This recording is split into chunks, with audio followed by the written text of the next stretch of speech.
Wait, he's alive. He's alive. Yeah, wait. Look. The king. Draw nigh to God, he will draw nigh unto you. Draw nigh to God, he will draw nigh unto you. Cleanse your hands, ye sinners, and purify your hearts, ye double-minded. Cleanse your hands, ye sinners, purify your hearts, ye double-minded. Draw nigh to God, he will draw nigh unto you. Draw nigh to God, he will draw nigh unto you.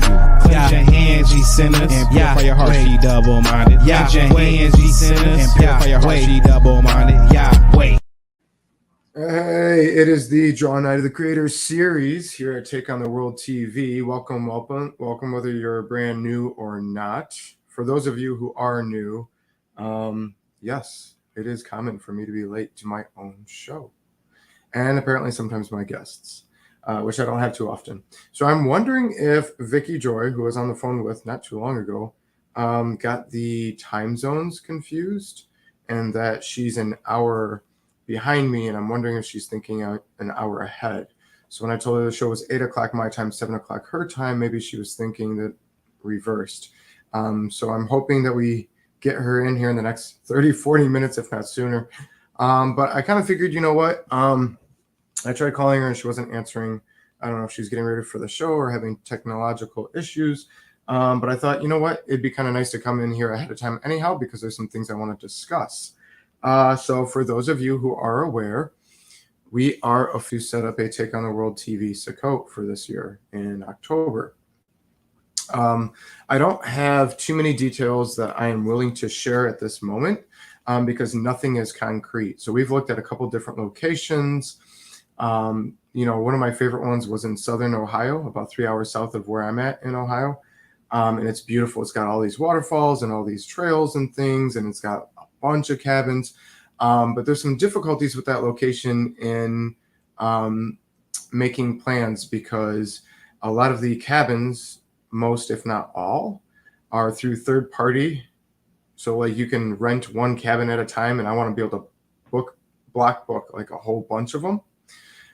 So the chances of us, if we were to go with that location, having a good chunk of that area to ourselves is not as likely as this other location that we're looking at currently.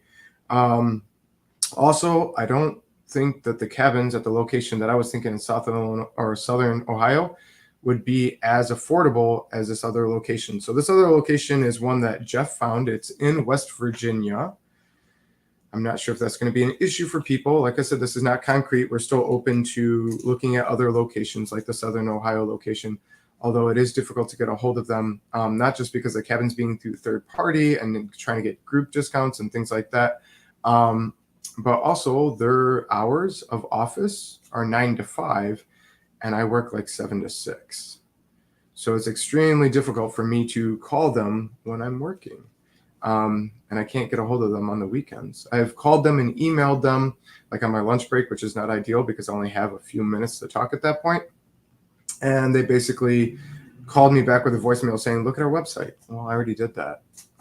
Anyhow, so I was discussing with Jeff some of the issues, and he found this location in West Virginia, which is, oddly enough, also 3 hours away from where I'm located. So for those who are in Ohio, it's not as bad as what it might seem. It's more closer to the edge of West Virginia and Ohio. But for those of you who would want to join that are like maybe more Western, like Indiana or Illinois or something like that, it is a little bit more of a distance. It is a West Virginia location. We're not going to give the website or the campground location just yet.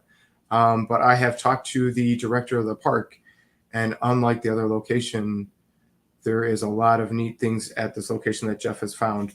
One of the main things is, depending on the dates and the booking and things, which I'm working on with the director, he's going to be getting back to me in the next few days. I think he said he's going to try to get me all of my questions answered that I talked to him on the phone by this coming Tuesday.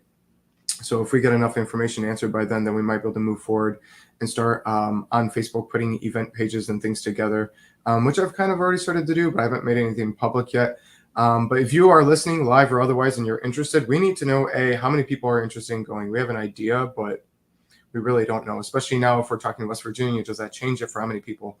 But we need to know how many people are wanting to go. We need to know what is considered affordable. What are you willing to pay per night? We're not going to be basing it so much off of that, but we need to know if this location is too costly. So with this location, some of the information I will give you is that there are more than 10 cabins and we can get all of them for certain dates. Currently, I'm looking at 3 different sets of dates, again, trying to figure out what people are willing to pay to come to this Sukkot. But the biggest block of dates we are looking at is from a Sunday, October 2nd, until a Friday morning on October 7th. So you would come in, Sunday evening would be the earliest you'd be able to come in at, and you'd be able to get your keys to your cabin or set up your tent or park your RV in one of the many RV spots. They have something like 40 RV spots. You'd be able to do that around 4 p.m. on Sunday at the earliest, and then leave at the latest in the morning of October 7th. So that's our largest block of dates. We're also looking at October 11th through the 13th, which is a lot shorter. But, you know, people are not, if we're not able to get those 5 days in terms of cost, because it would be cheaper overall, and I'm expecting a lot of people would be interested in 2 or 3 day slots, not so many that would want all 5, which is fine, but we would need to be able to coordinate, you know, this family wants this cabin for the first 3 days. Now it's available for the last 2 days, and we need to be able to start looking into those type of things. So a lot of factors kind of rely on each other. It's this weird thing of where in order to book the location, we need to know how many people are interested and can afford it. But in order to know how much it's going to cost, we need to know how many people. So it's a weird situation. But some of these cabins, like some of the smaller cabins, there's like a set of 4 of smaller cabins that have 2 bedrooms, right? And most of those smaller cabins can hold anywhere from 4 to 6. But we have been given the permission from the director of the park to pack as many people as we want in the cabins. So we would leave that up to the people who are booking the cabins. If you have a family of, let's say, 6 to 8, but you want to get a cheaper, smaller cabin, that's on you. I mean, if you want to do rollaway beds and sleeping on the couches with the little ones or something like that, if you've got teens and they want sleeping bags and stuff, we're leaving that up to you guys. Those are the smaller cabins, but even the smaller cabins, from what I remember, have jacuzzis. So these cabins are actually really, really nice. They come with full kitchens, counter space, refrigerator, microwave. I think they have a TV, couple bedrooms, nice living room area, which looks really, really nice. And it's got a back patio and even has a small little fire pit next to, for your own personal fire pit that you want to do maybe at night when you're simmering down with your family or whatever, if you have a conversation you want to have with just a couple people over by your cabin kind of thing. And those are the smaller cabins. So there's like 4 of those. And then we have some medium-sized cabins that can fit up to 12 plus people. These have 4 bedrooms, right? Some of which have larger beds than twin beds. We're talking bigger beds. And these 4 bedroom cabins have 2 floors. So again, depending on what people who are interested tell us, I'm open to the idea of 2 families in a cabin if both families are saying, you know, we are willing to house together. I mean, that is up to you guys. If you're to do that, you're cutting the costs in half, and you're now looking at less than hotel room costs if the cabins were to be split. Much like with the small cabins, you could have like maybe same gendered single people, right? So maybe 2 different women that are single coming by themselves. If they want to split a cabin together, we can work some things out like that. And then we have some even bigger cabins that have 3 floors, 4 bedrooms, can hold 12 plus. I mean, you're looking at like 2 sizable families or maybe 4 different couples. Hey, there she is. She's shaking her head, folks.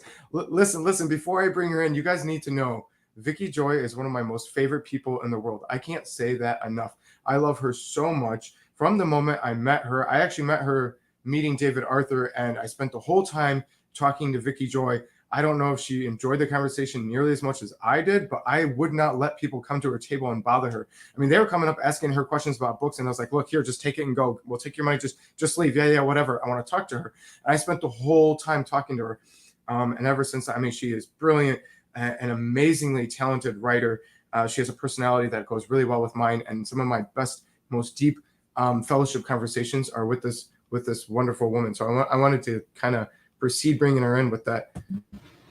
Hey. Well, I don't know how intelligent I am. I can't tell time. Hey, it's whatever. I told you that there was no pressure, and I told you my live chat is used to me being tardy to my own show. Oh, You know, dude, it's we one talked- thing if you're the guest that you're late, but I'm the host and I'm late to my own show. So we even talked, like you said, 8, and I'm like, what's your time zone? Oh, that's 7 and 8 is what stuck in my head Yep, even after that. yep. So sorry. Oh yeah, man. no, it's all good. I was talking a little bit about the Sukkot that we're looking at doing.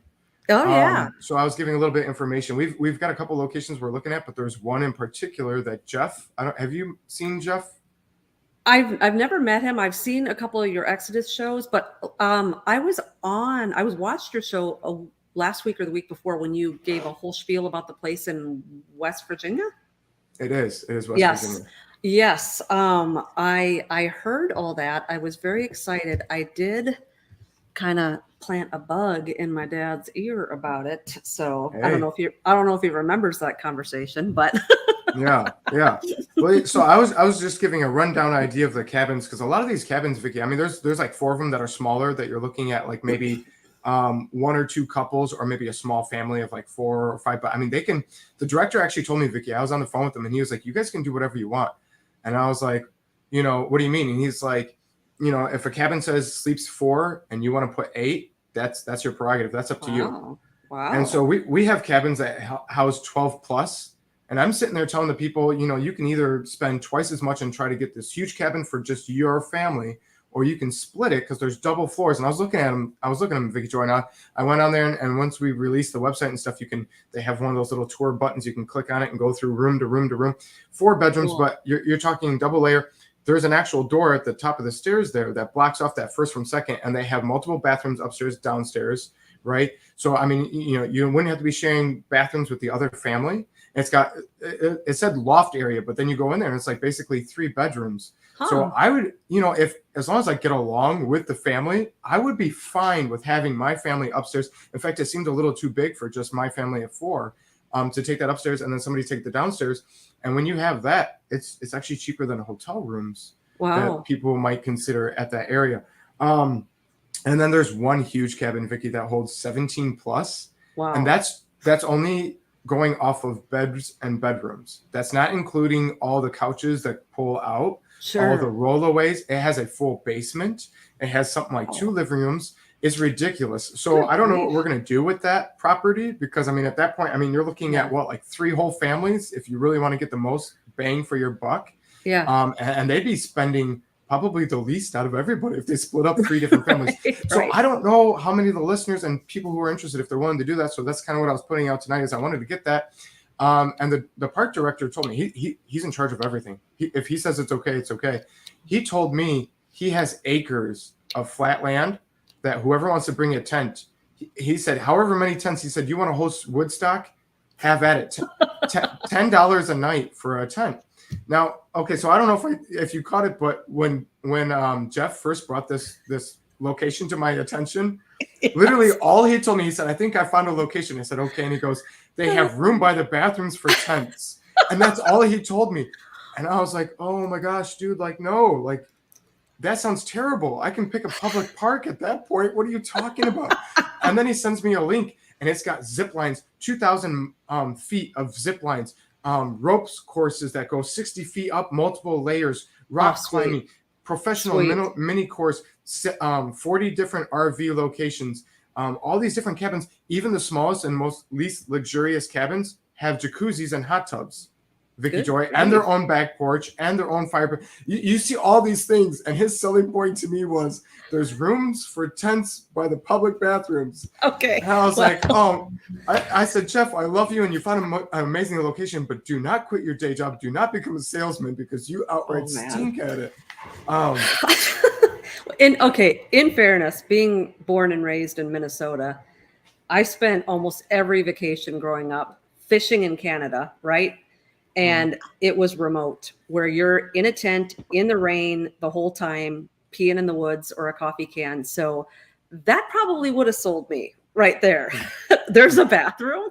You're like, there's bathrooms, there's spaces for tents and fellowship. I am there. Okay. And I'm just so used to the Take on the World people being like, okay, but is there AC somewhere? Is there fireplaces? Fireplaces are very important to Take on the World people typically, because that's where we have some really heavy conversations. Well, I and can seeing see a how fire this pit. gathering is more of a fellowship and not so much of a conference. Yeah. You know, places. So there's a lot of awnings, a lot of gazebos. This guy was telling me that we would have access. He's going to put it in our group discount package system that he's talking to me about, where they're building right now. This gazebo thing that's meant for like family gathering, graduation, wedding thing holds up to 250 people. Oh, wow. And that's near the cabin site and the tenting area. So it'd be right there. You wouldn't have to go all the way across the campsite because this thing is huge. Yeah. But they even have, Vicki Joy, an amphitheater that sits 3,000 people, an outdoors amphitheater. So if somebody wants to go and like do a presentation or whatever, as long as they talk to me or one of the facilitators, I'm going to set up a little committee team. Talent show. You know, whatever. If you have an acoustic guitar and you're coming, bring it kind of thing. But if you're looking for the cheapest route, tenting $10 a night. And if we end up doing 4 or 5 nights, I mean, you're talking $50, less than a Red Roof Inn for one night. You'd have, and I got the okay for generators. If you're to bring your own generator, if you're worried about heat for the tent, you are allowed to do that. It's on you in terms of fire hazard. It's on you in terms of upsetting neighbor tents. So if you have a generator and somebody sets up a tent next to you, you might want to tell them, hey, you might want to move 50 feet over. My wife and I get gassy at night, or we have a generator, or whatever you want to tell them. Bring earplugs. But acres upon acres of tenting, if people want tents. The RV spots, I believe he said was like $50 a night. Okay. Which again is pretty cheap. So whether you're renting an RV or you own one, it's pretty good. Yeah. It's the cabins that start to get a little pricey, and he's giving me like a 25% discount. Okay. Because I'm trying to book. Oh, I was just going there. Because the last time I heard you talking about it, you hadn't even made contact with them. So what part is like official? Like, are we booked? Nothing is official yet. I'm in the talks. I'm trying to get all of the numbers crunched so I can see exactly what it would cost for these cabins, because I'm getting 25% off as a group discount. So if the people go and try to reserve their cabin by themselves, they're going to actually pay more than if they come to us to get the cabins for Sukkot. But I'm trying to book all of them at once. Wow, so I'm talking to them about how much money I need to put down up front. I'm trying to figure out after tax what it's going to cost if cabins are split by families or couples. Mm-hmm. You know what I mean? Mm-hmm. So that way they don't have to figure that out. I can say, okay, you can rent the upstairs for such and such, or you can rent the entire thing for twice the price. You know what I mean? Yeah. Because looking at the normal prices, I was like, nobody's going to want us to pay this. Yeah. You know, it's not cheap. But getting the 25% off and then people splitting, I think that is going to bring it to a number that if people are willing to get to West Virginia, it'll work good. So it's one of those either split or pay extra kind of deal. Yeah. Is it looking good for getting the place the whole 8 days? No. Right now we're looking at the biggest chunk is either the 16th to the 20th or the 2nd through the 7th. So we're looking at 5 days.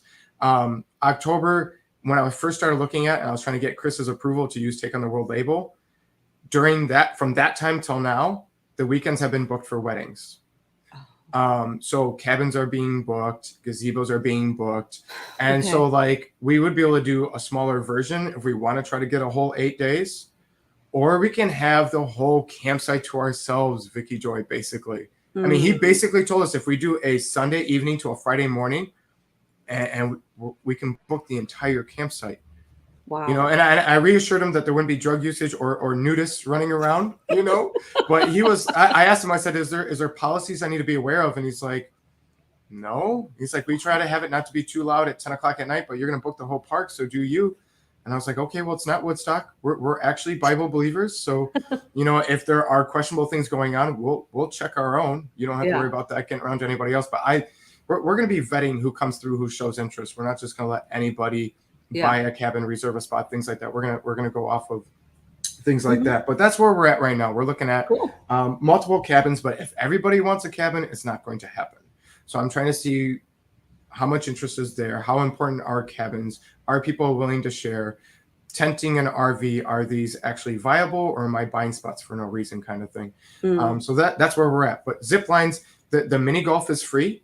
Cool. The zip lines will not be. So I need to figure that out, how much interest there is there, because that's through a third party, but we can get a discount on that as well. Okay. That sounds fun. So at the very least, free mini golf. And this isn't like normal mini golf. It looks like professional mini golf. I was looking at it and I thought it looked like somebody took an actual golf course and then just like made a thumbnail of each of each thing. I mean, it's really well done. Wow. They've got like 3 different playgrounds, you know. So I mean, it's got everything that we want, and it's got like 4 or 5 trails, you know, varying from like a mile to like 6 miles.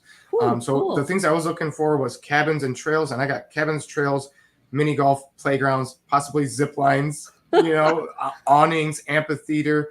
There's 5-foot grills that we can rent, or there's a catering service that we can look into, and they are willing to do clean food for us if we pay the bucks. Which again, I don't know how much people are willing to pay. So we're gonna have to start rolling that out to see what are people willing to pay. Are they willing to come to this thing, so on and so forth. But anyways, that's all I have right now on the Sukkot. Just to get that out there that we're officially trying. That's the information we're looking at and things like that. Awesome. So on my other note, Vicki Joy, I was going to ask you this before I came on so that you could answer not in front of people. No. I've been doing this First Samuel study, and I stopped at chapter 15, and tonight's study is on 17. So I'm leaving it up to you. Do we have the time? Do you think that we can rush through 16, or should we leave it? Because I'm fine either way. Oh, I'm cool with whatever you want to do.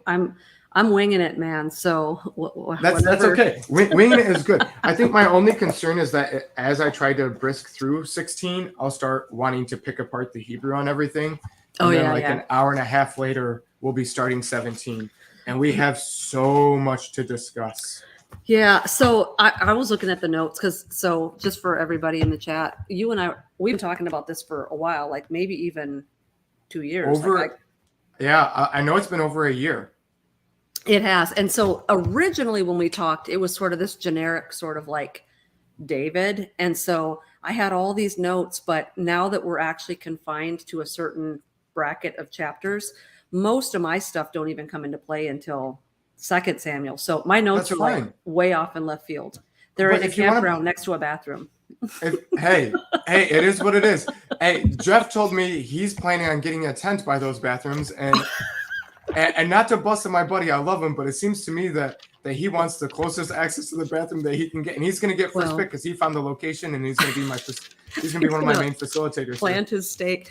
Well, I think I would probably go the RV route. I think I'd probably bring my RV is an awesome route. Camper. You know, if you have one, perfect. You're only looking at $50 a night, and if you're looking at renting one, I mean, it depends. I know Take on the World had this whole thing last year where, like, if you went through a certain company, you'd get a discount if you did it ahead of time. Oh, wow.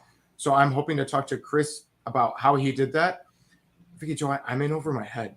Oh, hardcore. And I knew that coming into this. And I was like, I'm going to keep it short. We're not going to have speakers. Maybe a couple of people will speak, but it's just going to be camping. Not how hard can it be, but how hard can it be, right? Yeah. But like the last 3-4 years, every time I went to Take on the World conferences, each time I walked away with my hat off to Liz and Chris thinking, how did they do this? Yeah. And I know that they spent the majority of the year planning it, but I mean, all the different events, all the coordinating, all the times, getting everybody there, figuring out pricing, figuring out how to get discounts, figuring out dates, figuring out logistics, food, all these different things. And then you have to worry about like legal issues and health issues if there's kind of problems medical and things. So I have like 1,001 questions for Chris on like, how do you do this? Because it was basically him and Liz alone, you know? And I used to always rib him saying, you know, give over some of the tasks, delegate so that we can help you with this burden.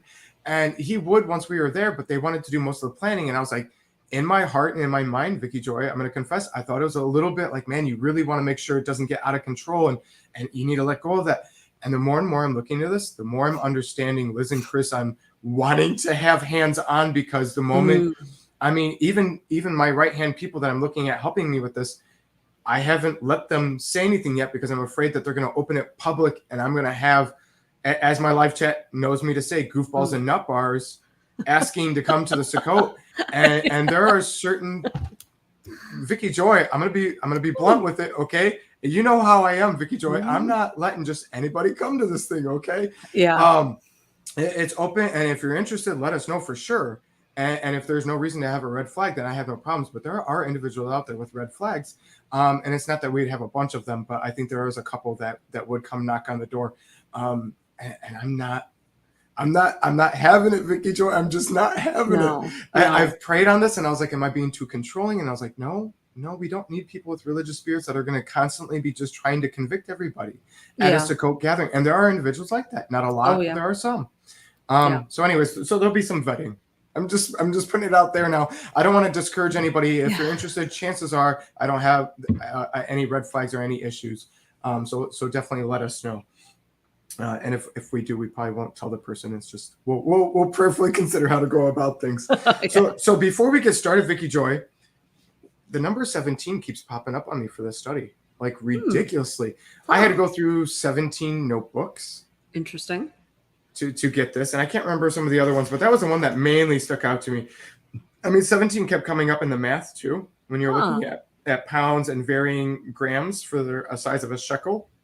Okay. Because there are varying sizes and all kinds of things, and I had to look at all kinds of stuff. But yeah, the number 17 kept coming up. I'm not really sure why, but I thought that was interesting.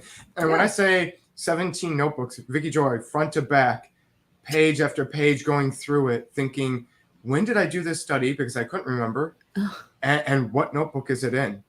And by the time I found it, I just didn't have the energy to go through it. And then the rest of this week, I was tired and stuff. So thankfully, I did get to go the past couple of days to try to make sense of what I got. And then today, like a madman, I spent a lot of the day spending time with my children while my wife napped.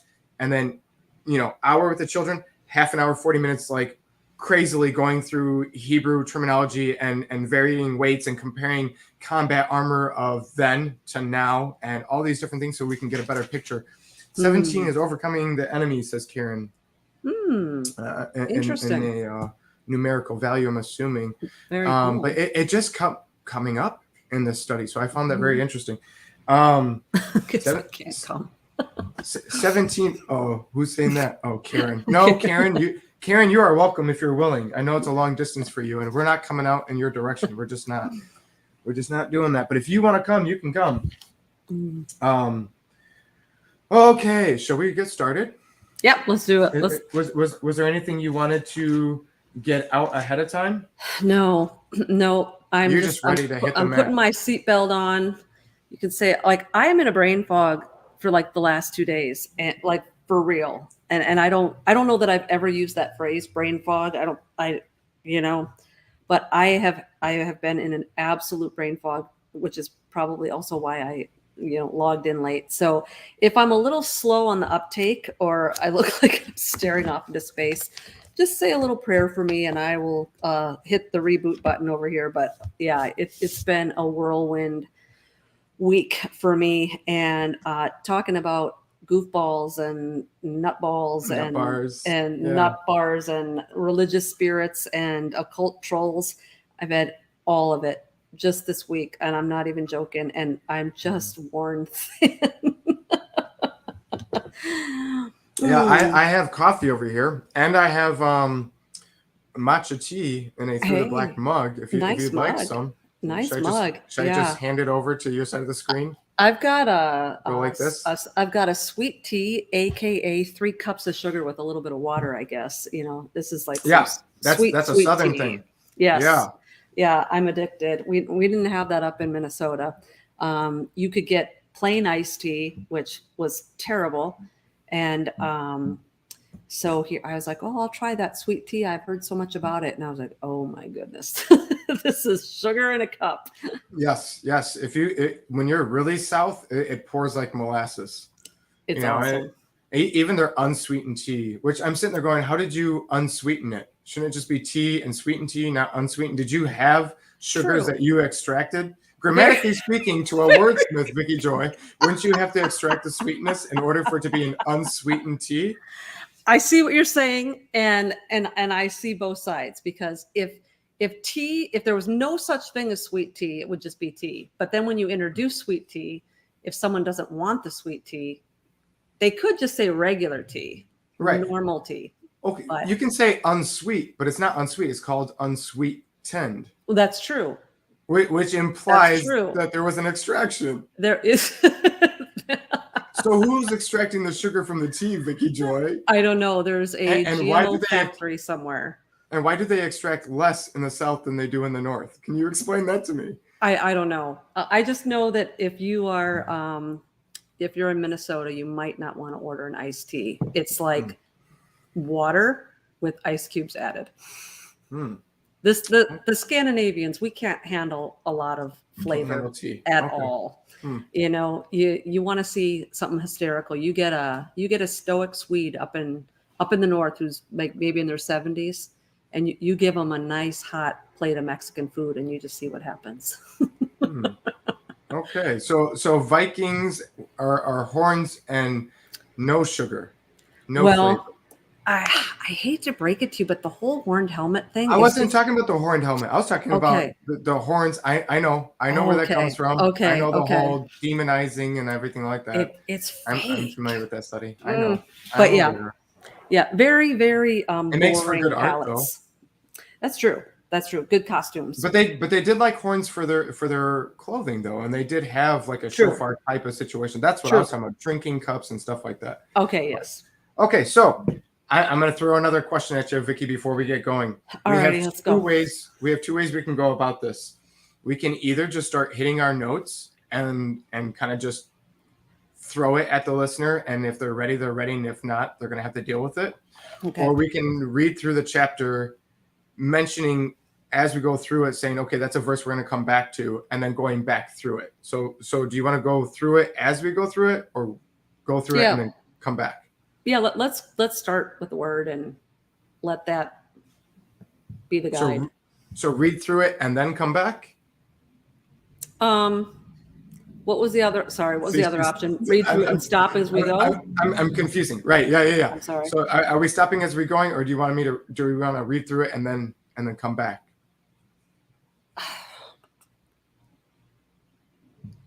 I love putting Vicki Joy in the spotlight. I hyperanalyze everything because sometimes it drives me crazy when someone's reading and then they keep stopping, because I'm one of these like closure people. So, but then there's other people that don't like to sit and hear uninterrupted. So I don't know. I don't know. Why don't we just start reading? Let's just start reading and see what happens. Oh, geez. Okay. Sorry, here man. We go then. First Samuel 17. Brain fog, man. I can't make decisions. I put you in the spotlight to make decisions, and you're like, yeah, whatever. I'm like, I don't know, whatever. It's just okay. So I have all kinds of things, by the way, to share with like sharing screen imagery and stuff like that. Okay. Which I don't usually do that in shows here. Yeah. And then I also have some YouTube clips. Are we legally allowed to do that? Is that going to be an issue? Are we going to get? Is this going to get? Tom and I always do it. We haven't. I see everybody else do it, but then I feel like I'd be the guy that does it, and they'd be like, "You didn't do it right. You went over the time limit, whatever." I got a couple small clips that I think will help put things in perspective. Okay, so 1 Samuel 17, right? Now the Philistines gathered together their armies to battle, and they were gathered together at Shoco, which belongs to Judah, and pitched between Shoco and Azekah and Ephes Dammim. Okay, you know what? I should probably pull up one of my actual map images right now.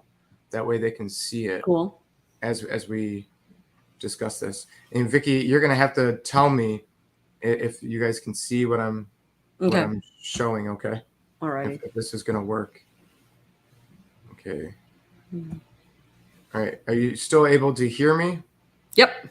And you can see the screen within a screen within a screen kind of thing? Okay. Okay, so here is one of the images, but this is from a different angle. There's a lot of different angles to look at, and they all help. Hold on. Okay, this is like an aerial overview, right? So can you see that? Yep, I can. Is it too small for the listener? I mean, it's pretty small. I'm blind, so I couldn't actually read any of it. But if you use your little pointy thing, I'll be able to follow. Are you able to see the cursor? Yep. Oh man, well if you can't read it though, then that means you're not really getting a good. I can't, and if I have to like lean in, you guys are gonna get a close up of my gaping mouth. So I'll just sit here and. What does that do? Is that better? That's much better. Mm-hmm. Okay, yes. So this photo is actually taken from the angle of Azekah. Okay. So you can see the right there. This is where the Philistine camp would be. Good. Right. And this is Saul's camp. So this is from behind. Right. Okay. So like some of the other views I'm going to be looking at is from this actual mountain hill here where the Israelites were at, looking down into the valley towards the Philistines. Okay. Okay. And here's the creek. There's only one riverbed creek that actually runs through this area. And see, you can see that we're from Azekah, and then Sukkot is down this way, right? So this shows because the Valley of Elah is a very long valley, and it wraps around and goes further on down. So this shows that this is the actual portion of the area we're talking about in the scriptures here.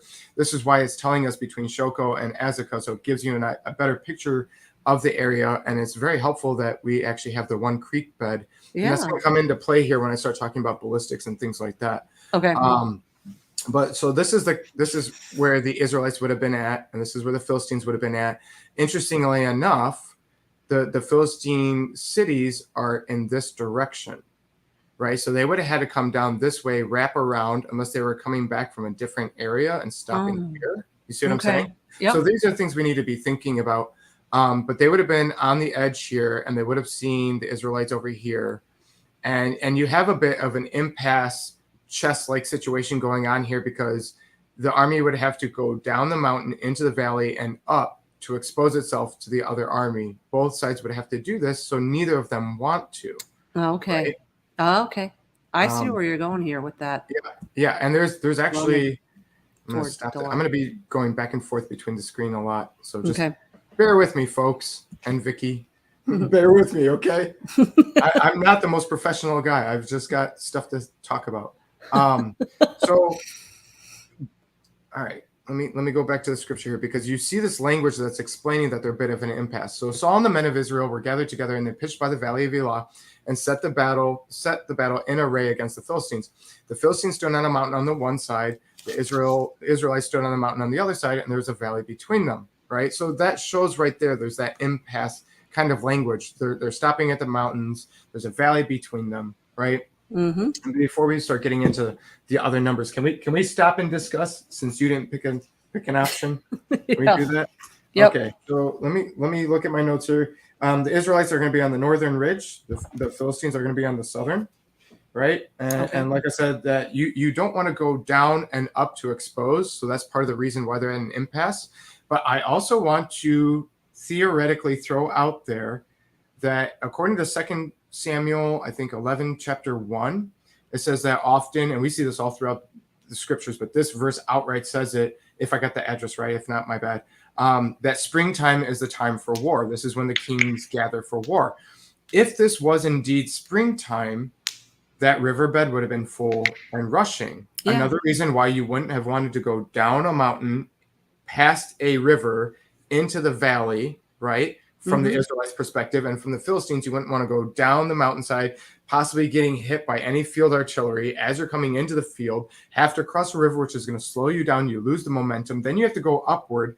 And as the literal phrase tells us, you know, battle upward, right? You don't want to go uphill. You don't, for so many reasons. Yeah. It's a physical struggle. You have issues. You have to start thinking about time of day with sun. You don't want the sun in your eyes.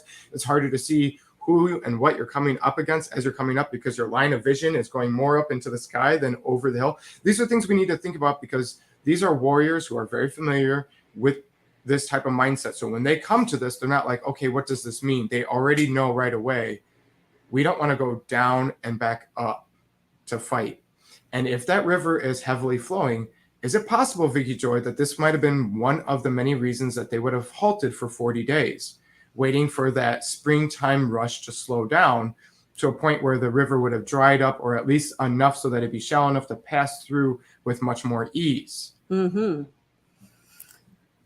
That makes sense to me, because I will tell you, I don't know a lot about nature, Ian, but just having moved now that I live in the woods. You're about to?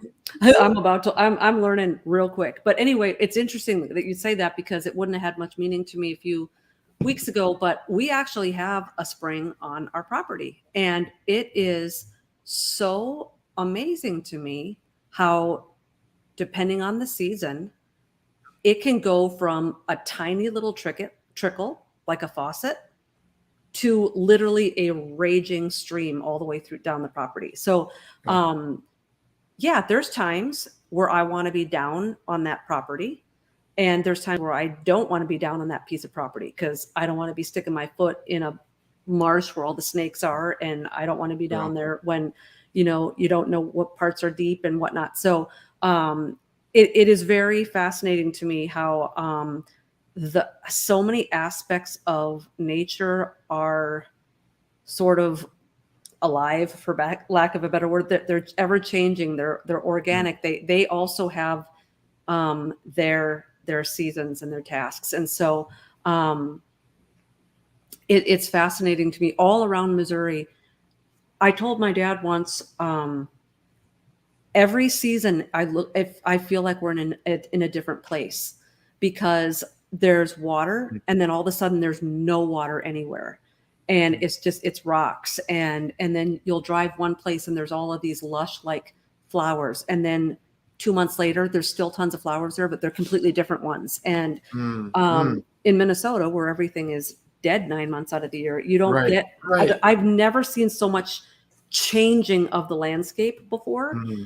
So it never probably would have dawned on me before that those are the kind of things you would have had to have accounted for in war. And you better know your terrain. You better know if you're going to go and like start a war in the Gobi Desert, you better understand it's pretty hot there and you're going to be trampling up to your knees in sand. And, you better know what sort of spiders and animals are there and how cold it gets at night. And you don't just march into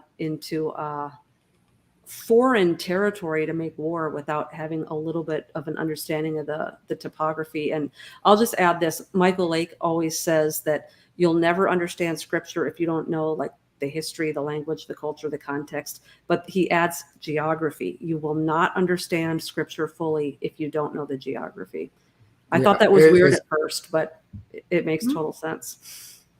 Yeah, it definitely helps paint the picture. And that's something I think that this show, people who tune in often are realizing more and more that we try to incorporate all the different factors that we can, showing all these different things that do play a factor that I think often people who are reading scripture miss on. And then when you start reading the same stories over and over again, you're like, this isn't coming alive for me anymore. And it's like, man, there are so many factors that would help you with those depths and realize that the seasons do matter and the weather does matter. The environment does matter. Genealogy does matter in understanding certain things. And the more you have an understanding of the history of the people that are involved, that also can play such a heavy role that you're missing out on so much when you don't realize these things. So one of the things we like to suggest in this show is that if you feel over familiarized with a portion of scripture and you're not getting much out of it, but you're feeling led to reread it, start looking for the things that you normally wouldn't look for. Start looking for the timing clues. Start looking for the name meanings of people and places in Hebrew and see if that doesn't paint a bit of a picture.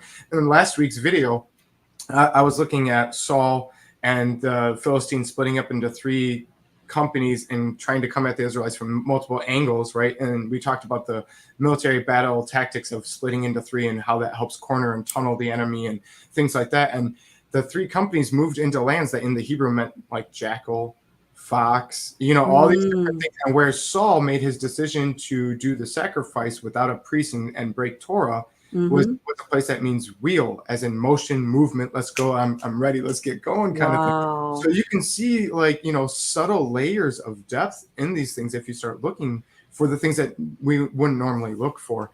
Absolutely. This is an area that we don't live in. Most of us aren't in Israel, and I would say probably most of us haven't even been. I mean, there might be some who listen here and there that have been once or twice, but aren't familiar enough where you hear the Valley of Elah, and you go, oh yeah, Elah comes from that word Terathim for the trees and stuff, and you know what that tree represents in the culture and all these different things. It's not like that for us, so we have to look into those things. Yeah, absolutely. It's funny how we, without realizing it, we see everything that we're reading through the lens of our own experience. And I'll give you a little example of geography and topography and culture coming alive. In Minnesota, we have a lot of trees, but it's mostly pine trees and oak trees and like birch trees, like the kind that can survive in hardy weather, right? But there's not a huge variety of vegetation and plants up there. And when I was in Israel, I don't know if it was the Sea of Galilee, or I think that's where we were, but it was a very, very windy day. And I was probably in my early 20s at the time, and I was in college. And so I went to this Christian college. And so we always had these worship nights. And one of the songs that was popular at the time is that, and the trees of the field will clap their hands, clap their hands, clap their hands, you know that. And I was always like, weird, because all I was seeing in my head was a bunch of pine trees around a lake, you know. So here we were in Israel, and it was a very windy day, and it was catching the palm trees, but instead of the palms all just kind of flying one way in the direction of the wind, like a windsock, the wind was catching up under them, and the branches were clapping. The palm branches were clapping their hands, and we all noticed it, and we were sort of dumbfounded and watching this and thinking, yeah, a Semitic writer writing from that culture would say that the trees were clapping their hands. And so I just love how many layers there are still always left to discover. Oh, there's always, we'll never be able to get it all. You know what I mean? No matter how hard we try, it's just an idea of trying to look through them. So I'm going to share a couple more photos before we move forward into the next stuff, right? Because it's about to, I know we're going easy right now, you know, but I don't know if the listener realizes how heavy hitting this is about to be. So here's one more. Can you see this? Are you guys able to see this?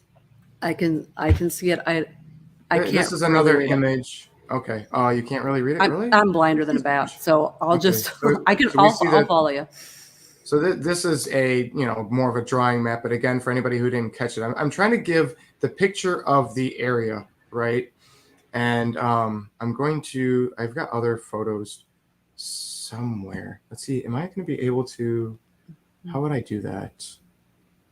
How would I go to? Let's see. Can I video file? Is that? Let's see. Saved pictures. Right. Oh, this is being weird. Oh, because it's just video file. Okay, I'm gonna stop the screen for one more second, and we'll go back. I have more pictures of the area and things like that. For anybody who's interested, in the comments afterwards, I'm going to put a playlist that I put together of, interestingly enough, Vicki Joy, 17 videos. I didn't plan that at all. Wow. I'm telling you, all throughout this study, I was constantly getting the number 17. It was crazy. That's crazy. And the first time I saw the 17 notebooks, and then I was like, oh, it's the 17th chapter. That's so cool. But then it just kept popping up, and I was like, okay, there's something to this. But I spent so much time on looking at everything else that I didn't bother looking into the meaning of 17. But I know I have images of the maps and stuff like that. But anyways, I'm going to put that playlist in the comments. And there's video footage of people walking down into the valley and stuff like that. And each video in that playlist has some factors that in this video, you're going to hear me say some things that contradict. Okay. And one of the things that the listeners need to catch, whether it's live or otherwise, I'm going to be making it pretty clear that whether we're talking height, weight, distance, speed, velocity of stopping power, things like that, the weight of a shekel, so on and so forth. Even if you're looking at just the studies, there is so much disagreement on so many different factors that change so much. So I'm going to be giving a minimum and maximum, and then where I stand in between. Some of them I'm more towards the maximum, some of them I'm more towards the middle, but you're going to be constantly seeing me say that. So in that playlist, you're going to hear people say something where if I was narrating over it, I'd say, actually, I don't think that's true because of this, right? Okay. But anyways, in that playlist, there's all kinds of videos. There's even a couple who did a sound test where his wife stood on the edge of the mountain where the Israelites, and this is the one thing I was so glad I found this, because I was like, man, I'm going to have to figure out how to do a decibel study. And then how do you translate that over to a giant? Because maybe this is just my mind. I'm not a scientist, Vicki Joy. I'm not a science person, but in my mind, giants have vocal cords that can carry more volume, so that when he shouts across that valley, it's more likely to be heard than if you or I were to do it. Yeah. Well, this couple goes to the Valley of Elah at this specific location. His wife is on the edge of the Israelite one. He went down to the edge, shouted, and was like, "Can you hear me?" She's like, "I can hear you with clarity." Wow. And then he's like, "I'm going to go further." So he goes further out into the actual valley, shouts, and he wasn't even shouting. He was like, "Hey, can you hear me?" Like not very loud, and you could hear him as if he was standing next to you because of the acoustic values of that Yeah. valley. Wow. Really plays there. And so he goes out into the middle of the valley, and she can hear him, and he goes all the way across. And he didn't use a megaphone like I would have. And I would have said, this is my idea of what a giant would sound like. And when he shouted a little bit louder, but I've shouted louder at my kids a couple times. And you could hear him clearly. You could hear the words he was saying. Wow. So for anybody who's questioning on that part of this narrative, there is a video in the playlist that is going to put that to bed. That, this guy wasn't even trying very hard. And you could understand. He was like, send me out your champion or whatever. And you could hear him just fine. Huh. That, that whole, and I promise I won't go off on a tangent, but what that makes me think of right now is there were so many times growing up as a kid in Sunday school where the Sunday school teachers would be telling the story and I would be so distracted in my head. So like Moses coming down with the 10 Commandments and he was like talking to like thousands of people. And I would always think, how can they all hear him? What are the people in the nosebleed sections? Like, are they just like doing word of mouth? Because then it's a telephone game. And by the time it gets to the back of the crowd, how do they have the accurate information? So that is really cool to think that even in the sovereignty of God's choice for where Mount Zion would be and where his people would be and where he would locate them, it even had the acoustics necessary for clarity of communication. I just love that. Yes. I'm trying to look. I have in my notes here somewhere the width of the valley to give you an idea. And I believe I remember the number, but I want to look at my notes because I'm going to be throwing a lot of numbers out tonight. Okay, so the distance for the actual Valley of Elah at that point is 1,600 feet wide. Okay, so the question you're really asking is, in a valley between two what are considered mountain ranges, but to me look more like hills, at 1,600 feet, can you be heard? And like I said, that video kind of proves it to me. Now, his wife was standing at the bottom of the edge at the cliff point, which is where they believe the Israelites were at, whereas I think they would have been further back. But they also had him at the far end.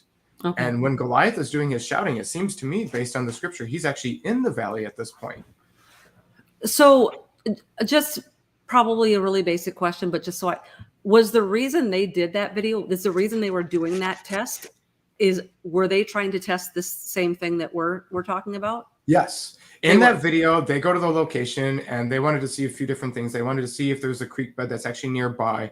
Would David be able to run down? This couple does a lot of videos like this. Okay. And they go into more depth than average. I wouldn't say they would go into as much depth as you and I are going to get into tonight, or how you do when you're in your realm of things, or how like Jeff and I did in the Exodus studies. They don't go that deep into things, but they do show some archaeological dig sites in the area as well, proving the Shemaim, the town with the two gates that are mentioned in the text and things like that. They show it in the videos of the two gates can actually be seen. There's a lot of interesting digs that prove a lot of the surrounding scriptural evidence and history of this time, so that you can see all the more reason to believe what the scriptures tell us. For anybody who wants to be skeptical. For you and I, it's just like, oh, cool, we actually have proof. Confirmation. Now we didn't need the proof, but the fact that it's still standing, we knew the proof was there at one point or another, but the fact that it's still there now is what we find amazing. We're like, look, how do you see this and still negate this? Right. But anyways, okay. So I wanted to get that across. We're not going to get too much into it, but you got the coastal plain region where Tel Aviv is, the Shephelah. If you start to see where that's at compared to Bethlehem, with the ranges in between, then Jerusalem and Hebron and Bethlehem up above, this gives you an idea of where they're at on the map. The ridges and the valleys and the wheat fields being in between, and that's where you're going to find the Valley of Elah. So they would have had to go, the Philistines would have had to go through the coastal plains, through Shephelah, into the mountain range. And then remember how I was telling you they would have had to come around and through. Yep. That's what they would have had to go through. Just to give an idea of a little bit of their traveling there. Okay, are you ready to get into numbers game? Yep. Okay, I know you're like, yes, we're all ready. Okay. Waiting 2 years, man. I know, Vicki Joy. I know. I feel so bad because I amped it. Like last year at Take on the World, we were at the fireplace, and like the Take on the World in 2019, people were asking me about the Jonah and Ketcho study, right? And then in 2018, people were asking me the Genesis 4 studies. So these are a lot of my big studies that I have. So I find it interesting. People kept asking me about those. Well, in 2021, everybody was asking, well, not, and by everybody, like, I like to say it means like all of 3 to 5 people. Yeah, but that's the only people that were asking me things. So the people that, the few people that were asking me stuff were consistently asking me, when are you going to have Vicki Joy on the show? Are you guys going to do David and Goliath? You told us you had information. When are you going to share it? And that was almost a year ago, which means I had amped it enough for probably about a year that they're still bringing it up. And that was a year ago. Yeah. So yeah, I know there's probably a lot of people that are annoyed and stuff, but I do believe tonight we're going to prove that a lot of this is worth it. Okay, we're not going to get too much into it, but we are going to talk a little bit about Nephilim, giant, what does that mean and stuff like that, right? Because that has to be talked about here. And I'm going to be talking a little bit about what the atheists, the historians, and the critics that are non-believers, what they're saying about First Samuel chapter 17, because it paints a very ugly picture and a very inaccurate and untruthful, and I believe biblically we can prove this. But okay, so you have verse 4 here, right? You've got them on the split sides with the valley between them. And there went out a champion out of the camp of the Philistines named Goliath of Gath, whose height was 6 cubits and a span, right? So we're going to stop there for a couple seconds. First off, this word champion, which doesn't always refer to Nephilim, but it often does, right? It's that whole Gibor, Giborim, but you also have this Benaim, right? Mm-hmm. So champion, right? when they're talking about Goliath here, right? And have you seen this, the belief that he came through Orpah? Yes. Are you familiar with that? Yes. Okay. Yep. Where do you stand on that personally? Well, okay, so it's cool, and it certainly has a lot of neat implications, and it kind of has a whole Jacob, I loved Esau, I hated sort of feel to it. I like that kind of vibe. And for people who might not know what we're talking about, the Talmud says that when Ruth, is this one you're talking about, where Ruth and Orpah parted ways, and Ruth the Moabitess went and said, your God is my God, and went, and served Yahweh, that Orpah went off and got remarried. Ruth went off and got remarried. They both had babies, and the offspring was David on one side and Goliath on the other, and that they were actually cousins. And it's cool. And I mean, as a writer, it's awesome. I love the poetic symbolism and the balance to it.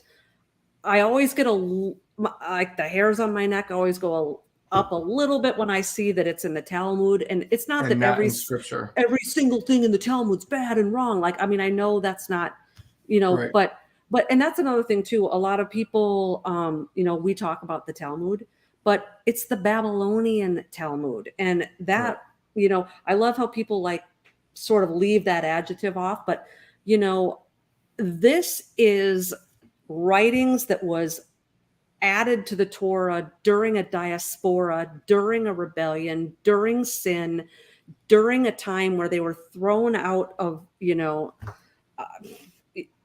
synchronizing with Babylonian religion. So anytime I see like the Talmud says, I'm like, first of all, why are you hiding the fact that this is the Babylonian Talmud? And second of all, it does always make me a little nervous. So I don't, I'm not going to believe something if the only source is the Talmud. Like, I'd like to see some other backup information. I mean, the only other backup stuff is going off of that. You have rabbinical literature and writings, and you have things like that. But again, where are they getting their sources from? So I'm not saying that I'm 100% convinced, and it's not even the cousin line thing that intrigues me. Yeah. But when I first came across this, right, I'm looking at Orpah and I said, okay, where did she go? She did go to Gath. Okay. Mm-hmm. If you start looking at the timing, it would have coincided the timing of the birthing of Goliath. This would have been the right time period. This would have been the right area.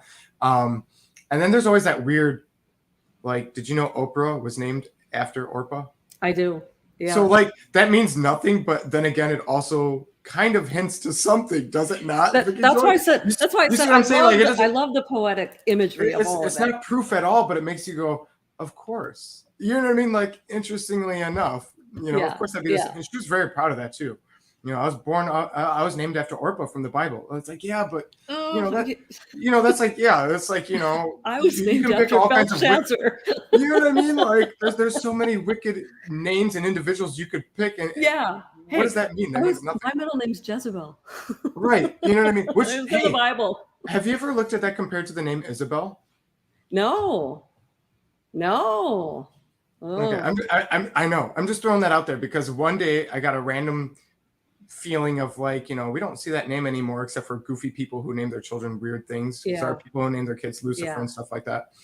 Yeah. But it seems to me there's a much stronger connection than what we would want to think. Well, and the J between and those the two I, names. linguistically, the Greek Right. I's come over as J.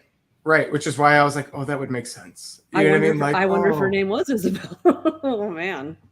well, Yeah, or at fascinating. least we're looking at if we're looking at a modern name version or things like that. I just thought it was interesting. Yes. Okay, so what am I getting at here with the whole Nephilim Goliath bit here? Okay, so not gonna do the whole Skiba spiel and everybody else's, the whole Genesis 6, fallen angels mated with women. Well, here's the thing: if we look at like 1 Corinthians 15, it talks about there being a different spirit, different nefesh for different creations. So first and foremost, scripturally, looking at how God does things God's ways in terms of creation and his patterns and things like that, or if there's different spirits and different flesh for different types of things, if we have a breed of human and angelic being connected, would it not mean that there would be a different body in some form or another, that we're looking at a variation? It's a whole nother breed, right? So the understanding is, if most of the listeners are probably going to be familiar with this, is the understanding that that's where we get our Nephilim giant, and that's where we see, in Genesis 6, it tells us that these became the men of renown, right? And you see a lot of extra biblical text shows that these became world leaders, king leaders around the world, and things like that. And Skiba did a really good job of showing every culture had this narrative story of these pantheon of gods in the heavens that cast down their sons, which were the largest giants. They'd call them titans and things like that. And then they would have further on children. And that's where you'd get your demigods and things like that. Yep. And then you look at the scriptures and you go, okay, instead of titans, we have Anakim. And instead of demigods, we have, all the other neighboring tribes of giants that came down. And then it trickles all the way down to where you get to Goliath and things like that. And that are nothing compared to their giant titan types. Who were known for breaking each other. And you look at the Book of Giants, you look at Enoch and stuff like this, and this all gives the same view of this large first giant race being huge, fighting each other. And then as they had children, they were still giants, but they were so the understanding is that Goliath would have been towards the end of the rope from that descendants, that this isn't a large man. That's what I'm really trying to get across here for anybody who it's new for. We're not looking at Shaquille O'Neal in armor representing the Philistines. And well, the sad thing, Vicki Joy, is, if you go back 20, 30 years, the secular historians and academics and scholars were quick to say, oh, he was probably such and such height at like less than 7 feet. And they've pushed it down to 6 foot now, they're saying, for Goliath. Some of them are saying he was 6 foot. Well, the Israelites, they were probably a small people. Skeletal remains proof shows us that there were Israelites over 6 feet. And then we see Saul was a head and shoulders above all of Israel at his time. So in a video or two back, I argue that, in my opinion, Saul would have been 6'6" to 6'10", somewhere in there. Yeah. Well, if Saul is not considered a giant, but Goliath is, you can't say Goliath was 6 foot and that Saul was 5'10". I'm sorry, if I look at a guy who's 2 inches taller than me, I'm not going to consider him a giant. I'm just not. Yeah. At that point, it depends on what kind of shoe you're wearing to see if you even can tell that there's a difference in height. Yeah. Right. Yeah. So we need to think about these things. This is not just a tall person, first off. Right. When we look at these skeletal remains for Nephilim, which there are some, right? And I've got lots of books, and Jeff and I might hit this topic later. I'm not going to get too heavy into it tonight. I don't know how much you've studied on this, but the one thing I'll add, and I'm not an expert on this, but I think I read somewhere once, by way of this doesn't exactly have to do with height, but it's something like guys who are like between 18 and 25 or 18 and 29, they can do a maximum of like 3 reps of their body weight. And then when you get between like 29 and 40, a strong, like a man who like works out daily, he can do 3 reps of up to 90% of his body weight. So I'm sure you're going to be getting into how heavy some of his helmet and his spear and some of this stuff is. There is a point where if Goliath was only 6 feet tall and his body armor weighed, I don't know, 400, 500, 600 pounds, that would be incredible strength for a 6 foot tall man to be doing battle in wardrobe. Right. This is not just being able to lift above your chest a couple of times, but rather this is intense hand-to-hand combat. And I'm going to show that in scripture too, that Goliath was expecting hand-to-hand. He was an infantryman. That's going to be one of the things you're going to hear me saying tonight multiple times. Goliath was an infantryman. David was field artillery. There's a huge difference. I was a field artillery guy who worked with infantry and scouts. So I have a little bit of a USA Army modern mindset that I look at through the lens of when I look at this chapter here. But I wanted to paint this picture. When you look at the skeletal remains, the bone structure of Nephilim sites, whether you're looking through mound excavations or the skeletal remains that were documented to have come to the Smithsonian, brought to the basement, and then disappeared. I've got many books of article after article. You can see the newspaper articles, dating back over 100 years ago. Of farmers constantly finding skeletal remains of these 7, 8, 9, and sometimes a lot bigger, tall individuals. When you looked at the bone density studies, right, which I have information on as well, it showed that these bodies were not a 3-to-1 ratio, but rather a 3-to-2 ratio. So when you're looking at like a human body, when you're looking at the height versus like the chest and hips and things like that, and anybody who does any kind of clothing repair or anything like that, they know what I'm really getting at here. And women probably have a better idea than men do, at least, right? My wife knows all kinds of dimensions of how and her mom's a seamstress, so she knows all kinds of those things for us. This was new to me when I first started dating her, but the average human body, you're looking at a 3-to-1 ratio in terms of shape. This bone structure shows a 3-to-2. So they were not just tall beings. These were big beings. These were beings whose bones had the density and width and size twice of what we have today, of what our bones are, okay? So you're looking at not just tall, but big. And I'm not going to pull up all the images right now, but for anybody who's not familiar with that, if you look up Skiba, Marzulli, a lot of these guys, they will show you the scales of the height and stuff like that. But Skiba used to talk about that a lot too. These are not just tall people.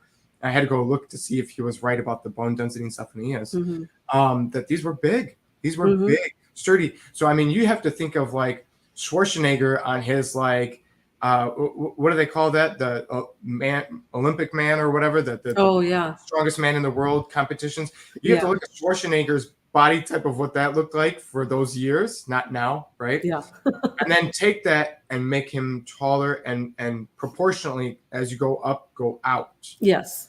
And Marzulli even did caloric intake studies on what it would take for like the Aga Bashan, on how much calories he would have to take in just to continue his body size, right? And that's not assuming that he was working out and stuff like that. And that he was fit as a giant, but rather just his size alone. And I can't remember the numbers. If you ask me, or if somebody's interested, I can always go grab my Genesis book and real quick. In the beginning of that Genesis book, Skipa breaks down some of those things. And I can't remember what it was, but it was something ridiculous. Yeah. They started showing how many cheeseburgers and how many whole pizzas this guy would have to eat on a daily basis.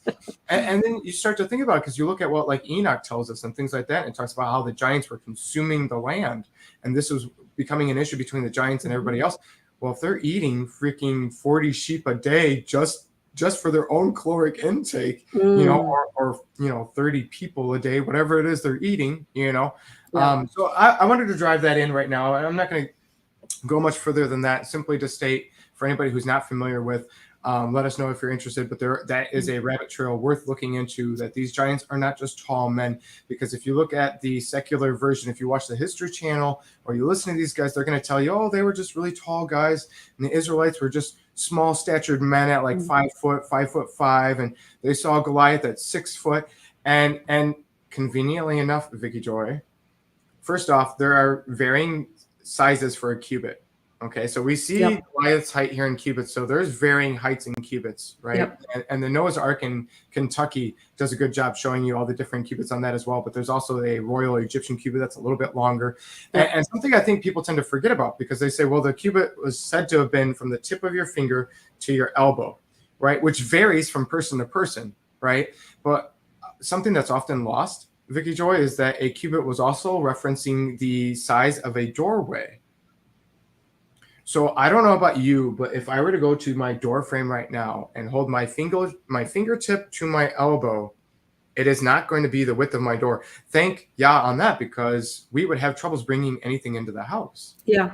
Right. So before somebody starts saying, well, back then they had smaller houses and things like that, we still have structures. And I'm going to tell you right now, based on what I've looked at, their doorways were not my fingertip to my elbow.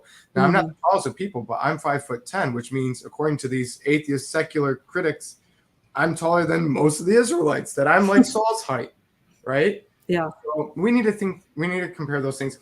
Now, the Masoretic text is where we get 6 cubits and a span meaning a little bit less than half of a cubit. They said it's supposed to be the fold of a finger. So it's like either the tip of your finger down to the end of your palm, or possibly just half of your hand, right? So, but typically more, it seems that a lot of the texts seem to be suggesting tip of your finger to your palm. You're looking at something like about 5 inches. So it's almost like saying 6 cubits and a half, but a little bit less than a half, right? It's enough difference that you would be able to know that person's 6, this person's 6'5". You see what I'm saying? You'd be able to tell that difference and say, okay, that's about a span. He's got about almost a whole head over that guy, right? If we look at the Dead Sea Scrolls and the Septuagint, this is where the skeptics conveniently love this, right? It says 4 cubits, which gives us a height of 6 foot. Depending on which cubit you go off of and how big you see a span, they might even say almost 7 foot, which they're shrinking them down, they're shrinking them down, they're shrinking them down, right? Yep. But if you're looking at outside of those, if we're looking at the Masoretic text, if we're looking at all the other texts as well that we see for these 6 cubits and a span, and we start looking at other typical giants from that time period and the smaller ones, you're looking at a lot closer of 9.5 feet. And if you're going to use the largest cubits that were around at that time, upwards of 11.5 feet tall. Okay, so before you start listening to the historians tell you 6 foot to 6'4", which makes zero sense when you're comparing to Israelite, and they'll call them Proto-Canaan Israelite bodies, right? They were over 6 foot, some of them, Vicki Joy. Yeah, yeah. So how can you tell me that it was 4 cubits, that he would have been 6'4", if I have Israelites over 6 foot, and then we have Saul, who's head and shoulders above them? Right, exactly. I'm not here to bash the Septuagint or the Dead Sea Scrolls. I like those sources. I'm just saying it seems all too convenient to me to find that one verse, and they say, well, it was just a tall person. And then they go further on to say that it was a form of gigantism. Are you familiar with that argument? So do you see what they argue with this, though? Have you seen this? I haven't fleshed out the whole argument. I've just heard the gigantism. They're saying accusation. They're saying he was mentally handicapped.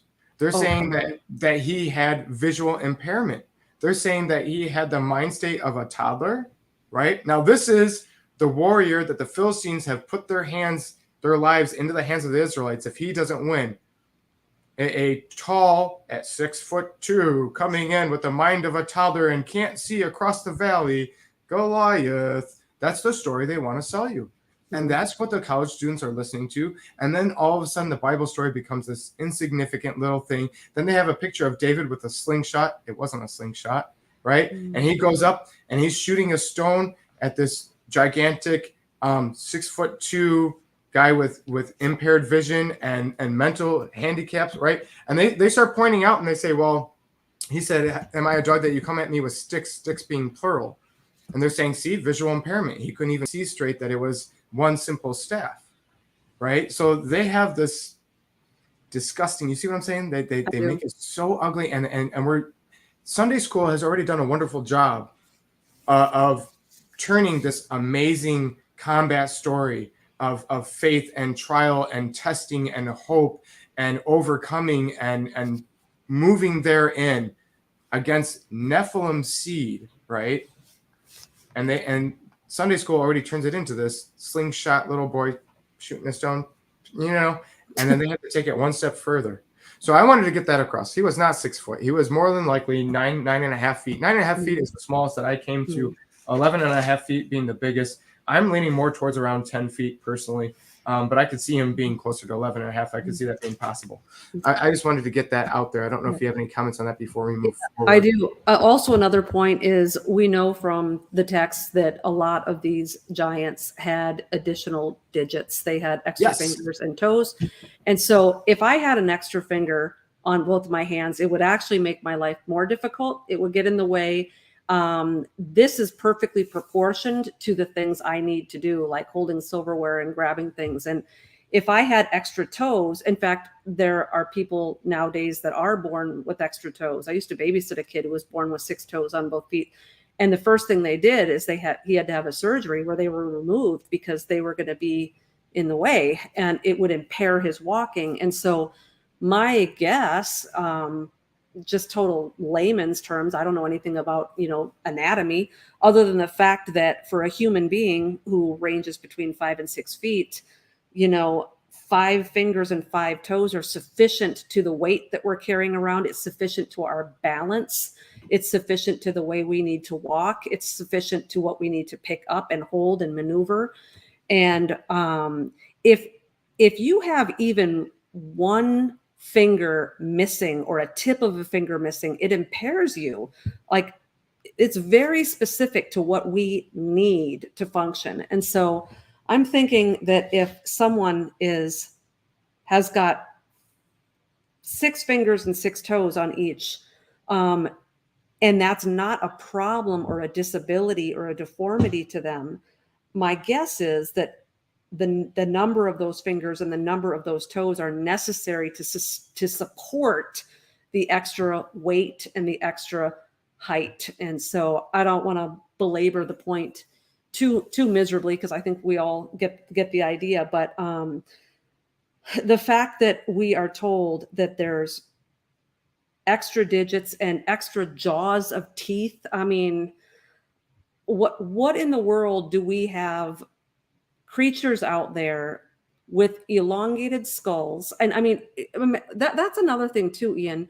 If I'm 6 feet tall, but my head is 3 times bigger than it, think about the neck pain and the issues that you would have at 6 feet tall with a head that big, just the weight distribution. So you've got, it's not just a matter of someone being 6 feet tall. It's a matter of, now you're 6 feet tall and you've got a super heavy head. You've got potentially an extra jaw of teeth, and you've got 6 fingers and 6 toes in the way. It's not conducive to human anatomy, and 6 feet tall is conducive to human anatomy. So those details were given about the anatomy does not make sense to a 6 feet tall individual. I don't think. No, it doesn't. As I crunch some of these numbers as we get into it, some of them are possible, but not really doable. Okay, so as to say, like, depending on what you accept for the length of the spear and things like that, we do have like the Boeotians in the Theban and Spartan war. They had up to 12-foot spears, but they were also holding 3 feet of it, which you have to hold to be able to hold it.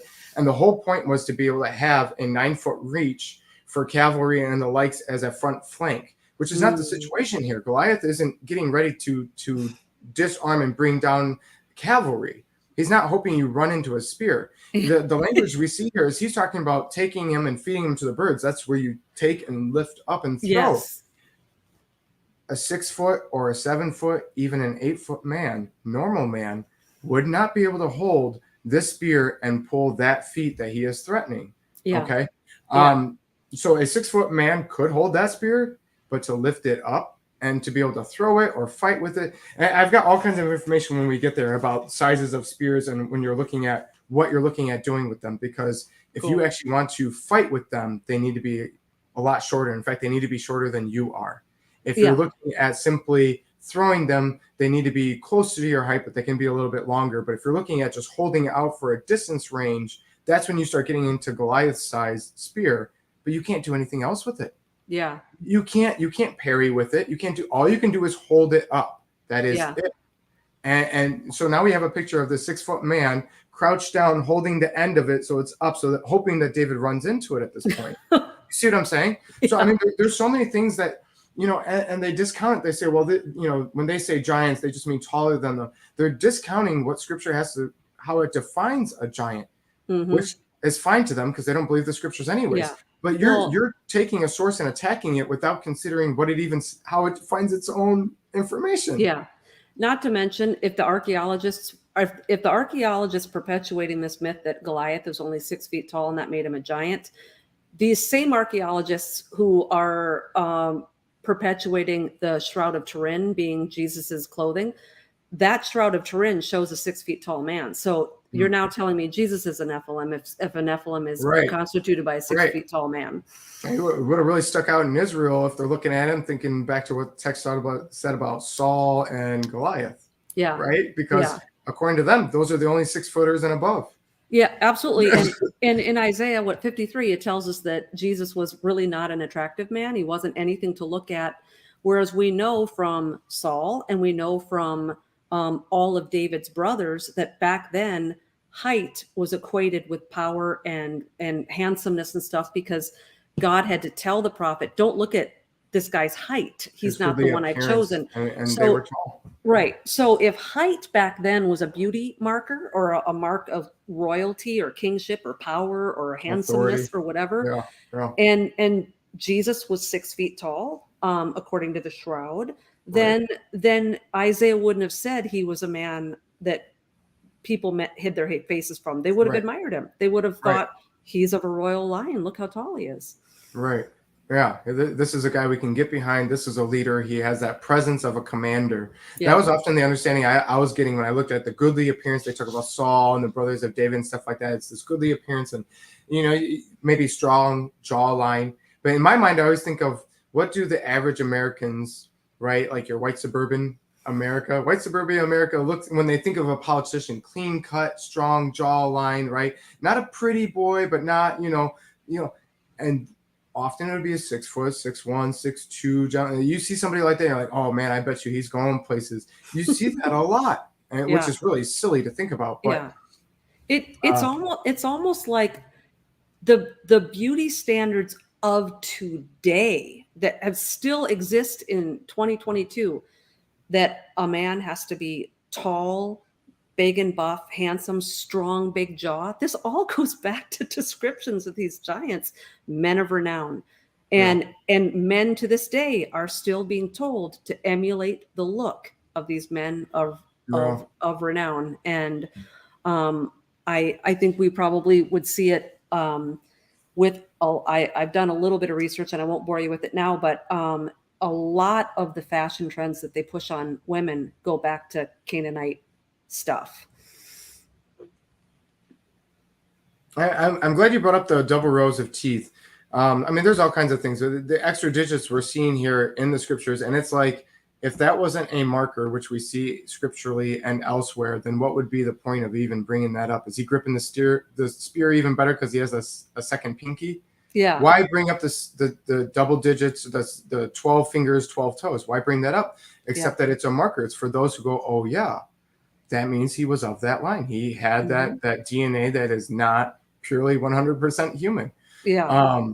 You know, so I mean, that I don't think he had a double row of teeth just because it's not mentioned, but I like how you brought that up, because that is something that we do see with the skeletal remains. Or anybody who studies that out, you get the elongated skulls, you get the double rows of teeth on some of them.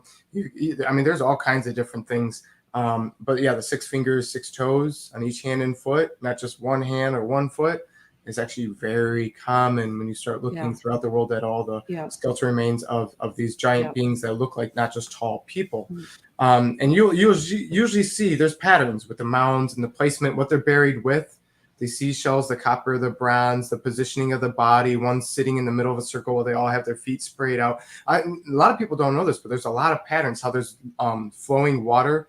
When there's one large giant under a mound, there's usually flowing water that comes through there's reasons and patterns. And so when you start looking at this and you see a valley of giants and mounds where Oh, this was a tribe of 7 to 8 foot tall people, a whole tribe of them, Vicki Joy. These are just tall people that just so happen to have 6 fingers, 6 toes, and then underneath them, that must have been a whole nother town of 10,000 people that were 5 to 6 foot. They had nothing to do with them. Those weren't the people worshiping them. Those weren't the people that were, but anyways, like I said, I didn't want to get too much into that, but I'm glad you brought up some of those things, especially since I ran off for a second. It's nice that you're here.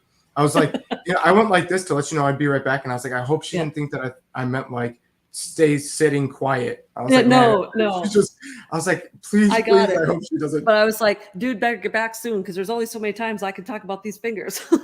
Yeah, no, it's all good. Okay, so our main gist here is that 6 cubits in a span. You're looking at 9.5 feet to possibly 11.5 feet, right? To give you a picture, we're not just talking tall and lengthy. This is not an NBA player. This is a non-human. This is a mix. When you look at the DNA strands, sometimes it often argues that it's 1/3 human.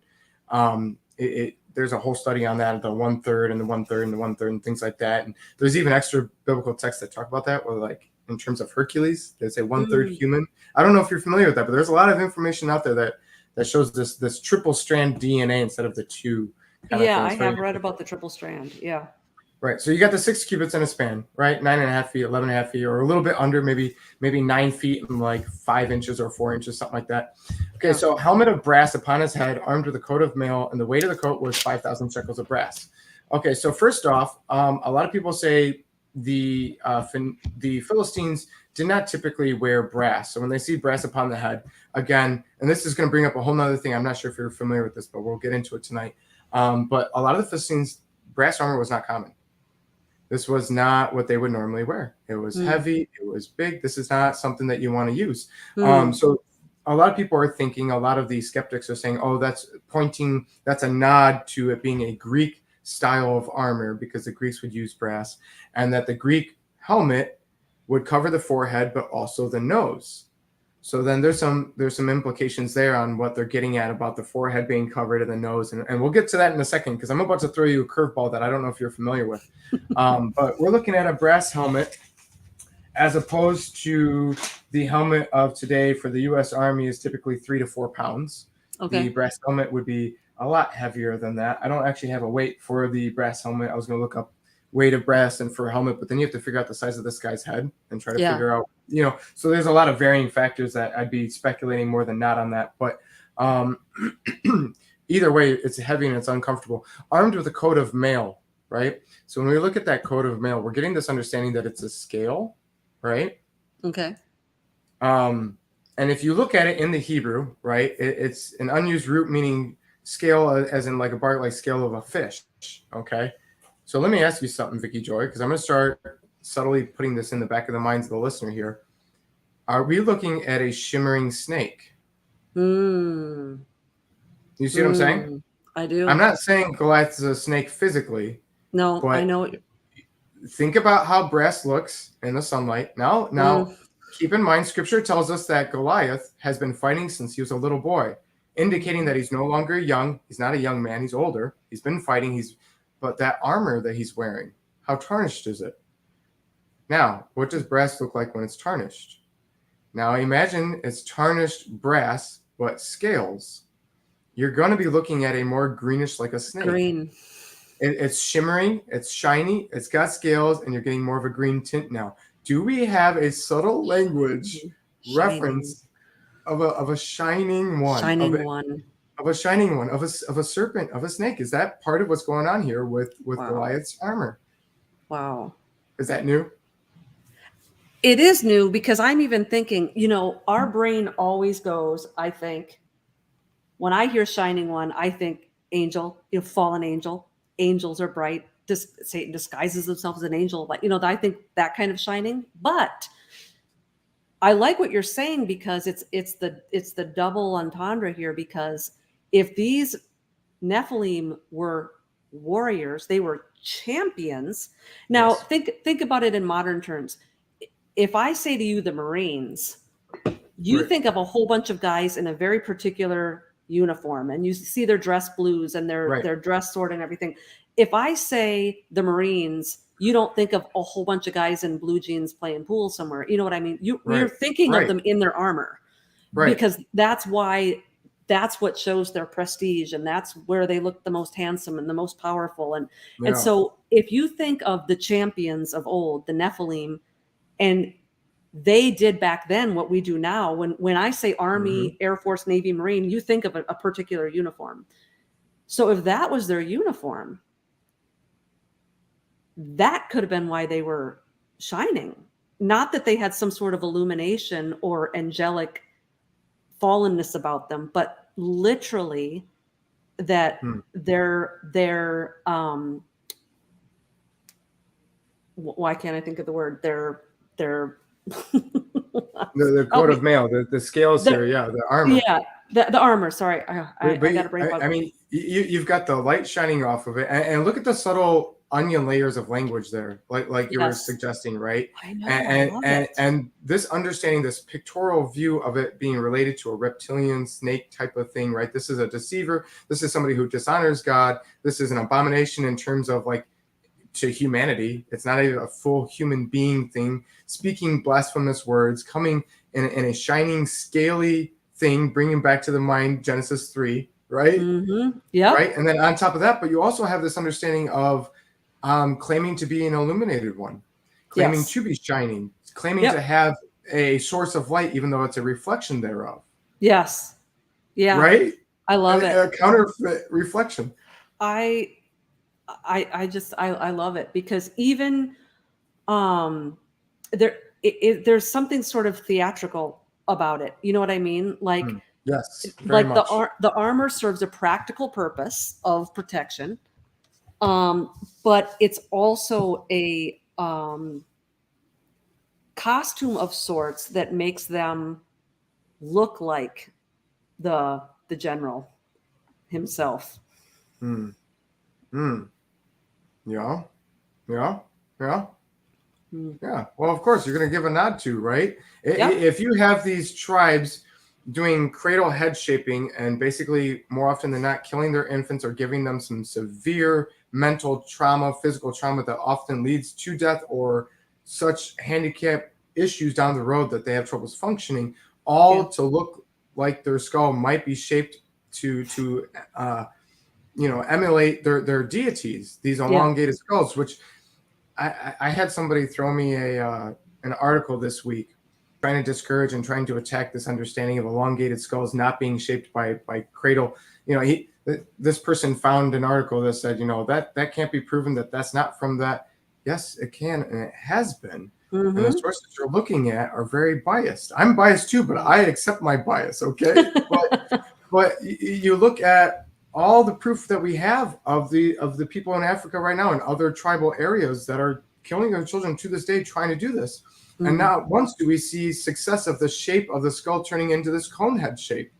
Not once. Vicki Joy, we have nothing of that. This is like trying to prove evolution without any actual skeletal proof of in-between stages. Yeah. You're claiming something that you have zero proof to back up. And yet we have all these Paracas skulls all around the world, mind you. It's not just South America. We find them everywhere, these elongated skulls, right? Yeah. They always belong to beings that are super tall, right? And they have strong jawbones and all these different things. Many of them have 6 digits on their fingers and toes, which, by the way, Oprah does have. She has a 6th toe on her feet. I don't think she has 6 fingers, but she does have the toes, which again is like whatever, but it's one of those like, oh man, of course you do. You know what I mean? Like it's whatever, but it's one of those like, it doesn't really prove anything, but it is interesting and funny. It's very interesting. Okay, so I wanted to paint this picture of shiny, shimmering, fish-like, but more important, snake-like serpent visual. Okay, and he's down in the valley. The sun's hitting him. He's shiny. He's scaly. Bringing to the mind of the Israelites the snakes. Just a little aside too. I do know, and I know people argue with this. I think Derek Gilbert poo-poos the idea, but historically, a lot of people think that Dagon was a fish god, and the Philistines did worship Dagon. And so when you've got scales and stuff too, it could also be a hat tip to their Dagon deity. Sure. Yeah, that's true. And I'm aware of it's not just Gilbert. There's others as well that attack it, and they have some very interesting things to say. Yeah. And when it comes to that topic, Vicki Joy, like I'm still in the boat of Dagon was a fish god, but like I am too. I wasn't there. I know. Joy, out of all the things I've studied and all the things I've argued in my videos, if that's one of the ones I'm wrong about, I would not be surprised. It's like, I know. Of course, no, it wasn't. Whatever. Yeah, I'm not gonna like fight on it, but one of the things that I do think is very compelling to the argument is that the Ninevites worshiped Dagon. Mhm. So when Jonah got barfed out of a big fish, and the fact that they listened to him, even though they were extremely rebellious, to me it's like, well, this fish god just barfed up a living human Right. being on You our have shores. that water sea entity creature connection that, yeah. No, I Yeah. agree. And there's certain things too. You start looking at like the Pope's meter and how that's connected to the ancient Dagon worshippers, and how there's this shape of a fish's mouth if you look at the Pope's meter and things like that.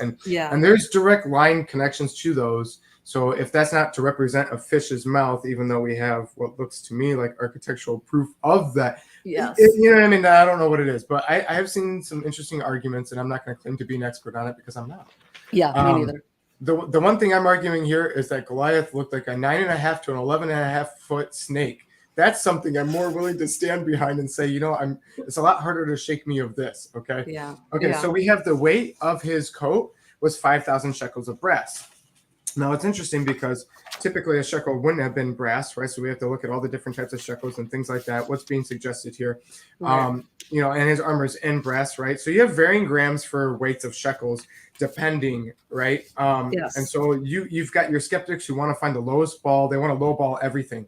I swear some of these people look up stuff and they look and look and look until they can find the least impressive numbers.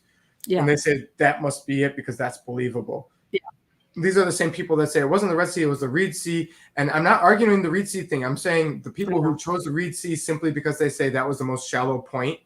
Mm-hmm. And they say, well, if the water was going to be held back naturally without God's divine hand influencing it, it would be at that narrow point there. And so, of course, the Israelites would give glory to the Father and their ignorant minds. You see what I'm saying? And this is what they're saying without saying those words, because they don't want to attack. They want to smoothly, like a snake, convince you that it's not an impressive story. Going back to Michael Lake, we will not have understanding without understanding the language. That's one of his 5.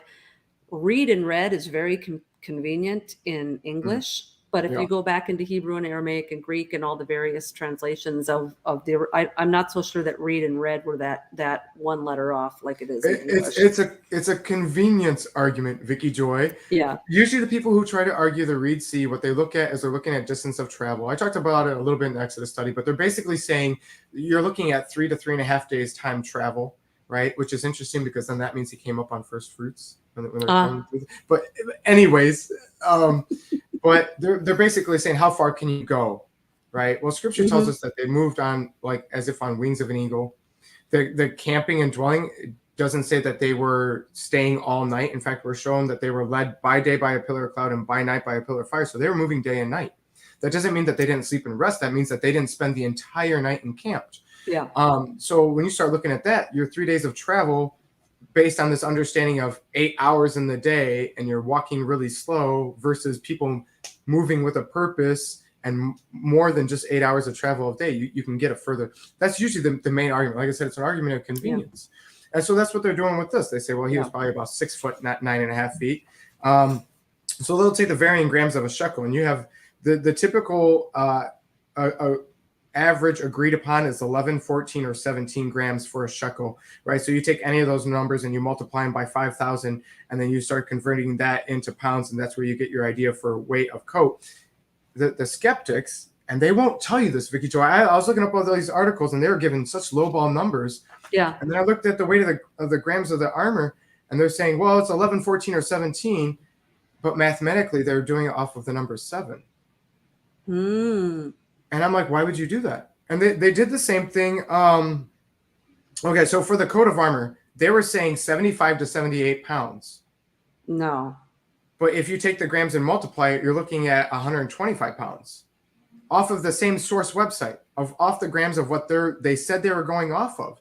And these are the sites that are being touted on History Channel and things like that. They give you the numbers, they do the math for you, and the math doesn't line up. No. And I guess the viewers aren't taking a calculator like I was, because I sat there and scratched my head for half an hour, Vicki Joy. I said, how did they come up with 75 to 78 when the math comes out to 125 off the numbers they gave me? I know. That wasn't even going off the big numbers for shekels, which they won't tell you that there's varying size for shekels. Yeah. So because I went off the 17 grams and the 17 grams. So I got 85,000 grams. Yeah. But then I'm wondering if I did my math wrong. Because then I came up with 187 pounds. So maybe I did. Right. Well, no, you did it right. That would be the highest. That's the maximum. That's the maximum. Okay. Right. Okay. I wasn't going off the maximum. I was going more for a middle ground number. I was trying to be a little bit more. So I was coming up with 125 pounds, but they had, if you look at 1/4 ounce for the weight of a shekel times 5,000, you're coming up with 1,250 ounces. Right. And so they're like, that's 78 pounds. But then I looked for the different weights and I said, you're not actually doing this correctly according to your math. They kept saying 75 to 78, but based on their math, it should have been 125. So I'm going to say 125 upwards. Now, keep in mind, this is just his chest plate. That's what I was going to say. I was going to say we haven't done the helmet, we haven't done the spear, we haven't done the big shin guards, right? We're already, if we're at 125 pounds, or if we're at the 17 grams, we're at 187. Yeah. If Goliath was older than 29 and he can bench press 3 times 90% of his body weight, he's already well over 187 pounds. If he can, this is just his armor. So again, there's no way in my mind, if this guy's only 6 feet tall, that he's 400 pounds. In the U.S. Army, your chest plate, and this is having a ESAPI plates for bulletproof, right, for the Kevlar and things like that, 30 to 35 pounds.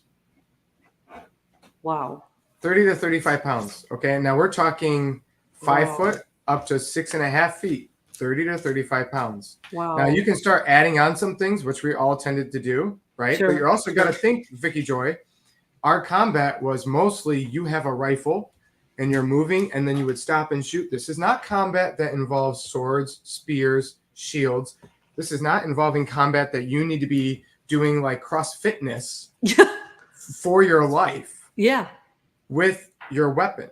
Right. This is, and I'm not downplaying combat with weapons. I'm not saying that it's easy or whatever. I'm saying we have to look at what it demands out of the body. Okay. What the Army issues you out altogether, your helmet, your SAPI plates, right? If you want to wear the knee pads and stuff, which most of us didn't, or the elbow pads, we were all like, that's really stupid. But your rifle as well, right? Comes out to about 43 pounds. Now in the early years of the Iraqi OIF insurgents, right? When we went over to Iraq the first couple of times, there's a lot of articles that came out years after, talking about there being issues with a lot of infantrymen carrying weight reportedly from anywhere from 60 to 90 pounds, and that it made it very hard for them to move. They were very uncomfortable. They had a lot of joint, back, knee pain issues, right? So throughout the years, they kept diminishing how much they had to carry, because the gear itself was closer to 50 pounds, but then they wanted them wearing this whole rucksack on top and then all this other stuff. So they started diminishing it. When I got in, usually your armor was about 40 pounds, and then you'd add on about another 20 pounds of extras. You've got your ammo, you've got your aid kit, you've got all these extra, tactical things you want to add to your things if you want to act like you're 007 on the combat field. And then when you're there, you're like, oh, I wish I didn't have all this crap on me, which a lot of us would, but you'd have grenades and things like that. But even then, you're looking at typically about 60 pounds. This is his chest plate only, and we're already 2 to 3 times that. Yeah. Okay. Now in the Army, we have 6-footers. We had a guy who wanted to be a gunner, and he was like 6'6", and we're like, dude, you can't fit in that hatch. You just can't do it, because you're in the Humvee, and we had the earlier set Humvees, the ones that were up armored, but like they only did so much damage. This was second generation. The generation before me, not generation, but the years before me, the first Humvee that they had gunners sitting on MRE boxes shooting out the back. So I wasn't there for that, thank ya. But where I was at, the armor was still very questionable on the outside of the Humvee, and if you were a machine gunner, half your body was above that Humvee. And the first Humvee that I was a machine gunner in, you had 2 things on the side, and you had 2 of what we call the Pope shields. and they were supposed to be ballistic proof glass that you put your machine gun nozzle through, and they're glass like this and like this.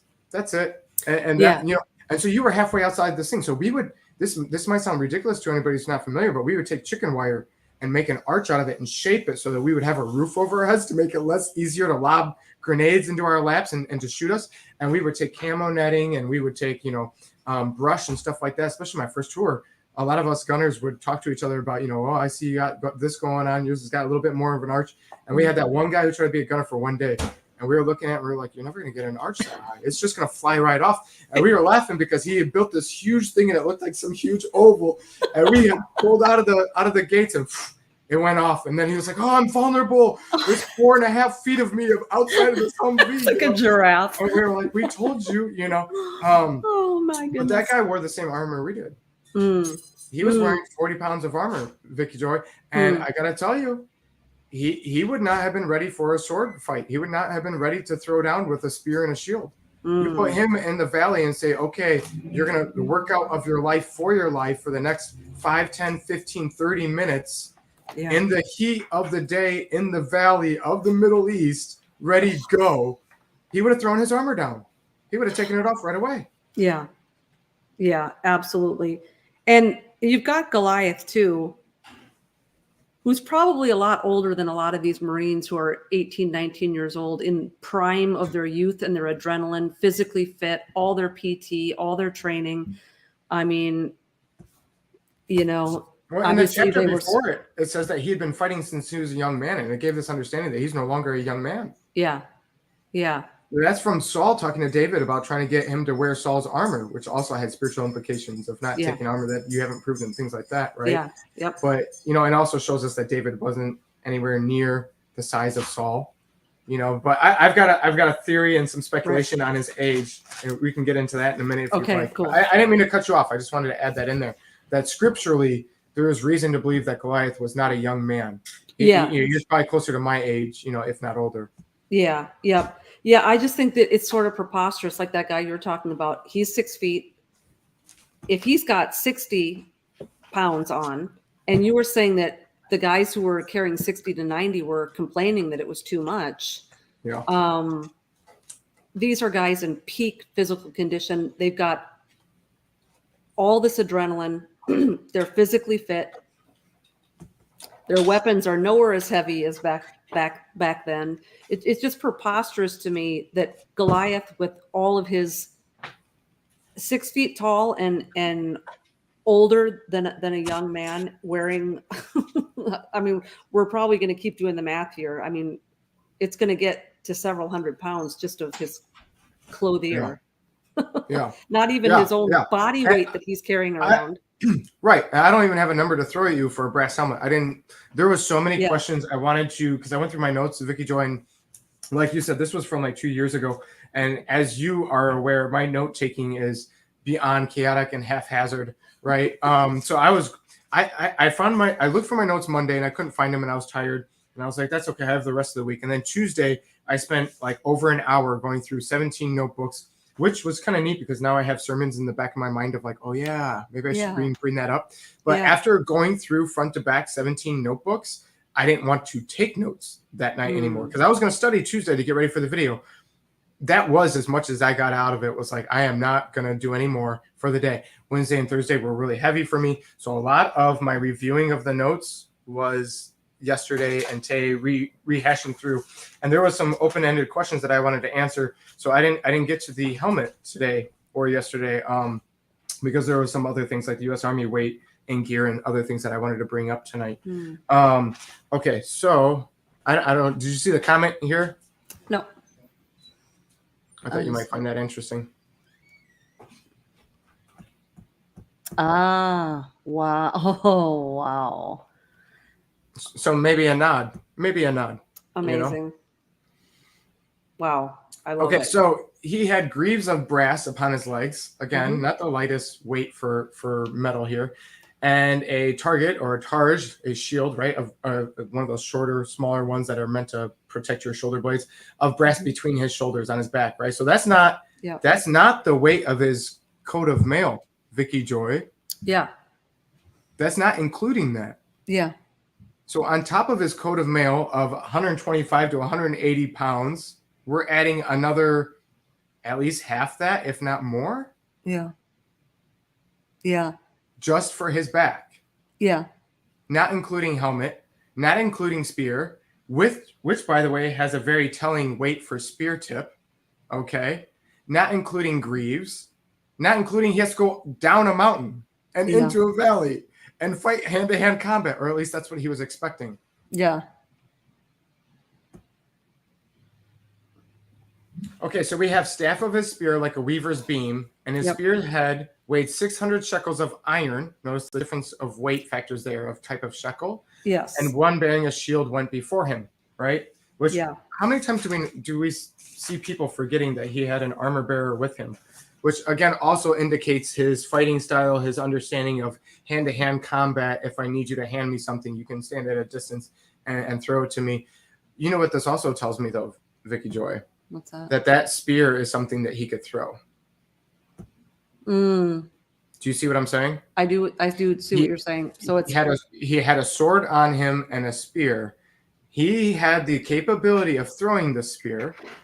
Okay, we need to keep this in mind while we're looking at the weight of the head of this thing and the size of this weaver's beam, if you will. Okay. Yeah. Because as I mentioned earlier, the spears that are this size that are in Yeah. history of combat, the only ones that can be compared were not being thrown. They weren't even being used to parry. But if you have a sword and a spear and you have a guy next to you holding a shield, what does that mean? That means you can throw that spear, ask for the shield, and now do shield to sword in case you miss with that spear. Isn't that what's being implied here? Yeah. Vicki Joy, tell me if I'm being assumptuous here. Please tell me. No. Am I presuming here? Well, no. I mean, I wouldn't think you'd need a shield bearer if you weren't going to use it. Oh man. Yeah. I mean, it's almost to the point of being ludicrous at this point because It is. It's super ludicrous. they don't even bother telling us how heavy this weaver's beam is. It just tells us what the spearhead weighs. Right. And Right. it's not telling us what the helmet weighs. It's not telling us what the greaves on the legs weigh. No, but the spearhead and the weight of that spearhead is indicative of the size of the spear. Okay. Okay, so I'm going to give that to you real quick. Yeah, I want to hear that. And then if you can take the chat again for a couple seconds, if you're willing to do that while I run away for 2 seconds. What I missed. Okay.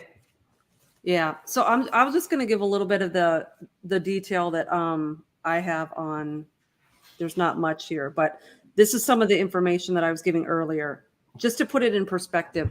So Okay, hey, wait. I'm gonna run off for 2 seconds. Yeah. I'm going to do this while you run off. All right.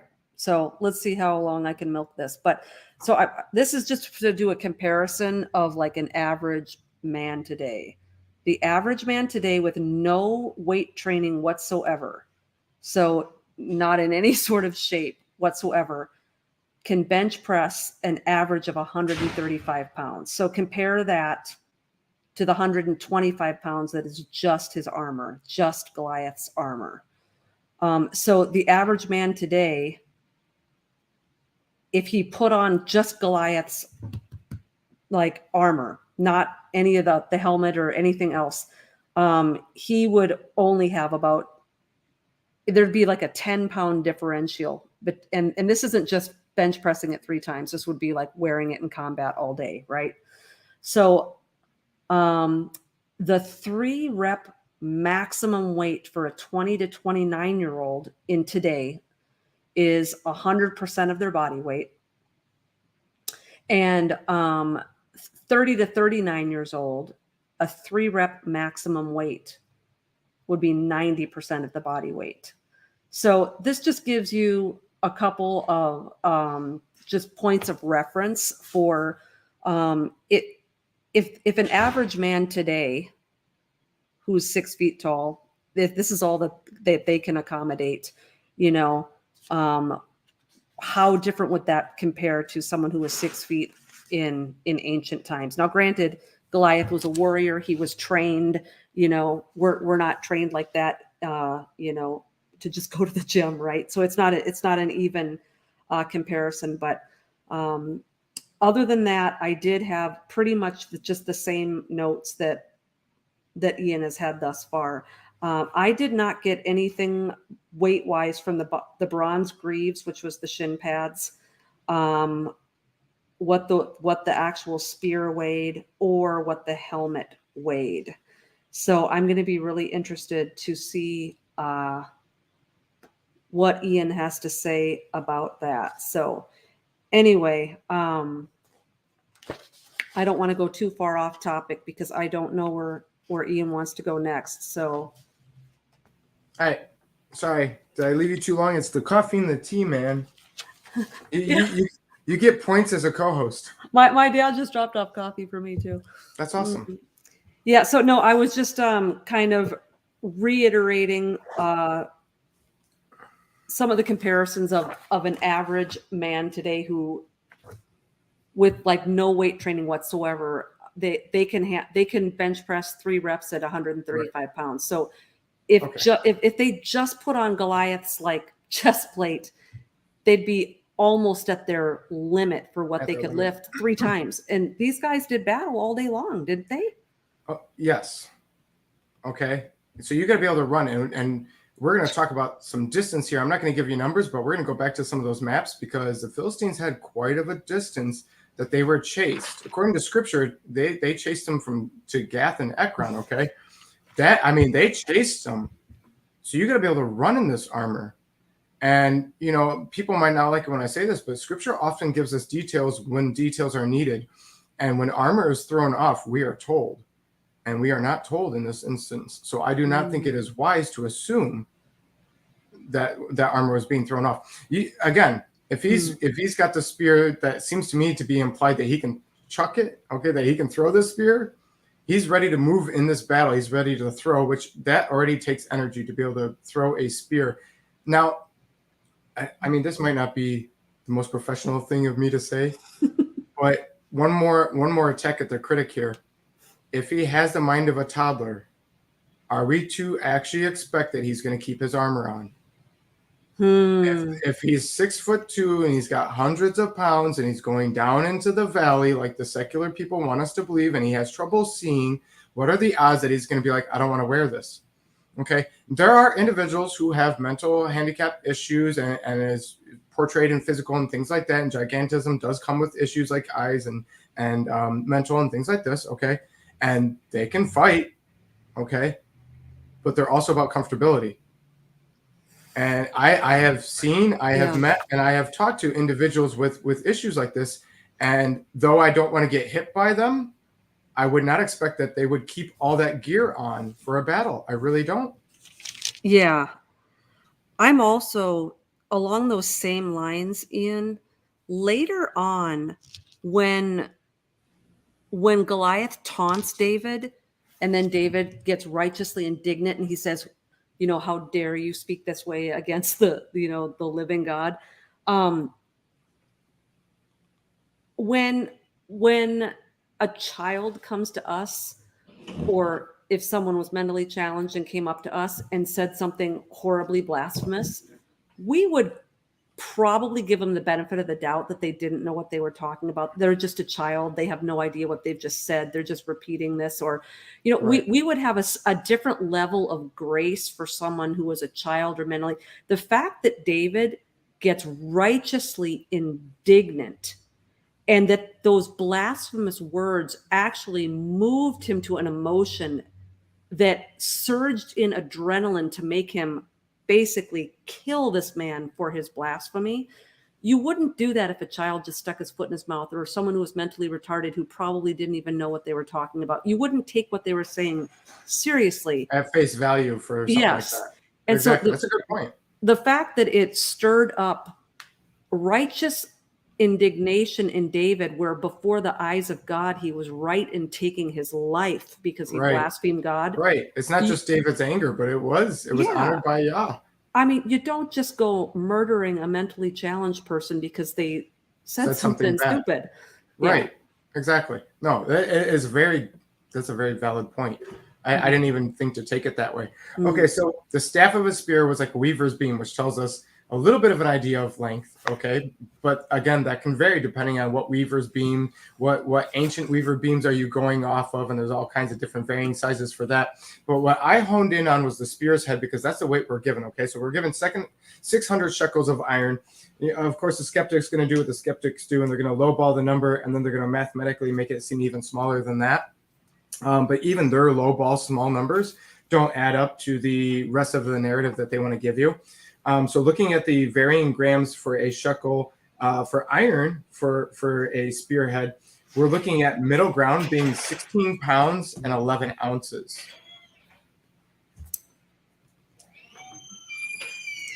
So we're looking at somewhere between 15 pounds and 17 pounds for somebody who wants to be fair and not go with either extreme of the pendulum on the weight of, okay, so 15, 16 pounds for this spearhead, okay? Now, the average spearhead for a spear that is used for somebody who plans to be able to throw it, parry it, fight with it, do whatever they need to, for a 6 foot tall individual is 1 pound and 4 ounces. Okay, what So was that? Repeat that. My brain fog just kicked in. Okay, so the spearhead of Goliaths, if we're going to take the middle ground numbers, not going for the low ball or the high ball, but middle, 16 pounds, 11 ounces. 16 pounds, 11 ounces, 6 pounds, right? Yep. Closer to 16 and a half there. A spearhead for a 6 foot spear for somebody who plans to throw it, parry it, and fight with it, who wants to be capable of doing all these things for a 6 foot individual. The average weight for that spearhead is 1 pound and 4 ounces. Oh, what? This is, yes. Yeah, I know.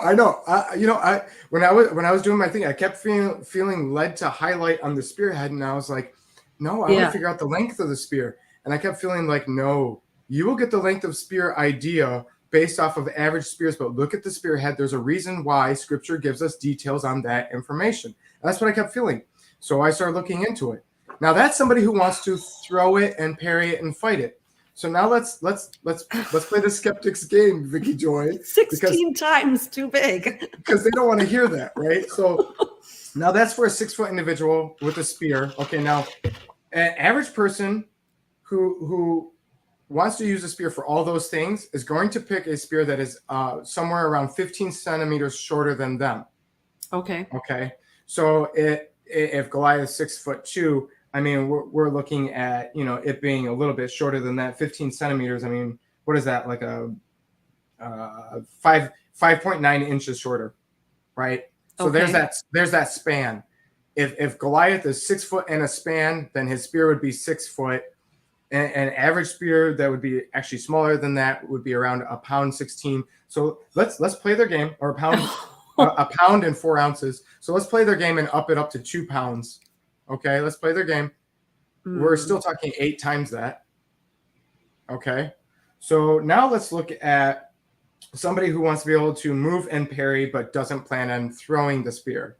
Now you're looking at 6 to 7 feet for a spear. Okay, you can get up to 9 feet, but at this point you're planning on only having a reach of 6 feet. Okay, and you are not planning on impaling, let alone throwing a body. This is parrying, not throwing, but rather defending and disarming. You're going to choke up on 3 feet of that spear in order to be able to even hold the spear. According to the articles that I was looking at and the logistics on the matter, you have to hold 1/3 of that spear to be able to hold it upright and to be able to block some things. Yeah. Your mobility is extremely limited at this point. When you start going 6, 7 to 9 feet of a spear, okay? When we start looking at Goliath's spear, we're looking at more like 9 to 11.5 feet long. Okay. Now, like I said, there's only one example that I could find. There might be more, but there's only one example that I could find where people were using spears of that length, right? And that was the Boeotians in the Theban and Spartan War, right? And they would use spears up to 12 feet. And the typical idea was to dismount cavalry. You are not parrying with this thing. You are choking up on more than 3 feet of it. So even though you have 12-foot spears, you're getting at best 9-foot reach. You're not throwing this thing. Right. You're not parrying with it. You're Right. literally just Throwing people off horses. That's it. That's it. Now, David doesn't have a horse. David's first line of defense is not following him. Why would we think that Goliath's spear is being held down by the base in a crouching position upward to dismount cavalry when David's going to run out to him? And look at Goliath's speech patterns here, okay? Look at what he says. If you look at what he says, okay? So he cries to the armies of Israel and says to them, why are you come out into battle array? Am I not a Philistine and your servants of Saul? Choose you a man, let him come down to me, right? Choose you a man to come down to me. First pattern of language, one-on-one battle. If he is able to fight with me and kill me, then we will be your servants. But if I prevail against him and kill him, then you shall be our servants and serve us. And Philistine said, I defy the army of Israel this day. Give me a man that we may fight together. This is infantry talk. When Saul and Israel heard these words of the Philistines, they were dismayed, greatly feared. David was the son of the Ephrathite of Bethlehem, Judah, whose name was Jesse, right? Who had 8 sons. And the man went among them, men for old man in the days of Saul. I argue in another study, which I might backtrack for next week, I'm going to argue that Jesse was actually an elder at the gates when Samuel came back after slaying Agag of the Amalekites. So when it says that he's an old man here, I just want that for anybody who keeps up with the show often. I want that in mind, that Jesse was seen as an elder. That gives position for the line of David here. That shows that he has some respect in the community, that he handles himself with wisdom. It also explains why he was there at the gates when Samuel came through. That's my argument, that he was considered an actual elder, not just an older person. Elder doesn't always mean older person. When scriptures tell us elder, this is someone who judges righteously, who sits at the gates for a reason. This isn't just to sip McDonald's coffee and hang out, right?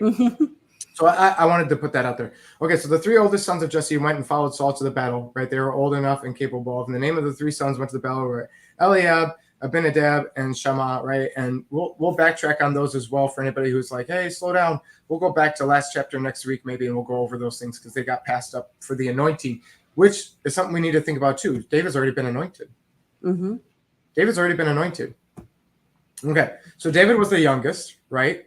So you have 3 of the 8 that are old enough and capable of enough to be in the combat. Now, we already saw that Samuel warned and Saul fulfilled that prophecy that any young men that are old enough and capable and ready for warfare, he's going to take for his army. 8 sons, 3 of which Saul took, which tells you the other 5 are not. David is the youngest. He is the furthest from his family from being considered capable for this scenario, the situation, age, height, body, things like that. These are things we need to think about when we're looking at this chapter. It's in context for a reason. So David went and returned from Saul to feed his father's sheep at Bethlehem, right? And the Philistine drew near morning and evening, presented themselves for 40 days. Now, I'm going to argue also theoretically, I'm theorizing that the Philistines had placed themselves in their camp on their mountain, facing the Israelites so that they would never have to cross the creek. There is a way, I'll pull up the map here in a minute, but the Israelites would have had to cross the river and the Philistines would not have. And I believe that was part of the strategy as to why the Philistines had curved around. They wanted to be able to exit, to come back, to go towards Ekron and Gath without having to cross that river. Yeah. Okay, and I do think the river is one of those unspoken factors to consider in this chapter, which is why it makes me think that might have been one of the reasons why there's 40 days. That might have been one of the reasons why we don't see the armies advancing too much, although there is one verse that makes me wonder. I think the river has a role to play here. So he presents himself 40 days. Jesse says to David, take to your brethren an ephah of the parched corn, 10 loaves of bread, run to the camp to the brethren. Carry these 10 cheeses to the captain of their thousands, right? Butter up the leaders, make sure they're doing good so that that they don't put our sons in the front of the battle and then have everybody step back like we see David doing later on with Uriah. I know, I'm sorry, that was terrible of me to say, right? But I'm just saying, it seems to me like he's sending provisions for his sons because he cares and he wants them to have enough energy, and he wants to hear a report, and you don't send somebody empty-handed and they're coming back not empty-handed with a report, but he also is sending provisions for the captains. Mm-hmm. Why the captains and not the king? Because the captains are the ones who are choosing the placement of these soldiers. I think Jesse's literally sitting there thinking in his house, what can I do to keep my sons, my 3 oldest sons, from being at the front line of the battle today?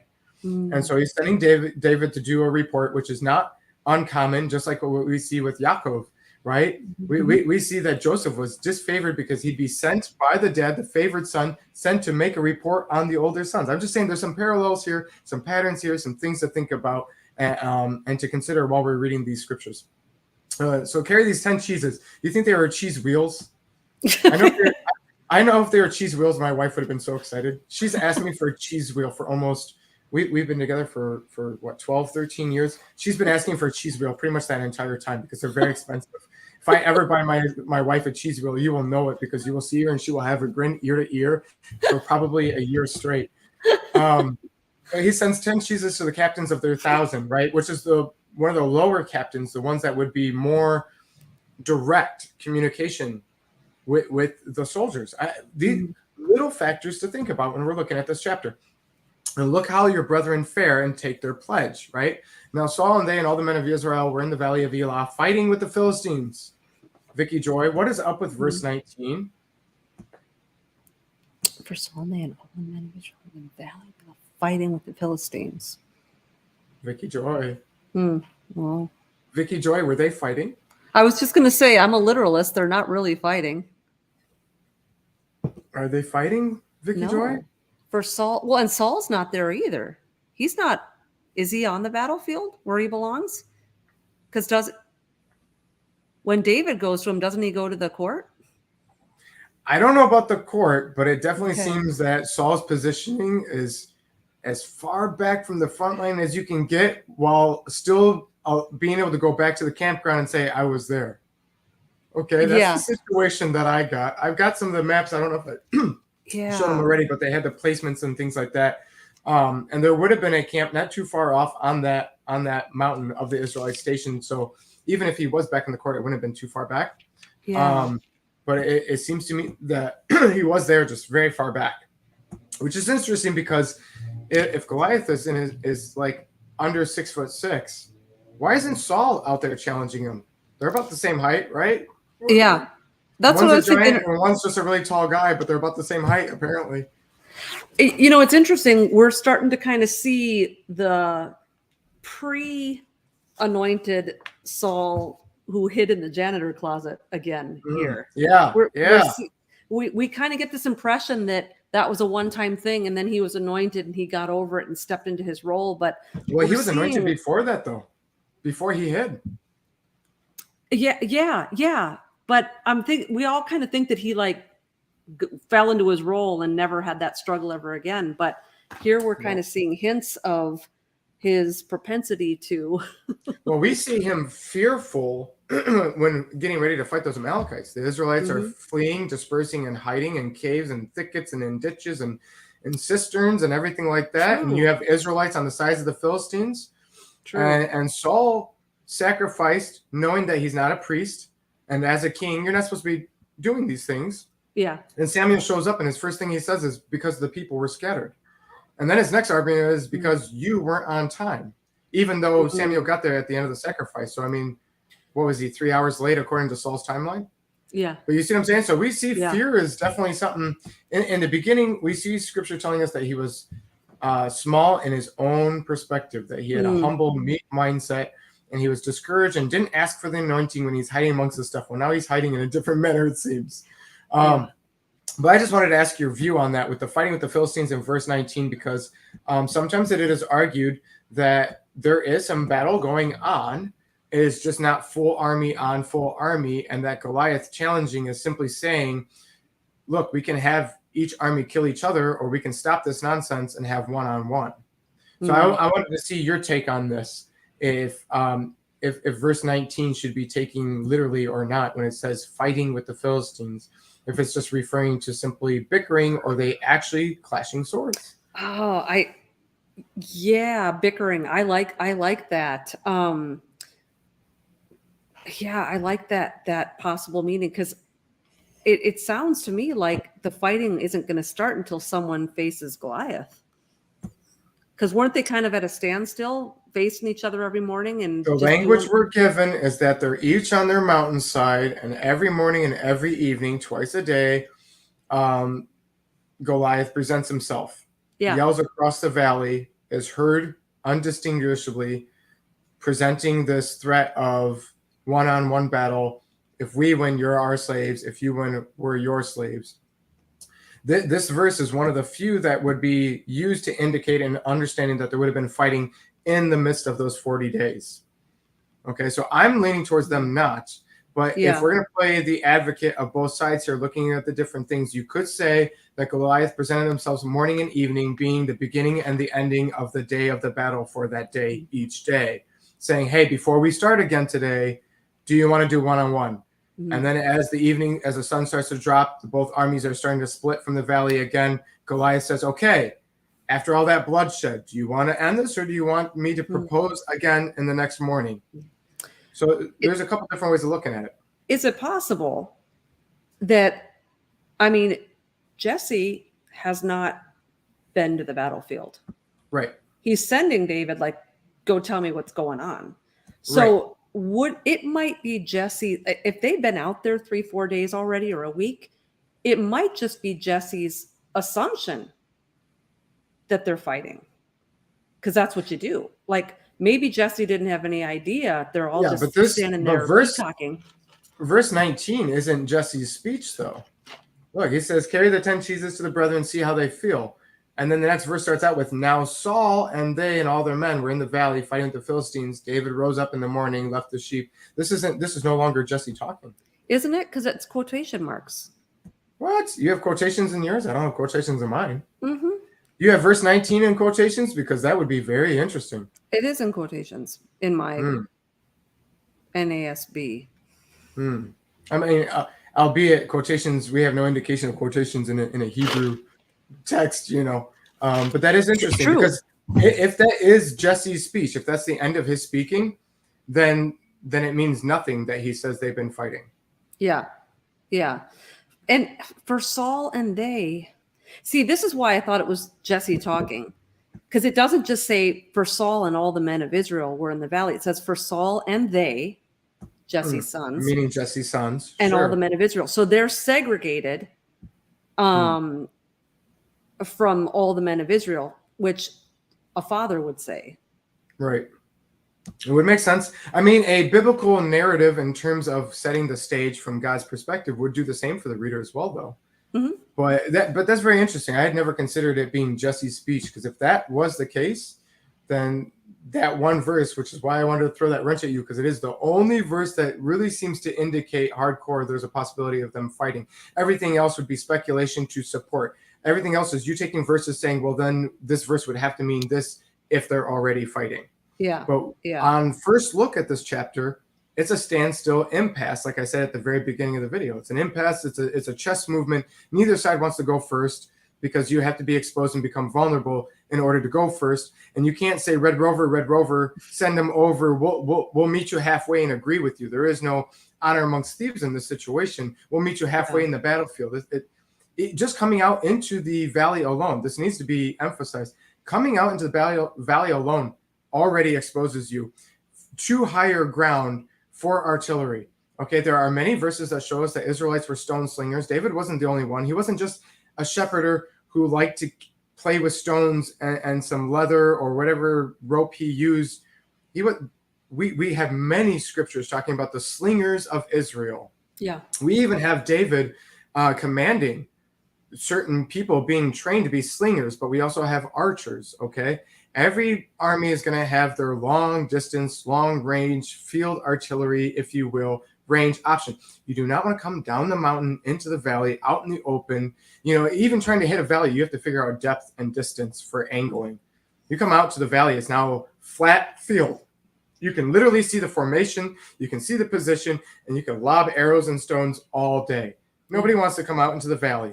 Nobody wants to come out to the valley and say, meet us here. Nobody wants to do that. Okay, except for Goliath, kind of. And I'm going to argue that I don't believe he came out to the middle of the valley, but we'll get there in a minute. Okay, so I just want to throw that wrench at you. Okay, so David rose up early in the morning, left the sheep with the keeper, took and went as Jesse had commanded him, came to the trench at the host, right? Trench kind of indicates certain position on the mountain. I just want to point that out. As the hosts were going forth to fight and shouted for the battle. They're going forth to fight. So it's almost like they're getting ready to present themselves, but not necessarily fighting. I just want to throw all different perspectives here. Israel and Philistines had put battle in array, army against army. So they have them in position, ready to go, whether or not they're actually doing anything about it. So David left his carriage in the hand of the keeper of the carriage. He's left his taxi cab rider, on the side there waiting. Ran into the army, and we see this a lot. We see David moving with a purpose, with a hustle, right? He runs into the army, came and saluted his brethren, and as he talked with them, behold, there came up with the champion, because he came in the morning, right? And the Philistine of Gath, Goliath by name, out of the armies of the Philistines, and spake according to the same words, and David heard them. All the men of Israel, when they saw the man, fled from him and were sore afraid. So they were in array. They had their battle formation. Now they've broke formation. The men of Israel said, have we seen this man that have come up? Surely to defy Israel is he come up. And it shall be that the man who kills him, the king will enrich him with great riches, will give him his daughter, make his father's house free in Israel. So David spake to the men standing by him, trying to get a confirmation, right? What shall be done to the man that kills the Philistine? He wants confirmation. He wants repetitive. He wants a pattern. He wants 2 or 3 witnesses. And take away the reproach from Israel. For who is this uncircumcised Philistine that he should defy the armies of the living God?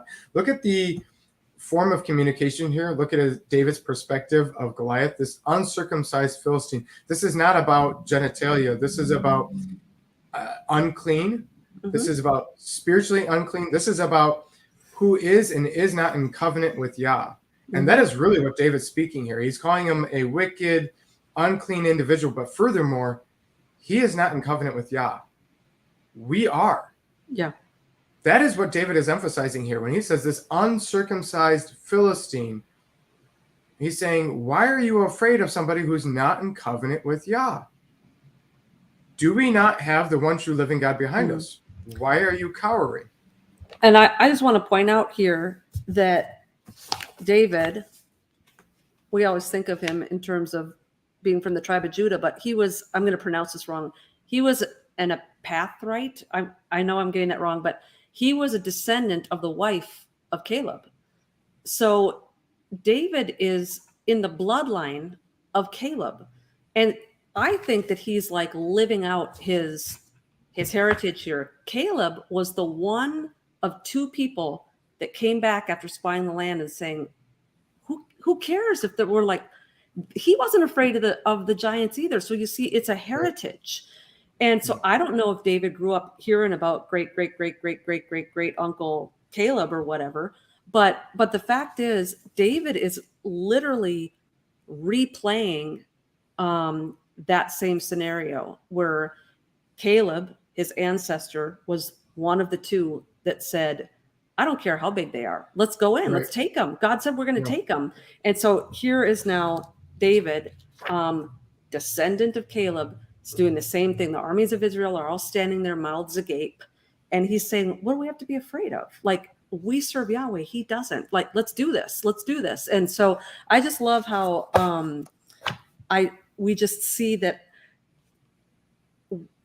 people always talk about how David was prepared for this because he killed the bear and the lion first. And it's true.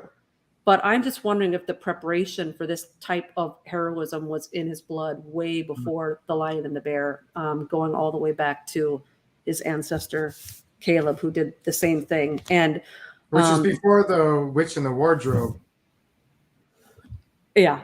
The lion and the bear, before the witch in the wardrobe, 1 Samuel 28, the witch at Endor, right? You got the robe of Saul. I just wanted to mess with you on that wordplay. I'm like, are we doing C.S. You're Lewis? Like, what are you talking about? Well, it was a C.S. Lewis pun, but I just that's right. That's right. Well, and I'm not going to hijack this, so don't worry, don't get nervous. But I'm not. Caleb ran into the sons of Anak, and he ran them out of Hebron. And interestingly, in 2 Samuel, Absalom's mother was the daughter of Talmai. And if you go back to the 3 sons of Anak, one of them was Talmai. And so there's a million little dots to connect there. And I don't want to get off tangent because that's you can get into it if you want to get into it a little bit, we can. Vicki Joy, if you want to share some of your amazing notes, because I know you have some brilliant stuff. Well, it plays into this particular thing we're talking about because we're talking specifically about David's heritage with being related to Caleb through Caleb's wife. Let me see if I can just find it. So this is part of it, but I want to start. There's so much in here, and I just don't want to go way off track. But so David's wife Maacah, and there's different spellings. So if you go to different places in Scripture, sometimes it's spelled Maacah, and sometimes it's spelled completely differently. But it is the same woman. So King David's wife Maacah, she is daughter of Talmai, king of Geshur. That's in 1 Chronicles 3:2. She's the mother of Absalom and Tamar. So this actually makes Absalom half Jewish from the tribe of Judah, but half Geshurite. So Absalom wasn't this full-blooded Hebrew offspring because his mother was a foreign wife. So when Absalom fled for refuge after his coup, and he fled after he killed the brother, I think it's when he killed the brother, he fled to Geshur. Well, why did he flee there? Because he had family there. It was the other side of the family. I've disgraced myself with this side of the family. I'm going to go. Right. I'm going to go to Grandpa. Where else are you going to go? You're going to go to where you have people. Sure. Yep. So he fled to Geshur. So Absalom had a daughter who he named after his sister, Tamar, 2 Samuel 14:27. But 1 Kings 15:10 makes it sound like the Maacah married to Solomon's son Rehoboam was the daughter of Abishalom. And so a lot of people then think that Absalom actually had two daughters, one named after his sister and one named after his mother. But I think that, well, I don't want to get too much into it because I don't want to bore people and I don't want to go way off. But basically, I'm going to go so far down the rabbit trail, and I don't want to do that, Ian, because I don't want to get way off track. But basically, with Talmai, to just go back to the topic of just the ancestry of Caleb and Hebron and the land that Caleb took when he threw Talmai out. So Absalom fled to Geshur, where his grandfather was king, Talmai, the son of Anak. This is the same Talmai, son of Anak, that Caleb, David's ancestor, was spying out the land. So I grabbed some timelines online, Ian, and you know with timelines, everyone's got a different idea. So these are just like everything else, but timelines are really hard. I know. This is just a general guideline to kind of give you an idea of how long this little Talmai has been roaming around since the days of Caleb, right? Okay. So assuming Joshua and Caleb spied out the land in 1444 BC. And again, these dates can shift, but I'm just kind of giving everybody an idea of how old this guy might be. Yeah. Because the implication here, Ian, is that this is one of David's wives. Right. Okay, this is now a bloodline mixed with the Davidic kingship. Okay. Right. So that's why this is important, because we always think of David and his sons as the line. This is the line. Jesus comes through. This is the line, and we already know that there's Rahabs and Moabites and stuff in here, and all sorts of stuff. But so if Joshua and Caleb spied out the land in 1444 BC, David was crowned king, let's say around 1040 BC. Absalom is born around 1009 BC. Absalom dies in 978 BC. So that's kind of the basic timeline. By the time from the time Absalom is born and the time Joshua and Caleb spied out the land, this would make King Talmai roughly 466 years old. I was going to say almost 500. Yeah. Yep. Not including how old he already was at the time that Joshua and Caleb first encountered him, because we don't know if he was 20 or if he was 15 or if he was 40. We just don't know.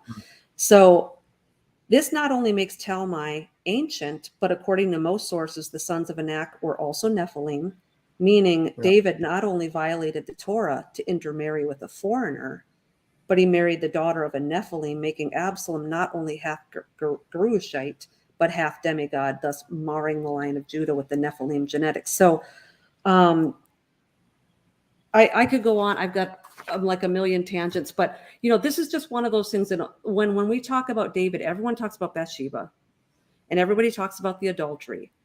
But this is a guy that not only married a foreign wife, but he married potentially a descendant of the son of Anak.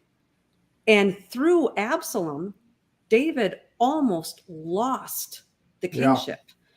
Well, I was going to say that would have been of the enemy, right? That would have been the whole point of why they would have been coming through the lines, understanding that it would have been through Saul, but then it got passed on to David. Enemy understanding the Messiah, Mashiach has to come through this line. If you can corrupt all of the lines through the DNA, then surely the Messiah cannot come through a tainted bloodline that has been damaged that badly. Yes. Not to mention the fact, had Absalom taken over, in essence, he would have been reclaiming the land for his ancestors that Caleb stole from his grandpa, right? And so, again, we just see more of this Genesis. The seed will be at enmity with this seed. And so I could go on and on. There was just some really... We have somebody in the chat that said Absalom sure acted like a son of a snake. Yeah, didn't he? Well, yeah, and for sure. I mean, and it's amazing. Like, Ian, I'm not going to go on, but I just want to give people like a little thing in case they're interested. Well, if you go ahead, but if you read Deuteronomy 21, I think there is a lot of understand. I think Deuteronomy 21 is actually explaining David and Maacah's relationship and what happened there with Absalom and the family dynamics there.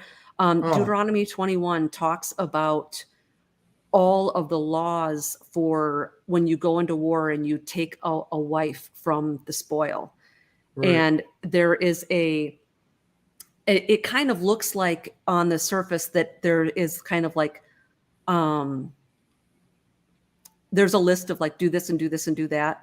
But it actually, rather than like a list of potential domestic relation complications, I think rather than a list, it's actually a progression of what happens. Yeah. Okay. You marry this foreign wife, and then she's got to shave her head and do all this stuff. And then as soon as it tells you in Deuteronomy 21 that you can now go into the wife, the very next verse it's saying, if you don't like her and you want to put her away.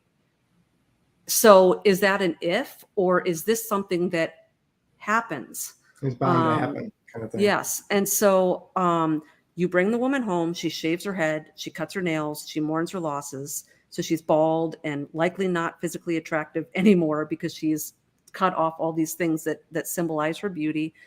And so in the very next verse, there's after the month of mourning, the man can now go into her. But in the very next verse, the Torah explains that if the inevitable happens, you've now had the woman, but she barely speaks your language and she's half bald. And now we have almost an Amnon, Tamar sort of situation. Now he despised her as much as he wanted her.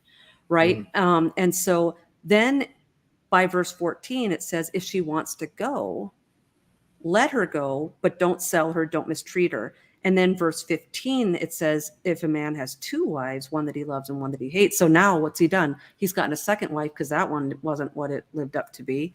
And then by verse 16, the hated wife has bore a son. By verse 18, the son is now stubborn and rebellious. Why is that? Maybe because his mother is scorned, has been replaced. There's a second wife. He's the firstborn. Sure. And so he should have all these rights, but this other son is getting the rights. And so then what happens? Then the rebellious, stubborn son is to be disciplined by his parents. And if he cannot be disciplined, he's hung on a tree. No. Oh, no, it doesn't say that. I'm sorry, but like the whole time I'm like, okay, yeah, I knew you were going to get that. You're going to get that. And that makes sense. But it does not say that. Does it really? It does. Oh, Vicki Joy. I just think, we always hear about Bathsheba and with Solomon and is there like a root?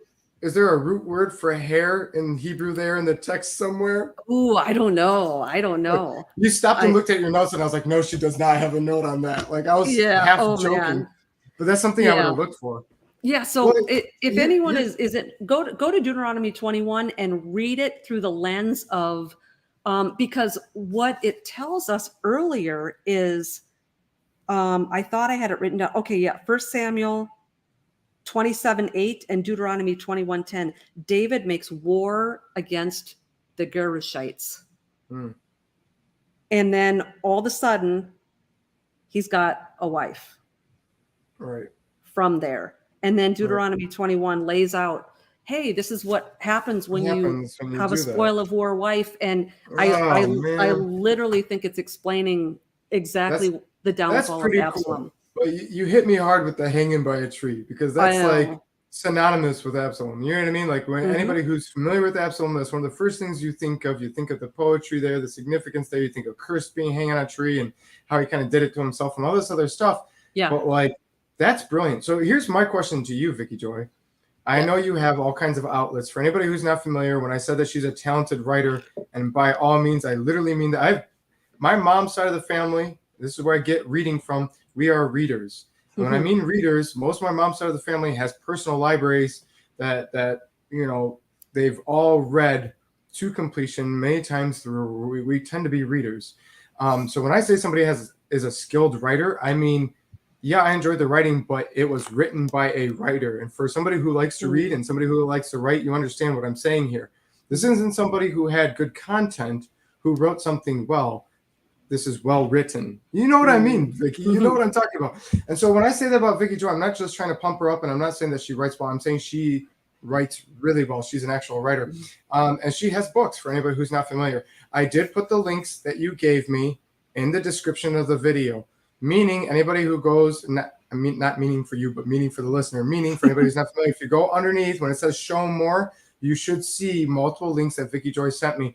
I noticed the top one didn't show up as a link. It still has the address, so you can copy and paste it. But I'm going to go mess with that later to see if I can't make it like a link, because the other ones you can just click on and it takes you straight there. Yeah, it should be. It should be a link. Yeah, I don't know why I did that. I don't know if it's how I copy and pasted it, messed it up, and there was a sometimes if you have a space bar or something, it throws the whole thing off. Yeah, it might be me. But anyways, she's got books, and you've got Through the Black, and you're doing Rumble, and you're guesting all these shows, and you've written articles from things, right, for magazines and stuff like that. I've seen you do stuff like that. But here's my question: with all those outlets and as busy as your plate is, do you have an outlet that you're pumping that story into that you're only giving us a taste of? No, I've got like 8 pages of notes here, and a lot of it revolves around. There's so much here. I mean, there's a lot. There's a Makkah Absalom piece. Yeah. But there's also a huge piece that goes into perhaps David's birth name, which I don't think was David. And it goes into perhaps some of his origins and how his birth name and then his name of David is the same thing as like Abraham and Sarah and these other people that go through name changes. That his birth name was a promise, and then his name of David was the fulfillment of that promise. And how, we only look at David as this great guy, and he's a warrior, and he comes on the scene, and he's got all this faith, and he made that one little boo-boo, too bad. But, there was some stuff that I came across as I was researching that I haven't really heard other people talking about, because it paints the human side of it. We like to think that David's one faux pas was Bathsheba. And some people kind of criticize, like, he didn't really have the best fathering skills. He could have handled that Amnon Tamar thing way different. He could have handled Absalom way different. He shouldn't have, wept for his son in front of the army who just risked their life for him. And, so there's criticism about joke. But his origins to there's some things that I think show that his struggles in life were probably generational and went back and didn't just start with him, and it comes through some. So anyway, that's usually how it goes. Yeah. So here's my thing, Vicki Joy. You've given me a couple sentences like almost 2 years ago of a taste of this, and then you gave me a little bit more of a taste tonight. But I asked if you had outlets because you're holding back tonight, and I still have. Yeah. Like I gave you the snake armor comment, but that was like the Mhm. least of my amazing stuff for tonight. Yeah. We haven't even gotten into the good stuff yet. I mean, we talked Yeah. about the spearhead and the weight of the arm, and that's cool. But I got some. The ballistics is really where it gets interesting for me. Oh yeah. So before we move forward and finish this out and start getting into the heavier stuff here, well, heavier meaning details, not heavier matters.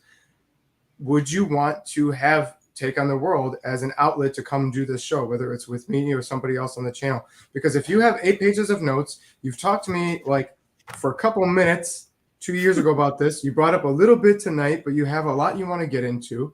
You know, did you want to use this as an outlet? Well, I'll have to definitely pray about that, Ian, because what's funny is I forgot. I wrote a lot of these notes a couple years ago, and when I dug out my notes for this week, I was rereading the notes and I was like, what? Like, I don't even remember writing half of it. And I was like re-amazed reading them. Like, I did not remember that the Ruach gave me that much stuff. This stuff is so cool. And I don't know, Ian, if this is warfare or not, but I've been so excited about this stuff ever since we've been talking about it. And even just the little bits that I just told you guys, I am completely drained of energy and emotion right now. And I'm just kind of whipping through it and like, oh, you guys are probably bored with this and like, oh, whatever. And that's not the way I'd like to present it. I'm really excited about this stuff. And I got beat up this week, Ian, really bad. I got letters. I got occult trolls. I've got, I haven't been sleeping, and I really am. I'm not joking about the brain fog. Like, I am at an all-time like cerebral, like it's winding down to like nothing. And I don't really have an outlet for this because the stuff that I do for LA and the stuff that I do for Tom is so truncated into particular topics, and same with Real Dark News. And this is not the kind of thing I could do for Wisconsin Christian news because it's just not which is why I asked, because I figured out of all your outlets, because I went through it in my head and I was like, I was thinking the Wisconsin magazines, I was thinking through the Blackwood Tom, and Tom would listen to you talk about some of this stuff, but a little bit into it, he'd be like, okay, well, let's get into. Yeah, it's not our topics. Because it's not his tea, and there's nothing wrong with that. I got love for Tom, and I love what he brings to the table, but it's not his tea. Yeah. So what I'm saying is, if you feel led on timing, and you have the option of pre-recording if you want to make sure that you're in a timing where you feel that you can present it the way you want to, you know. But yeah, I already said Take on the World instead of my channel, just because I feel like I already know there's 2 or 3 channels on Take on the World that's going to ask me to pass the buck. And I'm going to tell them, we'll pray and see. You know what I mean? So I'm not saying I'm going to pass you off. I'm just saying I know 2 or 3 that I can think of that are going to want me to pass it. But I wanted you to prayerfully consider Take on the World for that outlet. Because this is a good channel and for that type of content. You know what I mean? Yeah. Well, and it's interesting, Ian, rewind back to like 1998 through like 2006. It was like another lifetime. I was, in the evangelical like realm, and I was not red pilled. I didn't know anything about Torah or Sabbath or anything.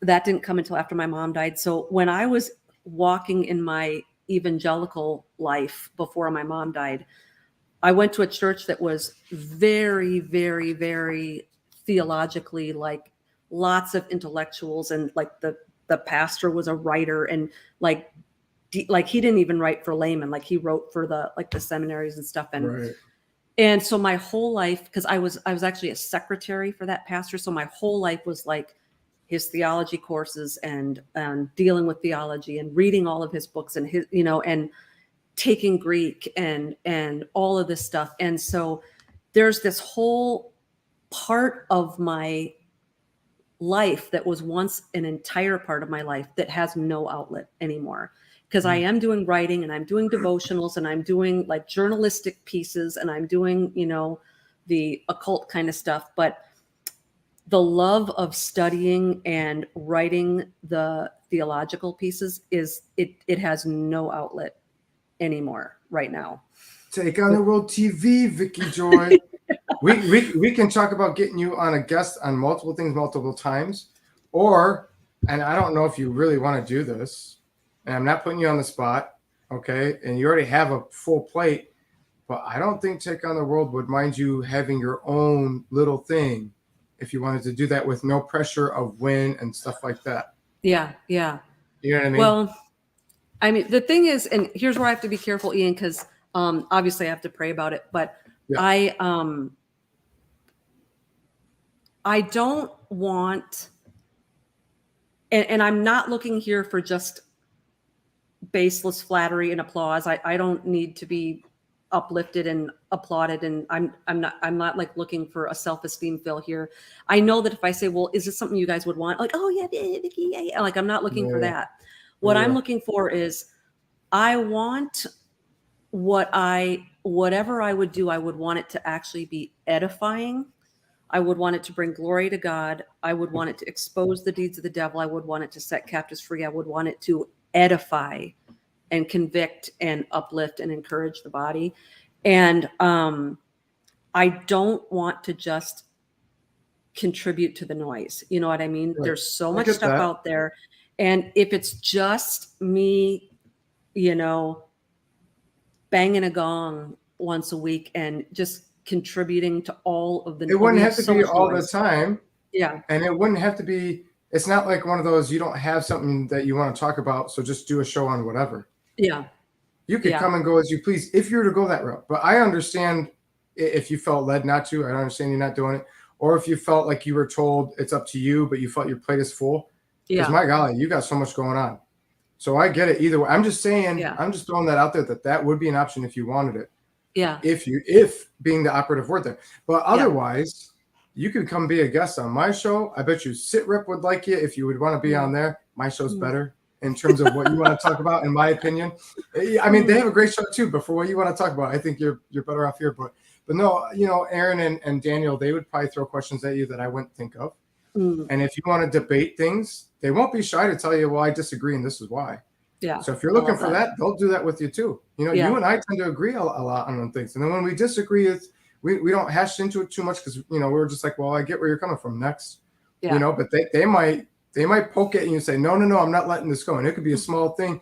And you'd be like, fine, let's do it. Let's throw it down. You might get the boxing gloves out. I don't know. Yeah. And Jeff and Chad, they like history. So you want to talk about scripture and get in depth of stuff? Yeah. So there's options here if you want to do that. Your following has gotten one little facet of Vicki, because we do agree with each other and we're very respectful of each other. And so, people see that side of me, but I know how to hold my own when people disagree. Like you guys haven't seen it. I've seen some other sides of Vicki Joy, and I've heard some other sides. And I'm not afraid to defend my cause. I know. Well, see, the listener doesn't know how great of phone conversations we have. There are times, folks, when I go to call Vicki Joy, and then I think to myself, will my wife be upset if I call her right now because we're gonna be on the phone for 3 hours? Almost given, and she doesn't get upset with us, but I'm thinking, have I spent time with the children? Does she have something to do? Do I have chores that need to get done? Because I won't call you. If I have like 20 minutes, I don't call you typically. You know what I mean? Like, I'm like, no, it's not going to go past that. Even if you and I both start out the conversation with, we don't have time. It's meaningless. It still goes. Yeah, it is. And we're like, okay, well, I'm late to my business meeting now. Thanks for that. But that was a great conversation for an hour and a half when it was supposed to be 10 minutes. That's what it's like. Okay, so listen, I wanted to get that out there. We have stuff to get through, man. We got stuff to go, man. Let's do it. Are you ready? Let's do it. Yep. Hey, did you see the image for this video? No, I did not. Oh, you got to go look at the thumbnail pic. Okay, so I didn't tell my wife. Yeah, she does all my stuff. She's the artist. I didn't tell her to do this, but I want you to look at it and tell me if it doesn't look metal to you.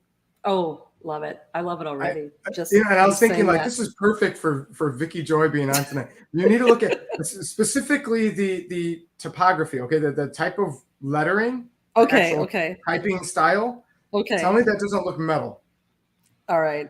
I'm just going to look it up right here. Although the first image she was going to do was really metal, but I was like, you're going to get us too much. Struck. Yeah. It was like Goliath's face up against the screen, blood dripping from the jaw kind of thing. I was like, yo, this is not, we are not going for that. Okay. I was like, we need to tone this back and get some more color in there and something. Yeah. So can I just tell you, this is really funny. So as many of you may know, so I write this book on sleep paralysis, right? This applies to what you're saying. I write this book on sleep paralysis, and it was so funny because like I'm just me, I'm just doing my thing, right? And LA is just like the nicest guy. Like he can basically tell you this is horrible, and you would never know he's even saying it because he has such a gracious way of saying things. And so he'd just be like, Vic, it's so dark. He's like, you lead people down into this dark place, and sometimes you remember to get us back out, and sometimes you don't. You know, and I'm like, oh, you just described my whole life, man. But what's funny is when the book finally like got done and they sent me the draft of like the final book cover, because like I don't design the cover, I don't do any of that, right? It has one of these like, you know, 1980s like Tipper Gore parental advisory like stickers on the front. And I'm like, cool. And I'm like, wait a minute. It wasn't that bad. Oh man. So I thought it was cool, but then I was also like, dude, it's not that bad. All right. Great. So I'm looking for the, is it up here? Is it up here? It might not pop up until after the show a little bit. Sometimes it takes a day or so.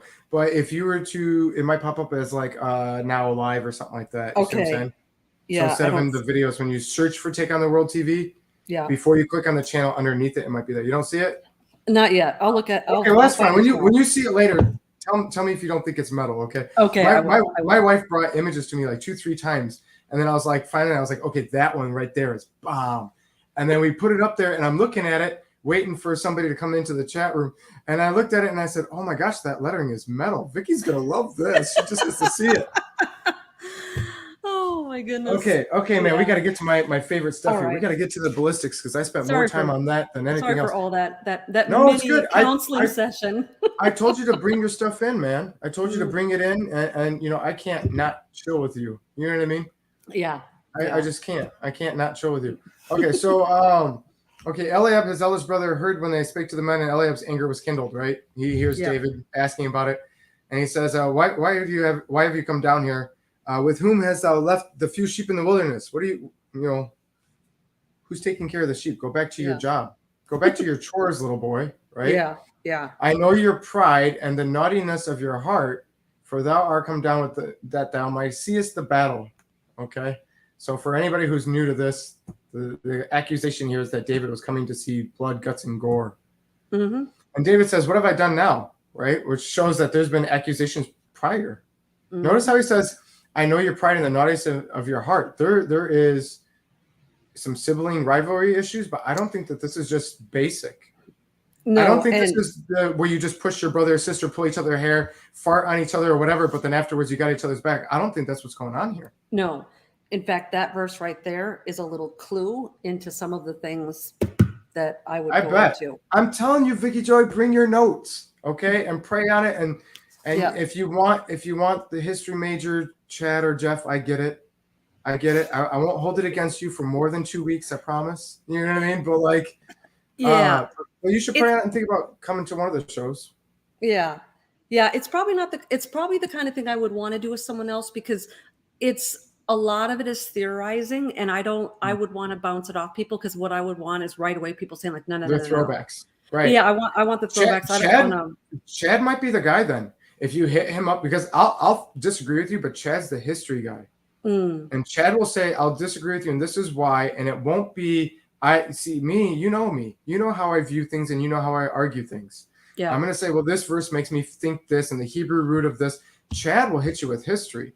Mm-hmm. And if you're coming at it with the claims that you're coming with and the stuff that you seem to be hinting at, which I'm trying to pick up on, Chad might be the guy. I mean, Jeff's a good history guy too, but Jeff's a softie. I love Jeff, and you should think about going on his show too. But if you're looking for a bounce back and someone to throw at you and say, well, how can you say that because of this? So you can throw it back at him. Jeff's probably not the guy. I'm probably not the guy. I'll throw it at you, but you're going to be like, yeah, no, that's stupid because of this. And I'll be like, I'll be like, well, whatever, there it is. Because this isn't my topic. I definitely think that I need to throw back on it, because like I said, this is highly speculative stuff. Now, it's not out there. It's not like ridiculous. It's not like way off in left field, but it's stuff that I haven't really heard before that I think is in the text. And Yeah. but I don't like to go too far down my own rabbit Yeah. trails before Right. someone's like, hey, dude, you're lost in We the went too weeds, you know? far. Right. Yeah. Yeah. Yeah. You're off-roading, which we've all done from time to time. And that's why we need somebody that, and usually a lot of the people that I get are so far the other way that anything you say the word Nephilim and they're already, all right, I got to stop you right there. That's stupid. Yeah. Right? Yeah. That's usually the critics I get. So I don't come to them to bounce things off because they've already written off half the Bible, even though they don't see it that way. Yeah. Right. Yeah. Elongated skulls. That is cradle. I was like, all right, dude, get off my face. Right. You know what I mean? Like just, but anyways, you might want to think about it. Maybe Chad would be the route to go. You'd have to give him a heads up and you'd have to let him study it out and give him a little bit of an idea of what you're getting at. Yeah. But that might be something to do. Okay. So back to David and his siblings and the rivalry that I do not think is harmless here. And he says, what have I done now? Is there not a cause? Right. Keep in mind, Yeshua said, if you're righteous, if you're angry without a cause, then go and make right with your brother. And a lot of times people will skip past that. And that churchianity is this understanding of all judgment is evil, even though it says judge with righteous judgment. They think all anger is evil, even though we see examples of righteous anger, even Yeshua himself flipping tables and then making whips. Vicki Joy, you know what I mean? Like, so there is such a thing, and that doesn't justify every little thing anybody wants to do that believes they're a part of the body. I'm just saying there's such a thing, and we need to think about it. And David here is saying, my anger is righteous. He said, is there not a cause? That's what proves that there is some righteous, at least in the sense of to be angry, not so much necessarily with what you do about it, right? So he turned from him towards another and spake the same manner. So he's getting multiple witnesses, and the people all answered him the same. They're all saying, yeah, that's the case. This is what you're going to get if you do it. So the words were heard when David spake, and they rehearsed them before Saul. So the word gets back to Saul. David says to Saul, let no man's heart fail because of him. Thy servant will go and fight with this Philistine. You guys are waiting. I'm going to go do it. Saul said to David, you're not able to go against the Philistine to fight with him. You're but a youth, and he is a man from his youth, right? He is a man of war from his youth, meaning he's no longer in his youth, and he's a man of war. He's experienced, and he's not young. David, you're young. You weren't on this battlefield to begin with, and now you're the shepherder that wants to do this. Okay, so just pausing real quick. You are but a youth. I have read a lot of papers and a lot of sermons, and I've looked at a lot of things, and all the scholars seem to agree that David was between the ages of 11 and 16. That is what they've narrowed it down to, 11 to 16. And in this study, this is from my notes from 2 years ago, I said, that's 5 years, 6 years. You can't narrow it down any more than that. So here's my theory. And I'm looking at their arguments, and all their arguments have to do with he wasn't old enough to be on the battlefield based on all the different things of that nature. He's the youngest of the sons, and you've got the ages of some of the other ones. Age requirements for the battlefield, things like that. That's what, and youth, right? And instead of considering him a young child, indicating younger than 12, 10 or something like that. So they're saying, it's probably about 11 to about 16 to 17. He should have been on the battlefield, right? Or would have been considered for, and they wouldn't have seen him as a youth. 11 to 16. Vicki Joy, that's their argument. Okay, you want to talk about speculation. So I went and found that David is a recognized as king at 30 after being chased by Saul for 8 years. See, what I did is I went and found a number that was solid, and then I worked backwards. I did how people do with the timelines with Solomon. Why I've yet to see this, I'm not saying it's not out there. I'm just saying I looked at a lot of academics, I looked at a lot of scholars, and I watched a lot of videos, and they all said the same stupid thing, Vicki. 11 to 16, 12 to 17. I'm sitting there going, what the crap? Okay, so I got age 30, right? You look at Numbers chapter 1, verse 3, 1 Samuel 17, 33. You see the arguments of being an adolescent and things like that. King at 30, the math I come up with, he was chased by Saul for 8 years. Before those 8 years, we have 7 years in the palace. Okay? This would be on that fringe point. So it seems to me we can narrow that down to 13 to 15. And me personally, I'm going with the math that David is specifically 14 years old, about to go into 15, about to finish his 7 years in the palace as a harp, moving forward as seen as a warrior.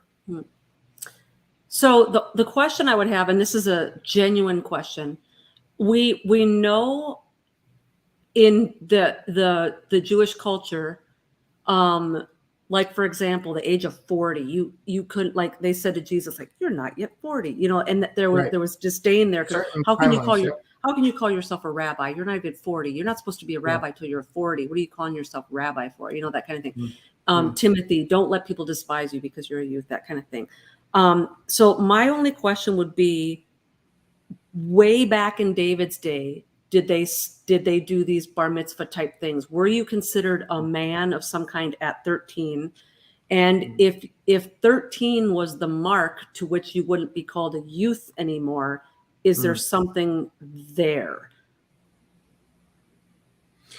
I mean, I don't have an answer for you. I know that we have your bar mitzvahs and your bat mitzvahs. You got 13 for males, 12 for females. And I know that through oral traditions and things like this can be traced back pretty far back. But going back to the time of King David, scripturally arguing, you have verses talking about ready for battle at age 20. And certain kings actually pushed it back, right? You've got Levites coming in, being trained up to the age of 25 before they're able to actually be considered a priest. Right. And so between the ages of like 17 to 25, the only way you were safe is if you were trying to be trained up for at least the 4 years that were required to be considered a priest by age 25 as a Levitical priest. But you only get that as if you're a Levite. So there's only so many that can use that religious exemption, if you will. Right. Because that's kind of how it would have been seen at that time period. But depending on the king and the time, there was pushing back of numbers. But as for the significance of the number 13 or the coming to the age of man, when is it no longer considered a boy and is now considered a young man? I don't have an answer for you at the moment. I would have to say that we have probably enough verses that can come to mind that would argue that it would have to be somewhere around the adolescent teen age. But to peg a number, I've got nothing for you at the moment. Yeah. And I'm not looking for a certain answer. I don't have anything in mind like, no, he has to be 12. Like I was just curious because I know that there's been, even now in modernity, there's pastors with rebellious children who question whether or not they should be a pastor. And there's the language in that verse about, if you have rebellious children, it actually means a certain type of a youth. It doesn't mean like a 20-year-old living in an apartment who's off at college kind of a thing. And so I know that there's a lot of, what's the word? Like, that's the brain fog, guys. The rites of passage at certain ages in that culture. And so I was just wondering if there was something to that word. David was still a youth. If that could indicate even more. There's probably somebody out. I mean, I shouldn't even say probably. There's got to be people out there with answers to that. Whether or not it's actually accurate is up to the person to listen and read and judge and figure it out. But I've got nothing for you. But that's what I've got is 13 to 15, depending on how you do your math on how many years David was chased, how many years in the palace, and do the years in the palace overlap with the timing of the Valley of Elah. At this point, David would have been playing harp for Saul. He was considered an armor bearer. So how far into those 7 years are we talking? You see what I'm saying? So I'm personally, I'm thinking we're at the early on stage, like going into it. 14, about to be 15. It's still year one, but year one hasn't been completed. Does that make sense? Yep. That's what I'm thinking. And with that, you can still get David at king at age 30 after the numbers that I gave. That's what I got. But I gave 13 to 15 in case I'm off.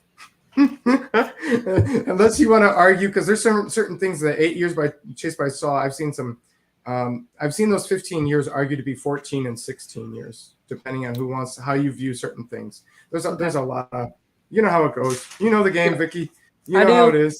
I know you do. Been there, done that. Yeah, I know. I just wanted to throw out there that's my hat in the ring. I'm saying he was about to be 15. That's what I got. Yeah.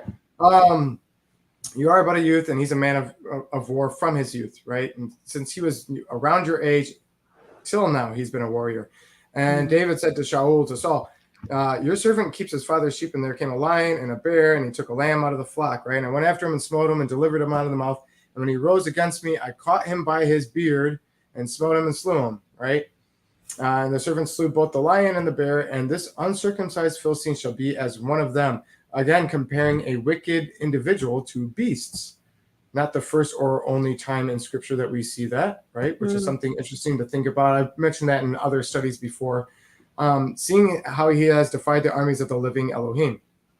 And David said, moreover, Yahovah has delivered me out of the paw of the lion and out of the paw of the bear. He will deliver me out of the hand of the Philistine. And Saul says to David, go, and Yahovah will be with you. And Saul arms David with his armor. Right. And look at we talk about spiritual garments a lot in this show. Right. Yeah, you've got the registering of the Levites at age 30, but this is after they've been brought in at 25 to be trained. There are verses, I'm not making that up, Karen, that talk about them coming in at 25 to be trained, and at that point they are actually doing the duties as they are trained at 25. Anyhow, if we're talking Levitical priests. Okay, so look at the spiritual implications here. Put on my armor. Armor is what covers you, right? Like clothing, like garments. This is what covers your nakedness. This is what protects, right? 25 years old and above. There it is. Comes into active service in the service of the 10 appointment. There it is. That's one of. There's multiple verses on that talking about the Levites at 25. That's why I say 25. Anyhow. Okay, so take on my covering. You see, in physical, he's just saying, use my armor. I've got the king's armor. It's the best armor that you've got. Me and Jonathan were the only ones that had swords when everybody else didn't. Right. So take on my armor. It's been, it's held up in battle. It's not, nobody has it as good as the king. But the spiritual language is take on that which I use to cover me spiritually, what I put my faith and trust in. Doesn't it call Yah the armor? Put on the armor of God. Doesn't it say Yah is our shield? We trust in him. He's our, all this language of trust and hope and as a strong tower, as a shield, as a rock, all these things. But you get combat language in there, the armor of God and stuff like that. And so I would argue that spiritually, Saul, without realizing, is saying, put your trust in that which I put my trust in, this metal that has been forged for me. And who better than for me? If it's good enough for me, then it's more than good enough for you. And David's sitting there going, I haven't tried it. I haven't proved it. I haven't proved it. He's not saying that it's faulty armor. He's saying I'm not even used to wearing it. Right? So he says, puts on the helmet of brass upon his head, and he arms him with a coat of mail. And David girds a sword upon his armor, and he's essayed to go, for he has not proven it. He's not saying there might be holes. He's saying, I don't even know if I can move in this thing. He's thinking about logistics of warfare, just like Goliath would have been when he's wearing 125 pounds of just scales alone, right? And then you add on the 80, 90 at least for the back. And then the helmet must have been, we're talking probably more than 15 pounds, right? And then you've got the greaves, and then you've got the spear. Okay. I've not proved them, and David puts them off. He takes a staff in his hand. Okay, this is interesting. Chooses him 5 smooth stones out of the brook and puts them in the shepherd's bag, which he had even in a scrip. And the sling was in his hand, and he drew near to the Philistine. Okay, we gotta pause there. All right, he has staff in hand. There's an interesting theory here, and I'm not in this boat, but I did theorize this and consider it and play with it before I heard of it, and it took me a while to find somebody else who believed this as well. If you have your shepherd's staff, which is good for fighting off a bear or a lion or something like that, along with a sling, a normal sling, you have to put that staff down in order to be able to operate the sling. Yeah. Is it possible that David had what is called a staff sling? Now, I'm not in this boat, but it is an actual thing that dates back further than David. It is a sling that is attached to a staff, which allows you to lob stones that are a lot heavier, albeit not as far and not as accurate. It does have a heavier punch. Also, when you're carrying it out into a field, it would look like multiple sticks, for those who want to say that Goliath had bad vision, because of the leather strap attached to the stick. It looks like multiple sticks.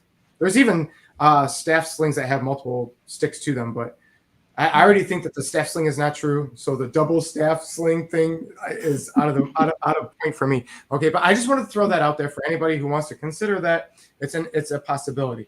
Okay, so he chooses 5 stones, right? First off, it says 5 smooth stones. Couple things. I didn't know this, but world-class slingers, stone slingers, smooth stones are more accurate. Did you know that? I did not. Okay. Also, smooth stones make the crack louder. They said that there is a louder crack and there is a whizzing sound that what they call a shaped stone, a non-smooth stone, wouldn't have. But it is more precise. It is more accurate. It has some kind of aerodynamic feature. And if you have a normal sling, it will spin like a bullet. Okay? And I'm going to be using that picture here really well. And I'm about to show you guys, for those of you who have stuck around and have listened to Vicki Joy and I talk for 3 hours. I know you're getting tired, Vicki. Hang It's in there. been 3 hours. Yeah, it has. I know. I do this to everybody. This is why I don't have guests very often. I didn't even know. Okay, so if you have a clunkier rock, if you have a misshaped rock, one that is not smooth, right, that hasn't been either shaved that way, shaped that way, put in a tumbler grinder, or has been shaped that way by water, it will tumble oddly, even if it's like more of an oval-esque shape. If you have an oval rather than a smoother, more rounder shape, it will tumble instead of spiral. So I'm thinking that gives us an idea of the physical. Now here's the thing. Is it possible that the 5 smooth stones are smooth as a representation of circumcision? I know, that's like whatever, but there are some very interesting sermons and studies out there that argue the smoothness is in a reference to the circumcision, and that this would be a 5-stone circumcision reference as an attack on the 5 uncircumcised giants. And that's what my first argument was. He picked up 5 stones not because he's afraid he's going to miss 1 to 4 times, but rather he's doing the mafia. I don't know if you ever watched mafia movies. I grew up on mafia movies. My adopted daddy's Sicilian, like all the way, and so his family goes back. So we watched Goodfellas and Godfather and all that stuff all growing up, and I loved them. And you hear them say things like, you don't mess with the Italian football team.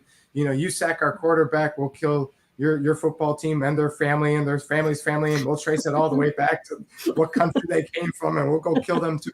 But that's what I think of when I read this chapter. Every time I see David picking out 5 stones, I cannot help but shake this. I can't shake the idea that David's like, Goliath's brother, I'm taking you all out. He is sending a message by clicking those 5, and he's in his heart, in the spirit, therefore represented in the physical, before himself, in front of himself, witness to himself, but also before God, saying, I am choosing this day to serve Yah and to eliminate those 5 giants, because he had 4 giant brothers. Keep in mind also, Philistines had 5 major cities. This is why you get the 5 golden tumors, the 5 golden mice that are placed. They have 5 major cities, 5 strongholds, 5 fortitudes, 5 cities, dominions, strongholds, whatever word you want to use, that I believe is being represented here. You got the giants, the 5 giants, and you've got the 5 cities, the 5 kings, the 5 mice, the unclean, uncircumcised mice. So the being for the 5 giants, that's not new to you, right? No. But have you ever heard it being a reference to circumcision? No, I have not. And from a linguistic sense, parallelism, juxtaposition, it makes total, as a writer, it makes sense to me linguistically with the parallelism and all that. I have yet to have all pistons firing in my head theologically. So, I mean, when you think about adjectives, okay, uncircumcised Philistine, there's a million things he could have said instead of uncircumcised. This filthy Philistine, right? This wicked, pagan, this wicked, evil. Yeah. Sure. So it's a very specifically chosen word. Yes. It ties into covenant. It fits perfectly with what he says, that against the armies of the living God, who are circumcised, who are in covenant. He says it more than once. Do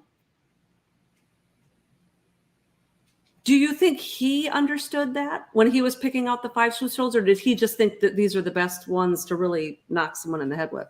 Personally, I think he was realizing that it was 5 stones for 5 joints, 5 giants, and 5 cities. But smooth and circumcision, personally, I don't think that was clicking at all. So the more I studied slingers, and I'm not talking, because this is difficult, and this is one of the things I was excited to tell you tonight, Vicki Joy, too, is that I was stressed out Monday and Tuesday when I was trying to find my notes, because I was like, well, I'll just grab my notebook. And in my mind, I'm always like, it's just the main one that I keep by the bed or by the couch, wherever I'm last having done my biggest study. And I went and checked that, and there was nothing. And I was like, oh, yeah, this is probably more than a year ago. So it's probably one of the other couple of notebooks.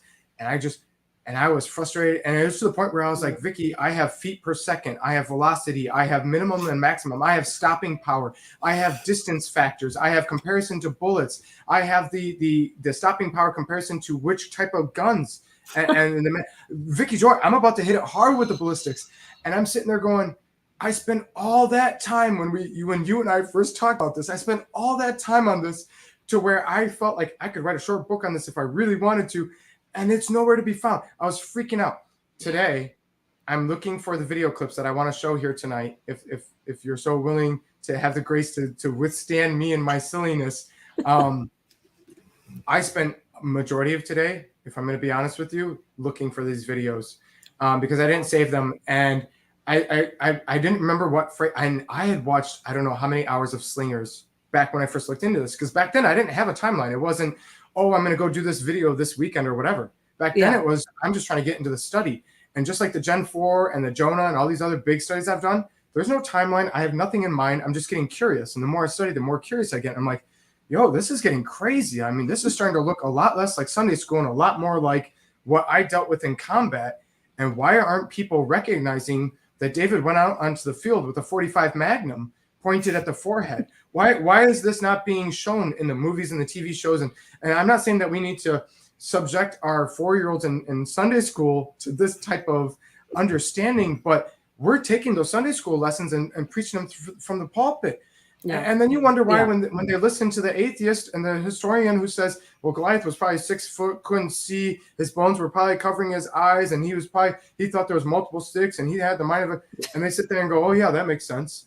Well, of course it makes sense to you. You pictured David with the slingshot 4 feet away from a 6 foot dude guy who was just like, I've got the spear that nobody can hold, but apparently I'm just holding it here for no reason, and I'm threatening to throw you in the air, but I'm not even.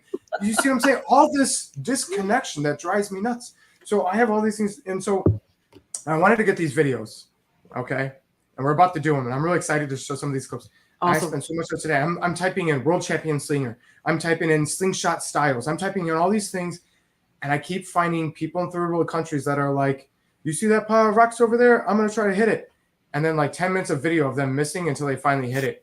And I'm like, this is not the stuff that I got impressed by, and I want to show my live chat. I don't want you to see some kid from a third world country in his sandals who's like, I bet you I can hit that rock over there if I spend all day at it. That's not David, okay? David was, we have to think in mind, okay? When David brings up his shepherding, he leaves the shepherding for one day, not even a full day, mind you, Vicki Joy.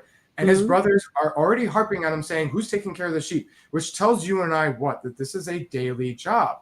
This is something David does every day. Now, David doesn't have a tape player. He's not listening to mixtapes. He doesn't have CDs. He doesn't have video games or iPhones or anything like this. He has nothing but to watch the sheep, which are, for the most part, pretty boring, right? You have to be vigilant, but they're pretty boring, right? They're going to get caught in the thickets, and they're going to get lost, and you're going to have prey. But 9 out of 10 times, you have to just stay awake, right? That's pretty much the point. Keep an eye on them. So what are you doing? You're talking to God. You're praying. If you're David, who we seem to believe that he had a godly relationship to some degree, right, with the Father before this point. So he's praying with God, talking with God, and playing with the sling.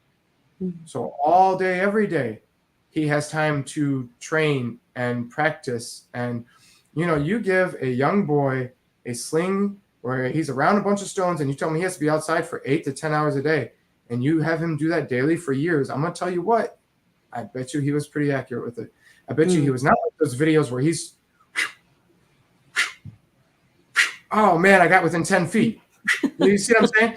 He went up against bears and lions and stuff like that, and to bring that up shows that he has confidence in his skills as somebody who can sling. Right? He has confidence in these skills. He's not going in there with his staff first hand, sling second hand. He's bringing the sling first. Okay, so these are things we need to think about. So let's bring up the pictures and stuff, because I'm going to argue some things here. Okay. Really quick. I know, Vicki Joy, just bear with me, man. I know I take forever. I know I'm slow. No worries. No worries. I'm slow with it, and sometimes slow-witted, right? My coffee's kicking in. I'm good. Okay, so I want to show. All right, can you see this? Yep. Okay, and I don't know if I can have another picture here, but from a different angle, coming from, I point as if you can see my hand, coming from over here. The camp is positioned, I'm going to argue diagonally this way. Okay. Creek is coming down this way. Philistines can leave. Can you see my cursor? Yep. The Philistines can leave without crossing the creek. Okay. Like I said, Yeah. I want to argue that they came angled here. David is running straight. A straight line is the fastest way from point A to point B. I believe he was angled in the same position as his army towards the edge of this mountain, angled but in a straight line, coming across the creek on his way. Okay. That is that is where I'm standing on some things. So he's going to be at least this far before he's slinging, okay? Because he has to pick up the stones. Okay, now we know that river is often active if they're smooth, right? Okay, and I wanted to just, there's this other picture I had that was better, but I don't have it in my thing. But I've got other things I'm going to show in a second. But I don't want you guys to see me going through all my tabs while I'm doing this. Okay, so he's picking up the 5 stones on his way. It's what it seems to me, okay? And his sling is in his hand, meaning he's ready to go, okay? The Philistine came on and drew near to David, and the man that bare the shield went before him. He's drawing near. This is something you do when you expect hand-to-hand combat. The Philistine looked about, saw David, and he's disdained. He's looking around, and he's only seeing David, for he was but a youth and ruddy and a fair countenance, which we're not going to get into all that, but I think that says some things as well. And the Philistine said unto David, am I a dog that you come to me with staves? And the Philistine cursed David by his gods, right? By his Elohim. And the Philistine said to David, come to me, and I'll give your flesh to the fowls of the air and the beasts of the field. Come to me is the language. Vicki Joy, this is not something you say if you're planning on long distance weaponry. He wants to use that spear close hand if possible. He might try to throw it at him as he comes close. That might be what's going on in his mind. But he has an armor bearer with a shield, and he has a sword on hand strapped to him, probably to the charge on his back. I'm thinking, but maybe a hip hold. But I'm thinking charge on the back because that's what we're given in the description. He has sword on hand, ready to go. Come to me. This means hand to hand. Let's go. This is hand to hand combat. Goliath is an infantryman. This is what he expected. This is why he is disgusted at David's position. He's at a distance. He's saying, come closer to me. You're not close enough for us to fight. But he's looking at David and he's disgusted because he sees him as a terrible counter for hand-to-hand combat. Goliath's mindset is hand-to-hand, I'm going to tear you to pieces. He's not thinking sling.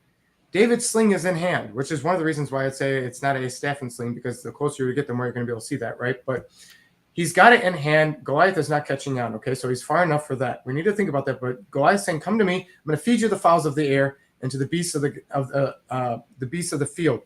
Fowls of the air seems to me to be indicating he wants to throw them up.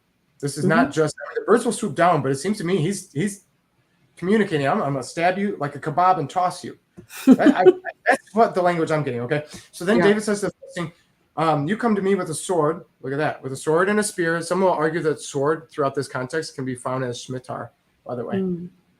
With a spear and with a shield. So he's listing what he has there. Sword, spear, shield. But I come to you in the name of Yahovah, the Elohim of hosts, right? The God of the armies of Israel, whom you have defied. This day Yahovah will deliver you into my hands, and I will smite you and take your head from you. Look at David's already announcing his plans here. I will give the carcasses of the host of the Philistines this day unto the air and to the wild beasts of the earth, that all the earth may know that there is an Elohim in Israel. There's one true God, right? All this assembly shall know that Yahovah saves not with sword and spear, but the battle is Yahovah's, and he will give you into our hands. So David is verbalizing what he already truly believes, that the outcome belongs to God and God alone.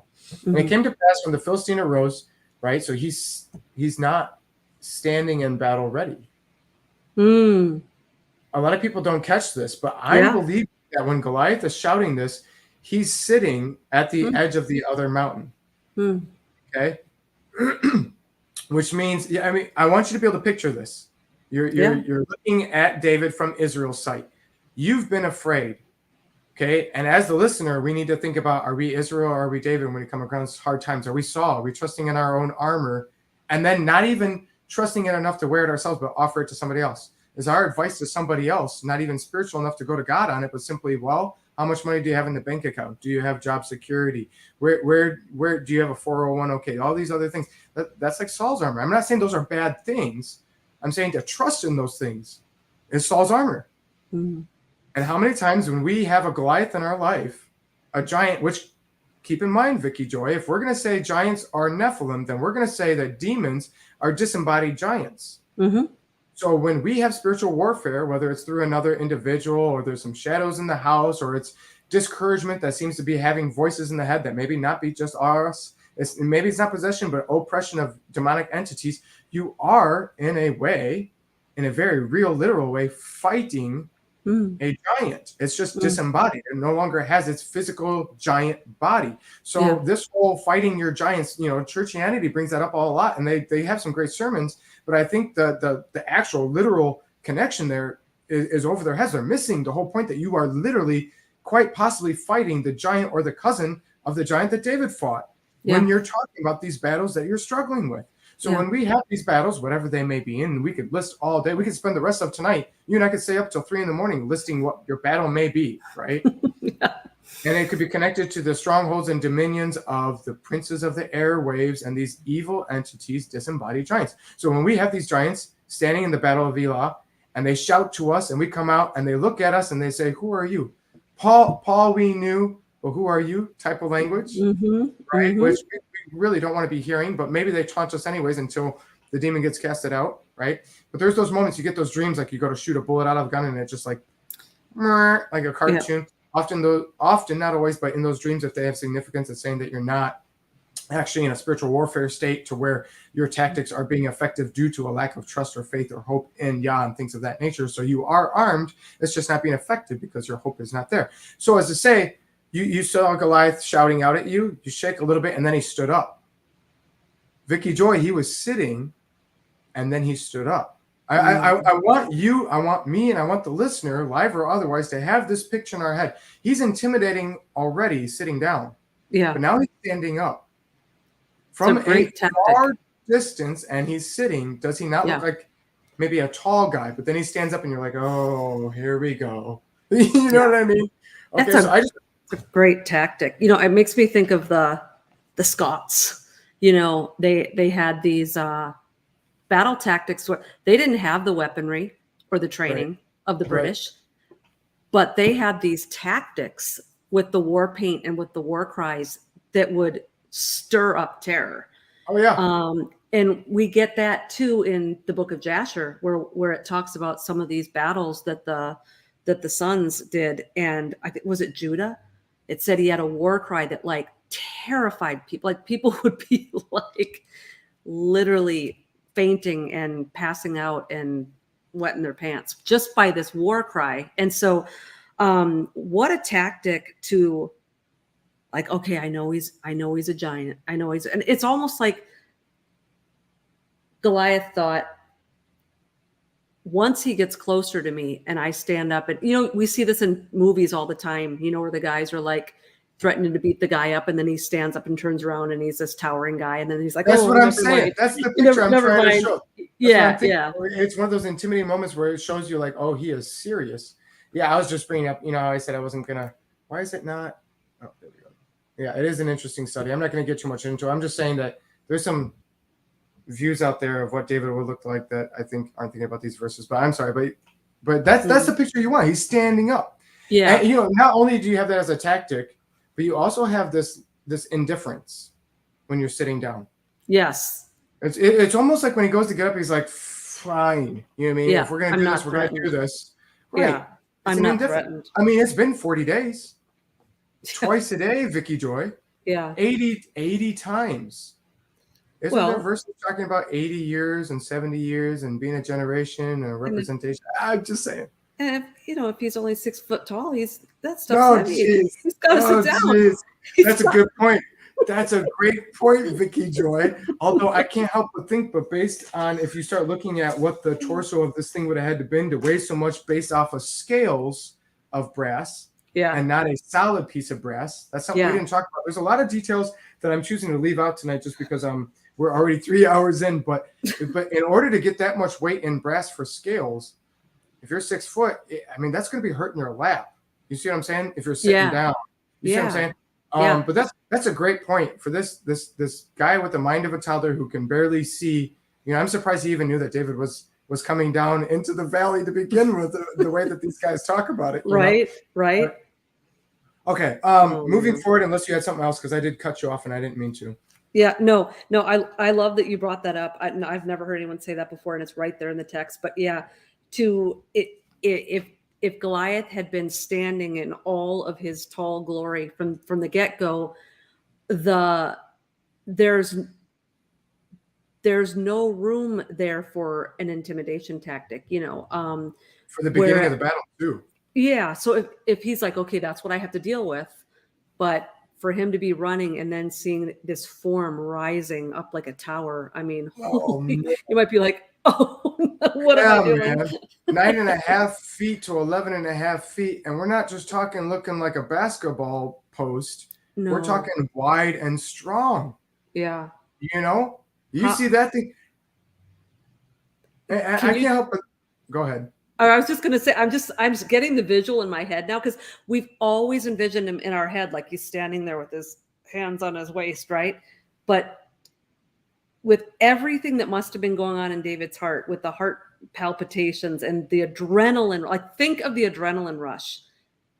And then to see this thing rising like a serpent off its belly, right? Oh man, yeah, the dragon stood up. Oh no! And here's the thing: if you're sitting at the base of the mountain, right, which is that's what the feeling I get. He's in at towards the base of the mountain. He's ready to go. He's shouting out. That's the closest you can be into the valley to shout out, but still have enough distance to where you're not vulnerable coming into the valley. You can go back up your mountain real quick. Yeah. You're at the base. You can sit there. It makes sense to sit at the bottom rather than at the top or in the center. You'd want to be further back on the top if that's where you're going to be at. But we have no reason to think that Goliath came down the mountain into the valley. We don't see that in the language at all. We do see him coming closer, and then we see David coming closer. It said he went and picked up stones, which I'm telling you, that's the language, because that was along the way. It's showing his path there. But if you're sitting, perhaps there's a better chance of being challenged if you're confident enough that you're going to win. Yes. Because that intimidation that you speak of isn't there when you accept it. And then that tactic of intimidation to set precedence for the tone of the hand-on-hand battle. Keep in mind, this is what Goliath is expecting. He's expecting hand-to-hand combat. Mm-hmm. He's thinking boxing. David's thinking 45 Magnum. You know what I mean? He's like, you can put your gloves on all you want. I don't care how big they are. I'm coming with a gun.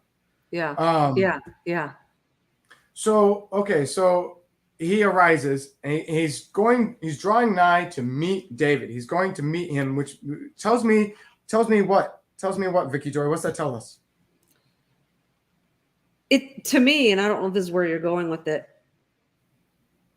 rose and came and drew near to meet David sounds like a very slow-paced, casual, kind of like in sports games where you like shake hands before you do the tip-off. Sure. You know what I mean?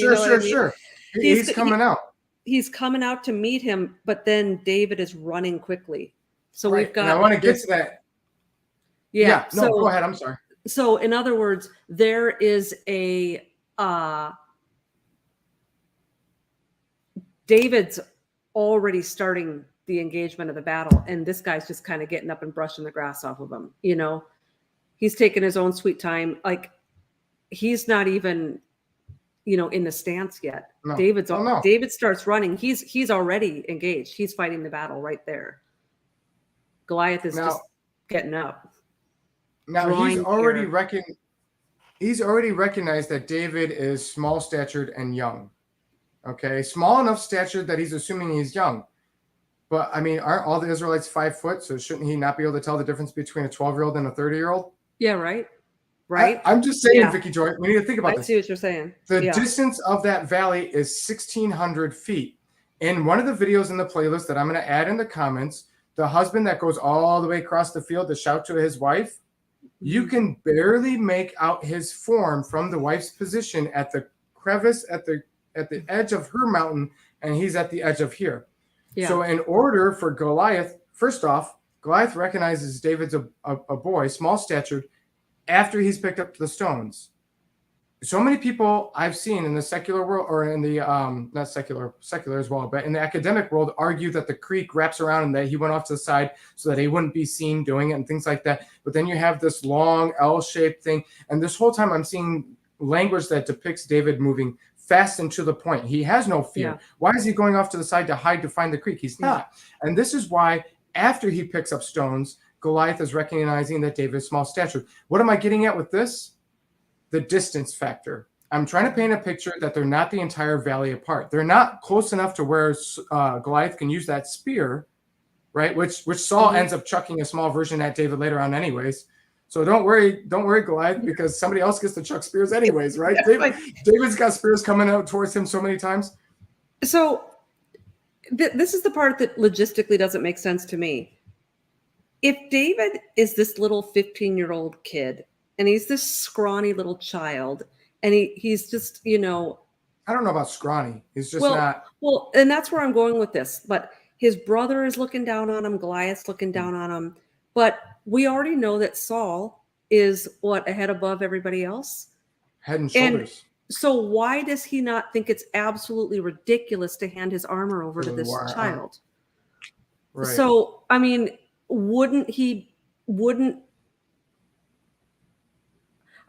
I know that when I was 13 to 15 years old, if I had put on like the hat of a grown man, it would have it would have been huge. Yeah. But nobody thought that it was ridiculous or silly that this huge king was giving his massively sized stuff to a child. So David couldn't have been too small, because he never said it doesn't fit. He says, I haven't proven it. Right. And well, here's the thing about not fitting, okay? Like the OTV, the armor that we'd wear in the army, the taller guys would have ones that are like an inch or two longer, but if your armor got blown up, burned up, ruined, the sappy plate got shot, whatever it was, we could exchange. I'm 5'10", and there was guys that were like 6 to 8 inches taller than me. Not many, but there was some that tall in our unit, and they could wear my armor, and it's not going to be so small on them that it's ridiculous for them to wear. Okay. You see what I'm saying? Yeah. So when you're looking at this armor, I think the helmet probably would have been the biggest issue, right? Depending on, unless David had a big head or something like that, physically, not saying metaphorically, but the armor could have been a little bit long, and he's still, it would have been clunky, not as comfortable. They're probably thinking it's the best armor and things like that. But I do like what you're getting at, in the fact that he couldn't have been so small that it would have been ridiculous, in the sense of how small was David, and if he's not that small, then how small could Goliath actually be if you're making him out to be? You see what I'm saying? Because he's looking down at David and he's seeing him as a little boy. So he's got to be bigger than Saul, who can share armor with David. So I do like that that's what you're getting at. Yeah. My guess is that David, in some sense, was tall in his own right, because we know his brothers were tall, because the prophet was very impressed with their height. And at that point, it never says that David was short. It just says that the three brothers that he encountered first were tall. So it doesn't mean that the last brother that he didn't know anything about until the last minute wasn't also tall. And 15, you've got your growth spurts. And so I don't think he was as tall as Saul, and I don't think he was as tall as Goliath, but genetically, if all of his brothers were tall, he probably wasn't a tiny little child. No. And if you're shepherding, and if you're playing with that sling every day, you're going to have some tone. Shepherds aren't weaklings. He's fighting a bear and a lion and things like that. There's some muscle there. I just think overall, you look at the young face. It talks about his countenance. And some argue ruddy meant red cheek, as in showing baby face type of thing, as opposed to red head. There's all kinds of different arguments there. I think there's a little bit of both being referenced there. But overall, you could look at him and tell that he was younger. That doesn't mean he wasn't taller, and that doesn't mean that he didn't have some build to him. That just means you look at him and go, yeah, okay, you could do some things, but you're not experienced. You're not there yet. You're not even fully at your point yet. In so many years, you're going to hit your peak, and that's when you're going to be a force to reckon with. You see what I'm saying? Yeah. But no, it's a really good point that you bring up there. So I'm just saying that he could tell he was a youth after he got the stone. And what I'm trying to show is they are not 1,600 feet apart. Distance is one of the factors I'm trying to show here. I'm trying to show because my theory, I'm going to argue that at most, I'm thinking they're about 600 feet apart. and I'm thinking there's more of a likelihood of 400 feet apart when David releases the stone. Okay. And so I'm trying to paint a picture here that goes against everything that is taught in churches and in Sunday school.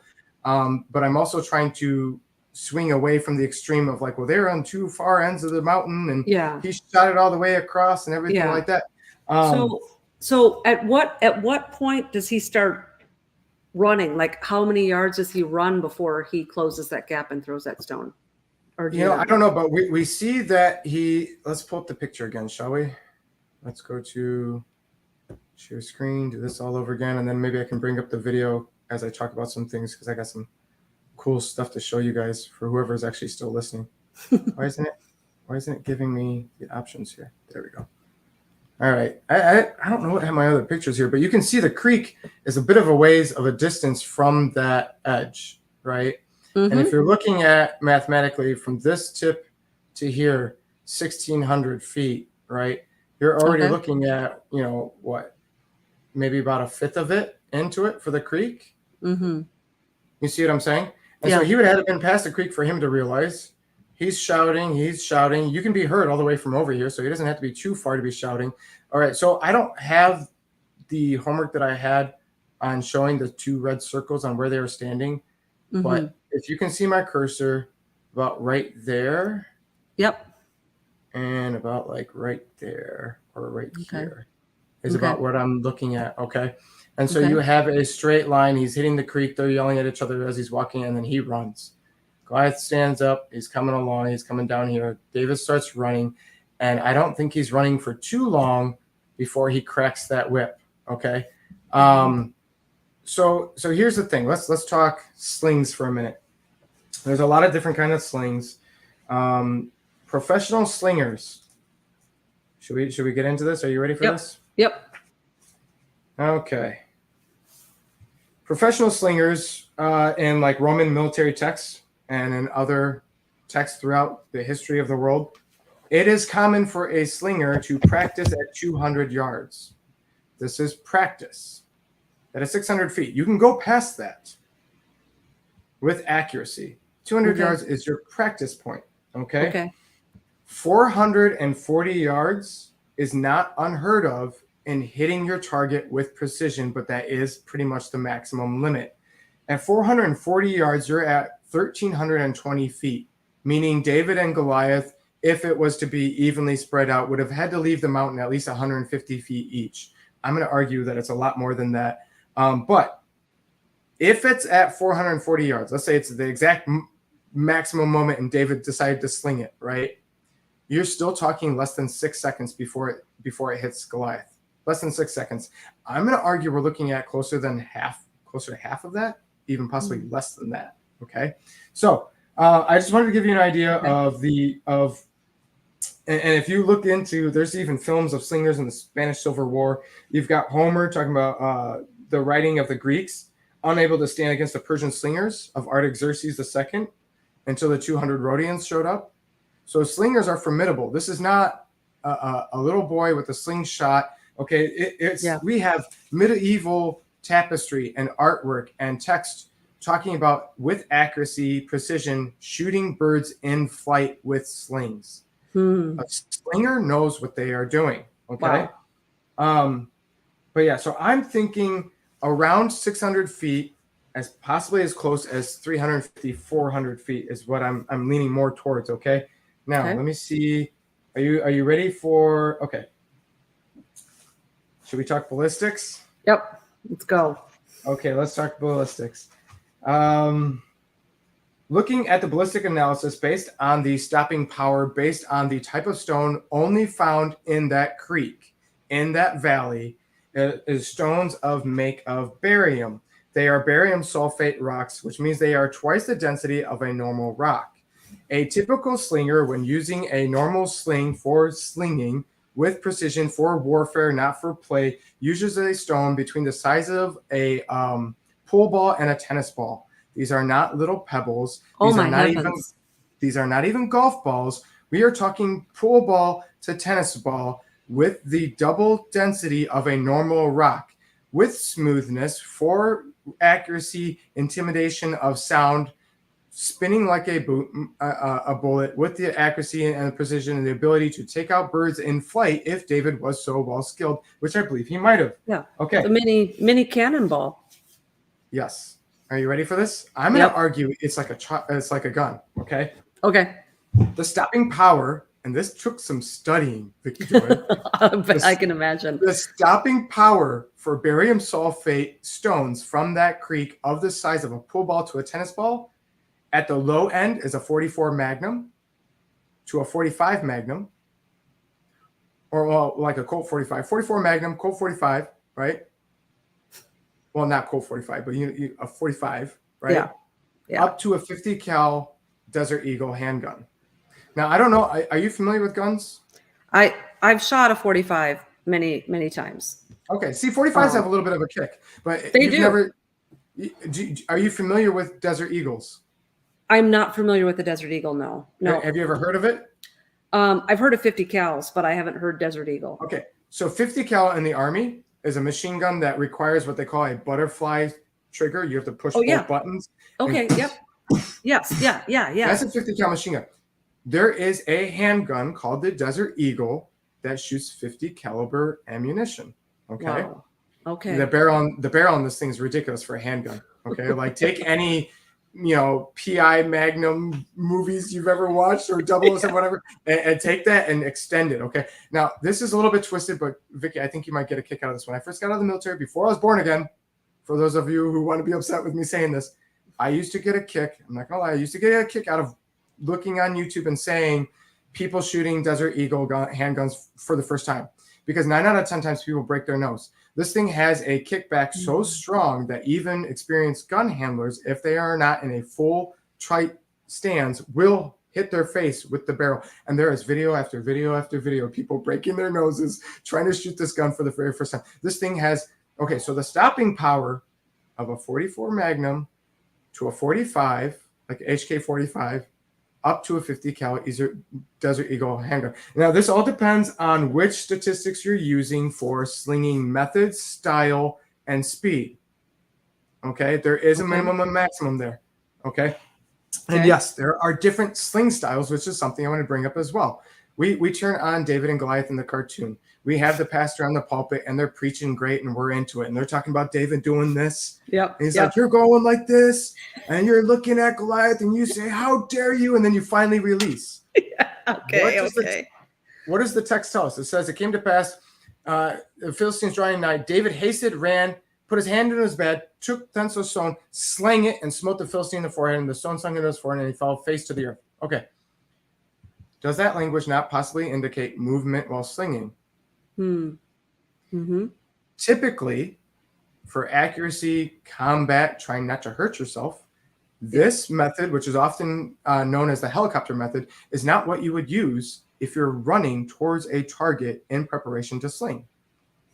Furthermore, it is the longest sling method, meaning you will be able to recognize this person slinging the helicopter method much more recognizability sooner and longer before you get hit than any other method. Yeah. So what am I getting at? I'm trying to say the distance is close.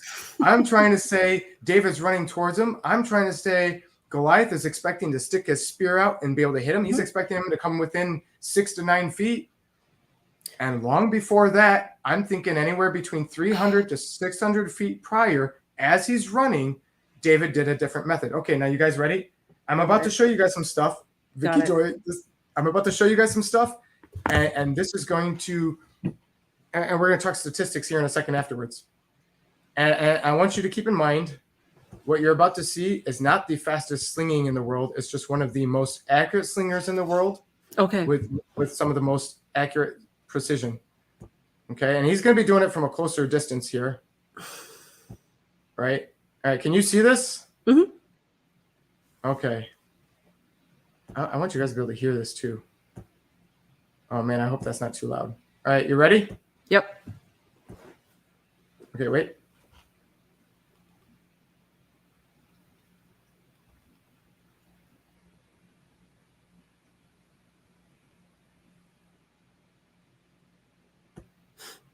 Okay. Wait, first off, did you see how fast he went from moving to when it hit? Okay. Now, there are other videos I have in the playlist that use gelatin with a coconut in the center to try to emulate a human skull. Okay. To try to see things like that. There's all kinds of studies out there. But you know, a watermelon still gives you an idea of impact. Okay. Yeah. Now this guy right there, he just did 180 kilometers. For anybody who's not familiar, that is 111.84 miles per hour. That's 111 miles per hour. Okay. Oh my goodness. That's not the fastest slinging ever recorded. That's Oh just my this word. part. That's just this particular example. Oh my goodness. Mm-hmm. Oh, let's go back a little bit.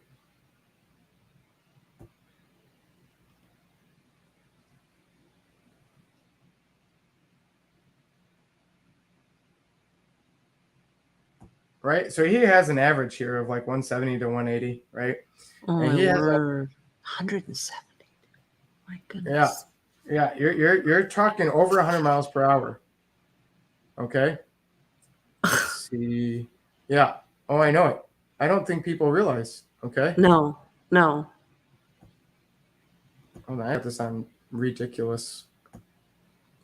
So they're still swinging it in a motion like that, but you just mean they're not doing it above their head, and they're still winding it up, right? This guy is in Okay. this style. He's trying to show people what he's capable of, and he's Okay. trying to make sure he has the right accuracy and stuff like that. He's not showing you the different methods. I have another video I can show you for different methods. Okay. I gotta turn this down. That was way too loud. I'm sorry if I blasted your ears. But I wanted you to see this real quick. I want you to imagine. I mean, this is the kind of stuff we're talking about. I mean,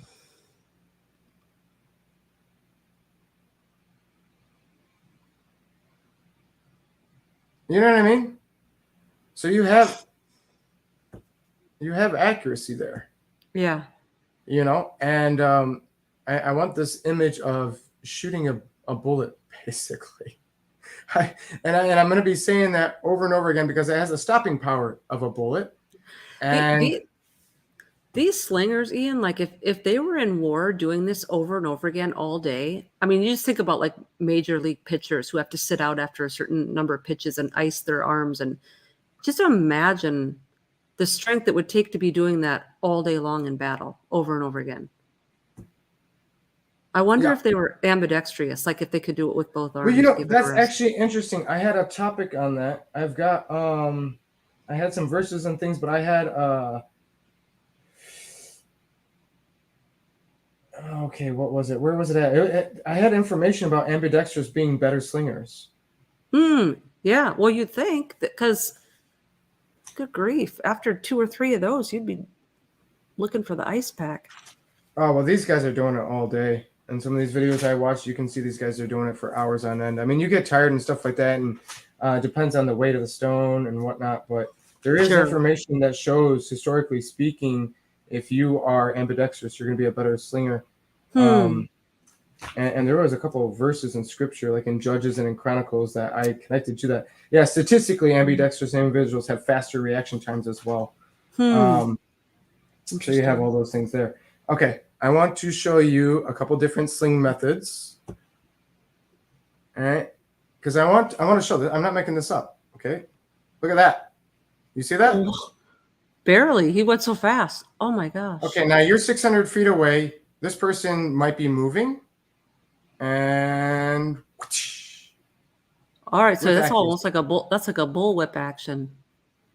Okay, so that's a figure eight. Interestingly enough, I actually have videos about the cracking of whip, breaking of sound barrier, the engineering. If anybody's interested, that's also in this playlist.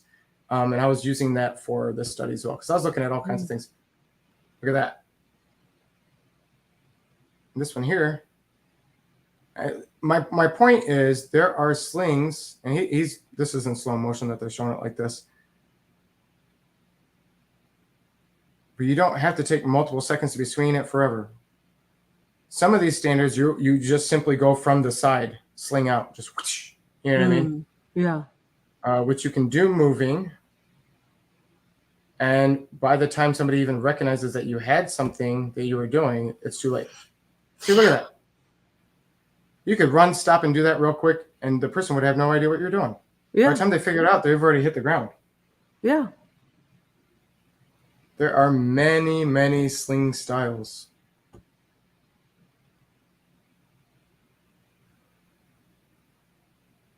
Oh, that slow-mo is killing me. Let's see, boom. And you could do that running pretty fast too. Oh yeah, Ian. So Karen's got in the chat here. Judges 2016. Among all this people, there were 700 chosen men who were left-handed. Each one could sling a stone at a hair's breadth and not miss. Woo, there it is. I knew there was something in Judges. I knew it. Dude. I told you. Isn't that interesting? First Chronicles 12:2. There were archers using both the right and left hands to sling stones and shoot arrows, and they were Saul's kinsmen from Benjamin. Oh man, awesome. First Chronicles 12:2. Yeah, Judges 2015 to 16, First Chronicles 12:2. There it is. Yeah. I Awesome. found it in my notes after you guys did. Yeah, sure. There it is. Hey, whatever. I can't show you right now because you can see my screen. But these are different examples. So these are just some. These aren't even all of them, right? And then you have even showing all the different things. And you can see the time it takes to do the helicopter versus some of these other ones the moment you decide to do it. Well, not to mention the wasted energy expended from all that when you could do it in one fell swoop. Look at that. Good night. Okay, now are you ready for more statistics? Yeah. I wanted that in the mind of how fast that was, the damage it's doing. Okay, now we're going to talk minimums and maximums.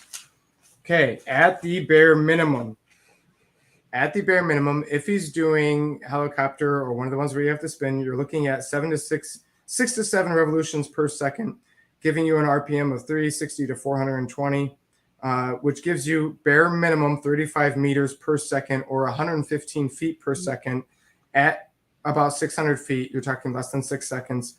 And this is the stone now, right? This is a normal stone, right? But okay.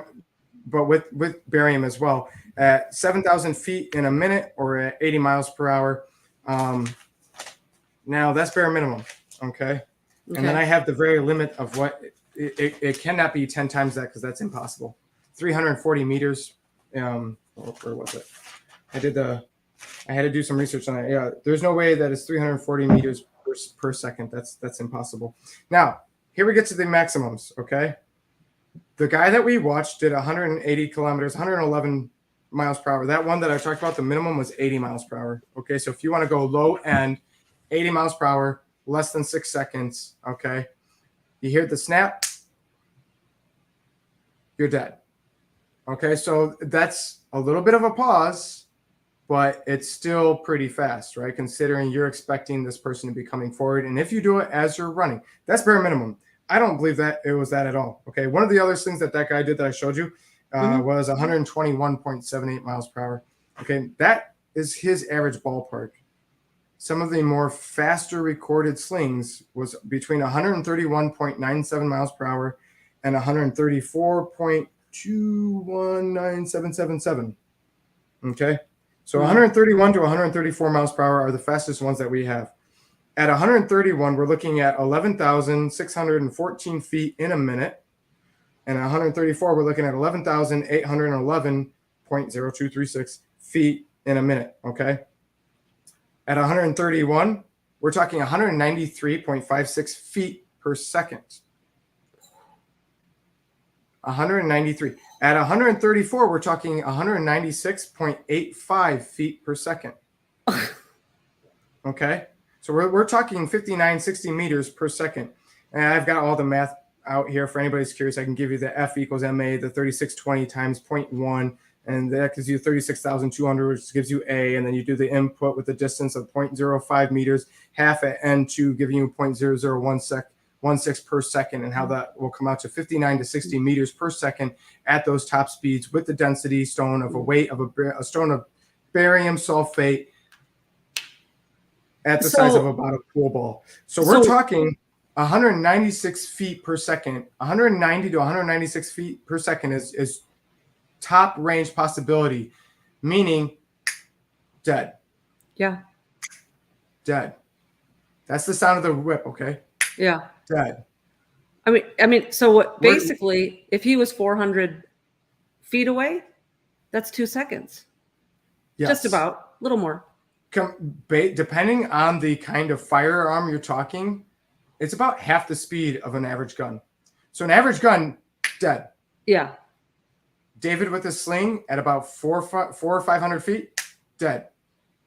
So there's about a second to a second and a half pause there that I'm trying to give in that. Yeah. But now, I want you to imagine now. Imagine he's not doing helicopter. Imagine he just does the side straddle, the Byzantine, the figure eight, the Greek, the overhand. You see it. The crack of the whip is as it's coming through. It's not the full thing, and I've got the whole engineering on that. You're talking less than a second by the time you hear that sound, it has hit you. By the time you've recognized and even seen David do the overhand or the side straddle, by the time you even realize that his arm has moved, by the time your mind has grasped what you have seen, you're already falling face forward.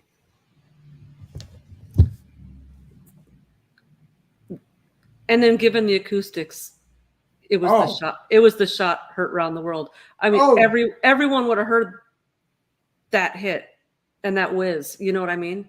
Yeah. Everybody except Goliath, probably. Yes, 134 is 60 meters. That's why I said 59 to 60 meters per second, depending on if you're looking at 131 to 134 for the speeds. Again, this is going for top speed. So, but this guy here that I showed you, he does 110 to 121, and he's not breaking sweat. So, do you think the stone killed him, or the beheading killed him? I believe it's the beheading. So here's the thing. Here's the thing, Vicki Joy. Are you aware that there are those who are saying that it was the shin and not the forehead that David shot? No. You're not aware of this? It was somewhat new to me the past year or so. I had a problem looking into it because I just it sounds so much like, okay, you wanted to give him Down syndrome and you wanted to make him blind and you wanted to you know what I'm saying? Well, whatever, gigantism, whatever. But that's how they paint it. They don't even base it off of gigantism, because some of the things they say is more along the lines of Down syndrome and stuff. And yes, those individuals can function, and I'm not making fun or anything like that, but like that's what they're making it out to be for Goliath. They're trying to paint this picture, and I've seen a video of Vicki Joy that was so hard for me to finish. It was like a TED talk, and the guy was like, at the end of the day, everybody says David's the underdog, but I feel bad for Goliath. And he's doing this whole thing about how Goliath is this poor man who doesn't even know what's going on, and he's being pushed into the situation, and he's basing it off of a few verses. He's not looking at the rest of the Bible. He's using the Bible as a source, but selectively, which I have a problem with, right? But he paints this poor Goliath picture. It almost sounds like, oh, poor Satan. Haven't we seen that before, time and time again? Oh, poor shining, slimmering, scaly serpent in the valley of the shadow of the death, right? Which is what I went with for the title for tonight. I thought that was kind of death metal for you, and I thought that was kind of neat. Death Shadow Valley is what I went with, because we kind of get that idea of, as I walk through the shadow of the valley of death, it's not actually the valley of death. It's the shadow of. It's the imprinting, the imagery, the idea, the example of. And we see David coming in there as an example, showing us going into a position thinking I could die, I might die, but you're not actually tasting death. Dude, so it's a shadow of death. That is so cool, for all the times that we have heard or recited Psalm 23 through our whole lives. And to see that map, then to know that when he was running towards Goliath, he was running through that valley. It's a valley. I've never connected that valley of the shadow of death was actually a legit, literal valley he may have been referring to. I was playing with words. I know, but I mean, Psalm 23 is pretty literal. That's its most famous psalm. Yeah, well, I mean, you got shepherd in there, you've got the staff in there. There's all kinds of, you got the living water. I mean, there's all kinds of things that you can compare there.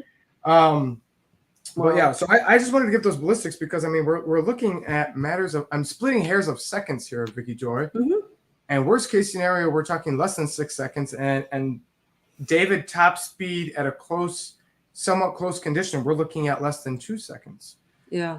depending on how close he got. Yeah. And so what I wanted to really paint tonight is 44 Magnum, 45 H&K, 50 cal Desert Eagle.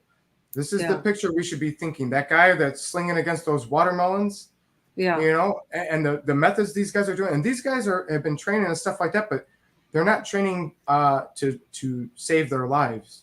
They're just trying to see how good they can get. I'm not saying David was better. I'm just saying there's intensity here that we need to consider as well. Yeah, adrenaline. There is passion here. This is you're taking care of your sheep, and all of that now is coming back in muscle memory, right? Yeah. So you've got the recognition time speed for the brain, the cracking of the whip, breaking the sound barrier, and the stone actually hitting, rendering the person, if they were within 600 feet, not recognizing that the sling was even slung until after they've already been hit.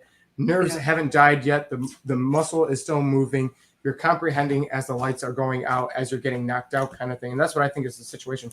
So here's the thing with the forehead, okay? The forehead and the shin. I am not a fan of the shin thing. And I've seen the Pinterest and the Instagrams and all the accounts. And it's usually the people who seem to know least that argue this, although there are some academic circles. But they will say the Hebrew word for forehead also means shin guard.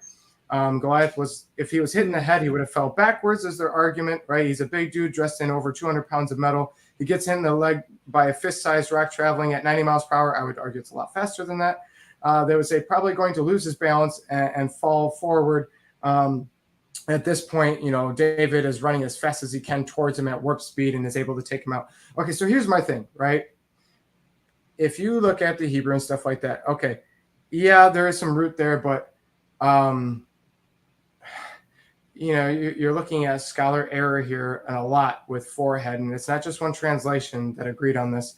The root word means forehead in the masculine and greaves in the feminine. In 1 Samuel 17:6, it tells that Goliath was wearing greaves in the feminine. Then in verse 49, David strikes him in the forehead, masculine. It's a word play. You see what I'm saying? Mm-hmm. So I'm not going to get too much into it, but this is, I'll give them the whole, you know, falling back. Just because you got hit in the head doesn't mean you fall back. I've seen people shot in the forehead and fall forward. Mm-hmm. I've seen it personally, Vicki Joy. Yeah. And they came forward. Why? Because they were moving forward. Well, what were we told about Goliath? He was moving forward. Momentum moves forward. Just because you got shot in the head doesn't mean your body goes flying back. This isn't some kind of anime Japanese cartoon where people are flying 4 feet back or anything like that. We can't assume he's going to fall back, number one. Number two, Vicki Joy, I shoot you in the knee or in the shin. You're going to drop down. That's going to hurt. You're going to be angry. Now I'm running up on you. You still have your spear. You have your sword. You have your armor bearer who's doing ugats. He's doing nothing. He's just standing by and watching. He's got a shield, but whatever. You're not fighting back. No. You got shot in the knee or the shin, but you're going to wait for however long it took David to get to you. Now, we were splitting hairs on seconds for David to hit you with a rock, that double density and the weight and the size and the speed and all this. But David's not going to run as fast as that stone. No. So how many seconds is Goliath on his knee going, oh, this hurts, before David gets to him, gets the sword without a struggle, isn't fighting him any, and cuts his head off? Yeah. Well, and so if he gets hit in the shin, if he drops to his knees, he's probably still taller than David. And if he drops to all fours, they're probably then at eye level. The guy could just take him by the throat at that point. Something. He just reaches up and he's... No, he can't. He's 6 foot and he can't see well. He's blind. But I wanted to bring up, that's what they argue. They say because of the gigantism, the bone structure, which unfortunately does happen for people with that condition. It makes it harder for them to see and the bones go around and stuff like that. And I even knew a guy who had some gigantism struggles and stuff like that, but he didn't have the struggles that these other people paint out. You know what I mean? They're conveniently being ignorant about this chapter because it just makes it so much easier to accept that the Israelites are the bad guys and poor Goliath. But so anyways, I wanted to bring that up with the shin and the knee thing. I don't believe it. I've seen some interesting arguments. They bring up the word play and I see it, but I disagree. The feminine, the masculine, and there's other things. The falling forward is an assumption. This whole David was low enough to the ground, so that's where he would have aimed at. Yeah. Like, okay. Yeah. But this is I like the imagery too. I like the Genesis imagery of David crushing the head of the serpent seed. I'm glad you brought that up because, Vicki Joy, did you know that there are many scholars that argue that Goliath of Gath derives from the words of Golgotha? Golgotha. I do know this. And if you, so place of the skull, Vicki Joy, we are told that David cuts off his head and brings it back to camp. Being that it is Goliath's uncircumcised flesh, dead corpse body, it should not be allowed to enter into Jerusalem. However, you could get as close as the place of the skull outside the east gate where the crucifixion site was without infringing upon Torah issues and things that the priest would have been not so happy about. Yes. And see, the armor was brought back in, not his head. Yes. Absolutely. And we know that the head was buried. And what I love about it is I don't think that prophecy, we're talking prophecy, it's not symbolic and it's not imagery and it's not poetic. I believe it's 100% literal. And now it might also be figurative and there might be layers, but I personally believe that when Christ died on the cross, there was no need this isn't 4th of July, like fireworks, right? There was no need for an earthquake. This was already the most dramatic day that planet Earth has ever witnessed, was the death of God and the resurrection 3 days later, right? There's an earthquake that splits the ground. And I just wonder if that skull, representative of the seed of Satan, was literally crushed. Right. Well, here you have the skull and the seed, and I love how you mentioned that. I had this T-shirt idea. I know you like this one. Next time I see you, or I might have to ship it out to you or something. I'm gonna customize the ones that I have for me. But you asked if I had some, Vicki. I have like hundreds, and I mean that literally. Shirt. We just did a giveaway, and I gave away like a few shirts, and we have a few more that we're gonna send out. By the way, anybody listening for the giveaway, we got the first 3 and they responded back and told me that everything got there and nothing was damaged. But the other ones haven't gone out yet. So if you see the top 3 and being like, hey, where's mine? It didn't get lost in the mail. We haven't sent out the other 3. Because we had 6 people we did for a giveaway. Fun. And cool. So yeah, I don't know. Did you see this? I got my own mug. I saw it. I didn't see the mug, but I saw when the first time you wore the hat. I love it. So that's the DNG, and then look at this. I got the Take on the World thing, right? And then I got the other DNG. Now, you have your own branding. Ask me. I've had DNG 144 for 9 years. Yeah. But the menorah thing, no, there's no bobblehead. Now ask me how much the mug costs. How much did it cost you? Well, no, I'm not going to tell you that. I thought you were asking. My point was, am I selling it? And the answer is no. I'm not.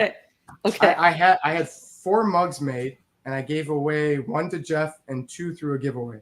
Actually, I gave 2 to Jeff, and Jeff gave 1 to the giveaway. All my point was that this is one of a kind.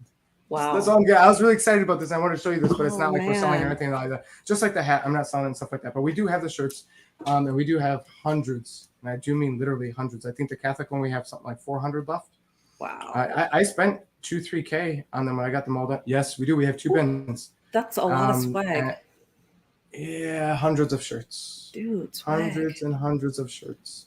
But anyways, what was I gonna say? So we got the ballistics out. We got the feet per second and the speeds and everything like that. Everybody can go back and check my math if they want. Somebody's gonna say I got something wrong somewhere. I just feel it, I spent a lot of time trying to make sure that math was accurate, but I did the best that I could. Okay.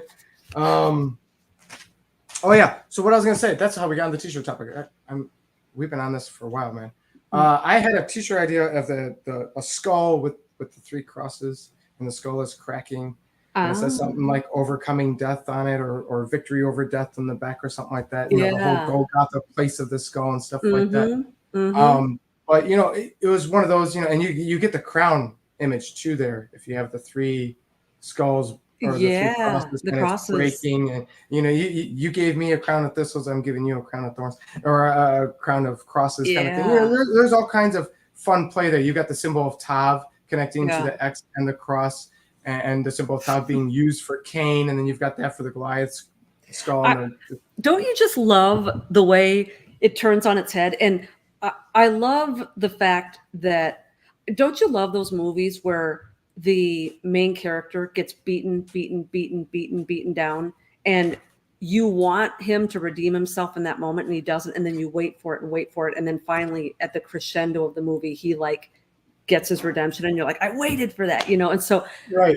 I love the fact that Jesus is sitting up there on the cross, not saying a word, not putting these people in their place, not schooling them, not, laser beaming them to death. He's up there as they're mocking him, and unbeknownst to everyone, he's crushing the skull of their master.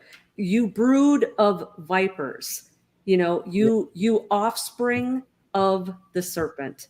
And the shiny serpent ones. Yeah, the serpent, that Goliath, let's say Goliath was representing the serpent in his male, and here are all of the brood of these vipers standing around thinking they've gained victory, and he's silently up there knowing that prophecy that has sat there unnoticed for thousands of years is legitimately being fulfilled, and we're hours away from the skull of the seed being. It's so fitting too that you see that foreshadowing with David. You know what I mean? You get this Gen 3, then you fast forward to David, and then you fast forward to Yeshua, and it's just this. You see these patterns throughout Scripture all the time, like this, where you're like, oh, I say Oprah's got 6 toes, and I'm like, of course. Well, you see this, and you're like, of course it would be David that would take out Goliath if his skull is placed where Yeshua takes out the ancestor and the connector. You've got the smaller one, the bottom one, and I'm the bigger guy who took out the bigger one. You know what I mean? It's just this perfect connecting of Genesis to David, to Yeshua, and I just love it. I do too. Okay, so it says it sunk into his forehead and he fell upon his face to the earth, right? And that whole sinking into the forehead is very telling as well. For it, in order for it to sink in, Vicki Joy, we're leaning more towards that 130 to 134 miles per hour. Yeah. Well, and we're a lot further away from 80, 90 miles per hour and a lot closer to 120, 130.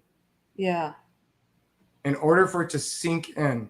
Well, and it says right here in 49 so that he fell on his face. Right. Well, they're saying it wouldn't have happened unless it was the knee. They're saying he wouldn't fall forward. But yeah, why would he fall on his face? Well, they're saying it means fall forward. And they're saying, oh, you would only fall forward because of your knee, not because of your forehead. Why are you falling on your face, though? But you know what? There's not really a way to test this because we'd have to kill somebody. Well, no. See, that's exactly where I'm going. That wouldn't even work because if you did this experiment according to their calculations, you would have to throw a stone at a 6-foot man, and if a 6-foot man goes backwards, that doesn't mean an 11-foot man with 500-600 pounds of armor and body fat is going to fall. Yeah. We don't know. Yeah, the physics of that. Again, if he's moving forward. And I think that is one of the main things that is not being considered when they say he shot the knee or the shin, which, if you shoot somebody in the kneecap, that is a battle tactic. Yeah. You shoot somebody in the kneecap, you're stopping their mobilization. They're in a lot of pain. They're dropping for sure. Yeah. Will they stop fighting? That depends on the individual. Yeah. You see what I'm saying? Yeah. I mean, we are looking at basically getting shot by like a 44 Magnum here. But if you're moving forward, you have momentum. Yeah. Shot in the knee, shot in the forehead. Either way, there's a better chance of you falling forward. And I think a lot of that knee versus forehead argument relies on this understanding of him being stationary, not in mobilization. Yeah. And again, they're not looking at the text. They're seeing one thing. Somebody said did you know it was actually the shin or the forehead?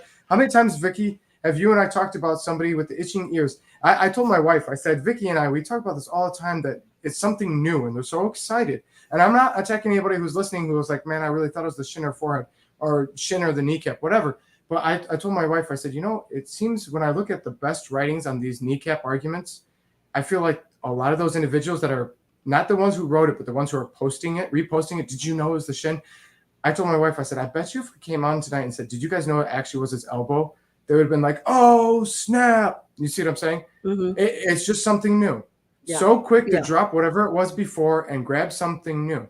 Yeah. And you and I have already talked about it, so I'm not going to get into that right now, but we need to consider those things when we start looking at, we pick apart every little thing in the Bible and it becomes an issue of, it goes from maybe there's some things that could have been translated better to maybe there's some errors to maybe none of it's right at all. Yeah. I mean, how far are we going to take it?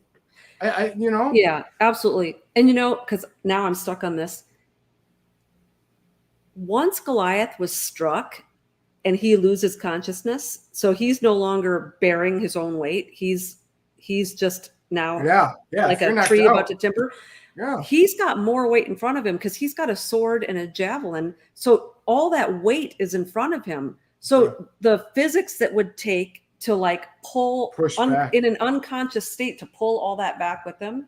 Now, granted, there was an impact from the rock too. Sure. But I would think that the weight of a spear that huge would tip him forward. You got to think even his coat mail was probably heavier than his back. Yeah. Yeah. He's got greaves on in his front, not his back. Yeah. Yeah. He's moving forward, leaning forward. And I mean, if we really want to play games, we don't know if he was in between stepping where you're leaning forward. There's all kinds of things to consider here. Sure. But I'm going to tell you now, Vicki Joy, I've seen people shot in the forehead fall forward. I've seen it. Mm-hmm. And they were shooting an AK-47 coming towards us. And it freaked us out because they were still shooting after they got shot in the forehead. And for half a second, this is going to sound silly, but some of the people in my team thought we were up against zombies. And for about a few seconds, we looked at each other and there was this, what has the U.S. government done to us? They've made us go against zombies. This is all an experiment. We got to get out of here. Because if you shoot them in the forehead with a machine gun and they come forward still shooting at you, we can't win this war.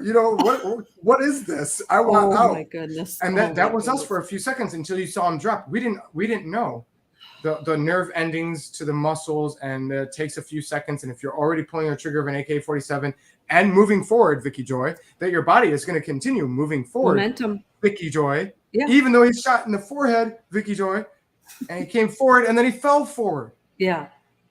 Yeah. But he was also not as tall as 6 feet.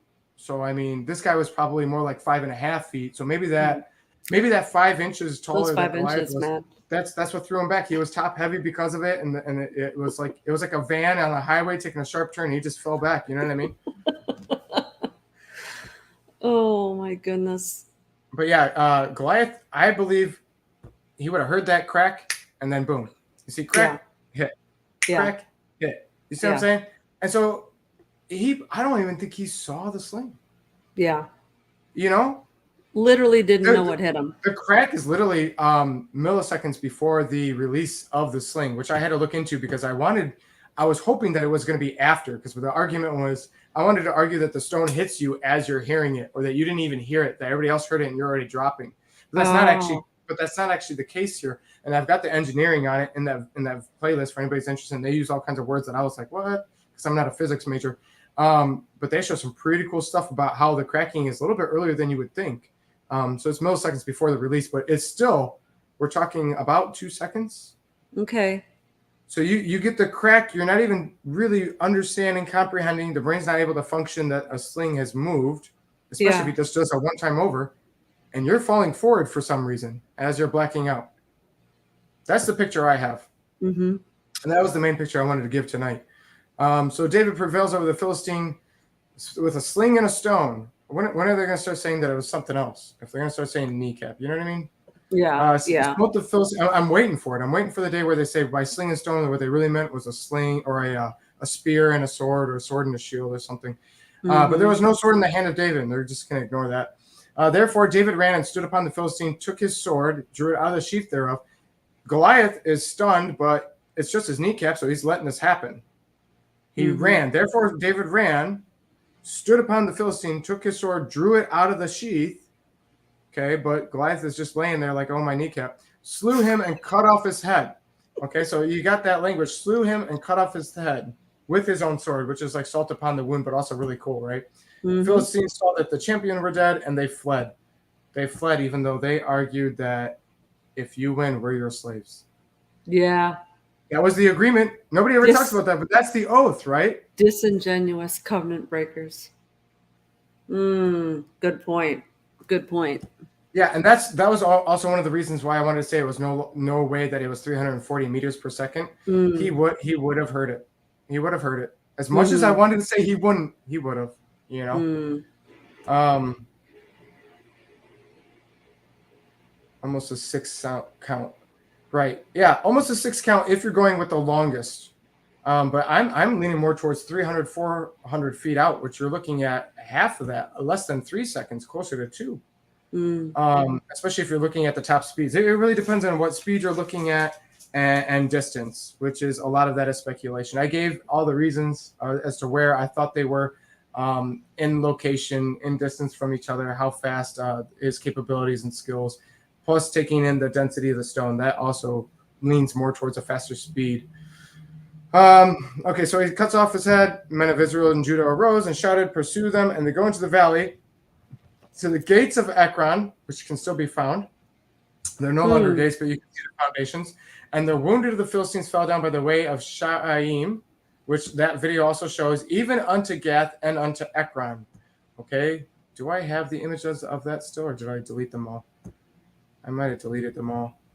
Yeah, I already deleted them because I'm pretty much done for tonight. But if you guys look at the playlist that I will make public and put in the comments, I don't have distant factors, but they will show you maps and things of that nature. And you can see that Gath and Ekron was pretty far. This was not a close run. They chased them for a minute. The Israelites are all pumped up, you know, to Gath and to Ekron. That's a long chase. Yeah. Israel returned from chasing the Philistines and spoiled their tents. David took the head of the Philistine, brought it to Jerusalem, but he put his armor in his tent. Right? Again, another argument that I believe is indicating the skull didn't enter in. Brought it to, but not in. When Saul saw David go forth against the Philistine, he said to Abner, whose son is this? And Abner, which I believe is his cousin, said, as your soul lives, I can't tell. Now, Saul should know who David is. Yeah. So is this a shock of, is that my harp player and armor bearer? Or is he stating who is this man in terms of what is his genealogy? Yeah, who's the father?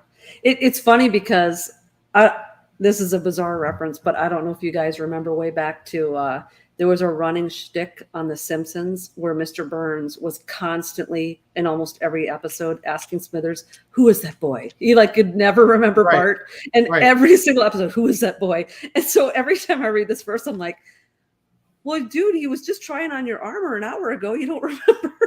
Right. You know, but I'm thinking it means more like who's his dad? Like who's this guy? We've also got that language, Vicki Joy. If you were to say something in a video tonight, and then 2 years later, you basically prophesied 2020 happening verbatim. You and I have had talks over the phone many times. We've hung out in person. I bother you whenever it comes to mind and we're able to get all each other. You know I got a lot of love for you. And we've done, 3-4 videos together? Yeah. Right? Yeah. If you did that and you prophesied on the next 2020 verbatim, and I was on recording and I saw that and somebody brought it to my attention and I said, who is Vicki Joy? I'm not asking who are you in terms of I don't know who you are. It's a matter of who are you? Who is this? You see what I'm saying? So I think that's part of what's being said here too. And I think there's also this understanding of, keep in mind, Saul was already told, as you've torn my mantle, so will your kingdom be taken from you and given to one who is better than you. Yeah. And then Saul goes to give his armor to David, who is the only person who, when he plays harp, the evil spirits leave Saul simultaneously. Mm-hmm. I don't know if you looked at this, but if you look at the chapter prior to this, at 16 and even 15, you see this language of David being anointed and the spirit of Yah being upon David, and then same simultaneous breath, Saul has the spirit of Yah leaving him and evil spirits tormenting him. And then next scene, David's playing harp and it's getting rid of him. So Saul already sees him as this godly man who's honored by Yah, has this amazing supernatural thing about him that you can see light coming from him, basically, right? And then he goes out into this field and is talking about Yah, shoots him with a 45, kills the giant, cuts off his head and says, let's get him. Yeah. Had no doubt, had no hesitation, ran out to the field to meet him. Yeah. You know what I mean? I'm wondering if what could be going on too in this passage. Who is that? Whose son is that? And this is wild armchair psychology. There's no way to prove any of this. This is all speculation. But your immediate problem is solved. This Philistine is now dead. Now there's a bigger problem. Now there's a bigger problem. Where were you, King Saul, when you sent a kid out to do I mean, this is going to make an already somewhat insecure man hiding in the closet and then hiding in the back of the war. Not only did you not take care of this, but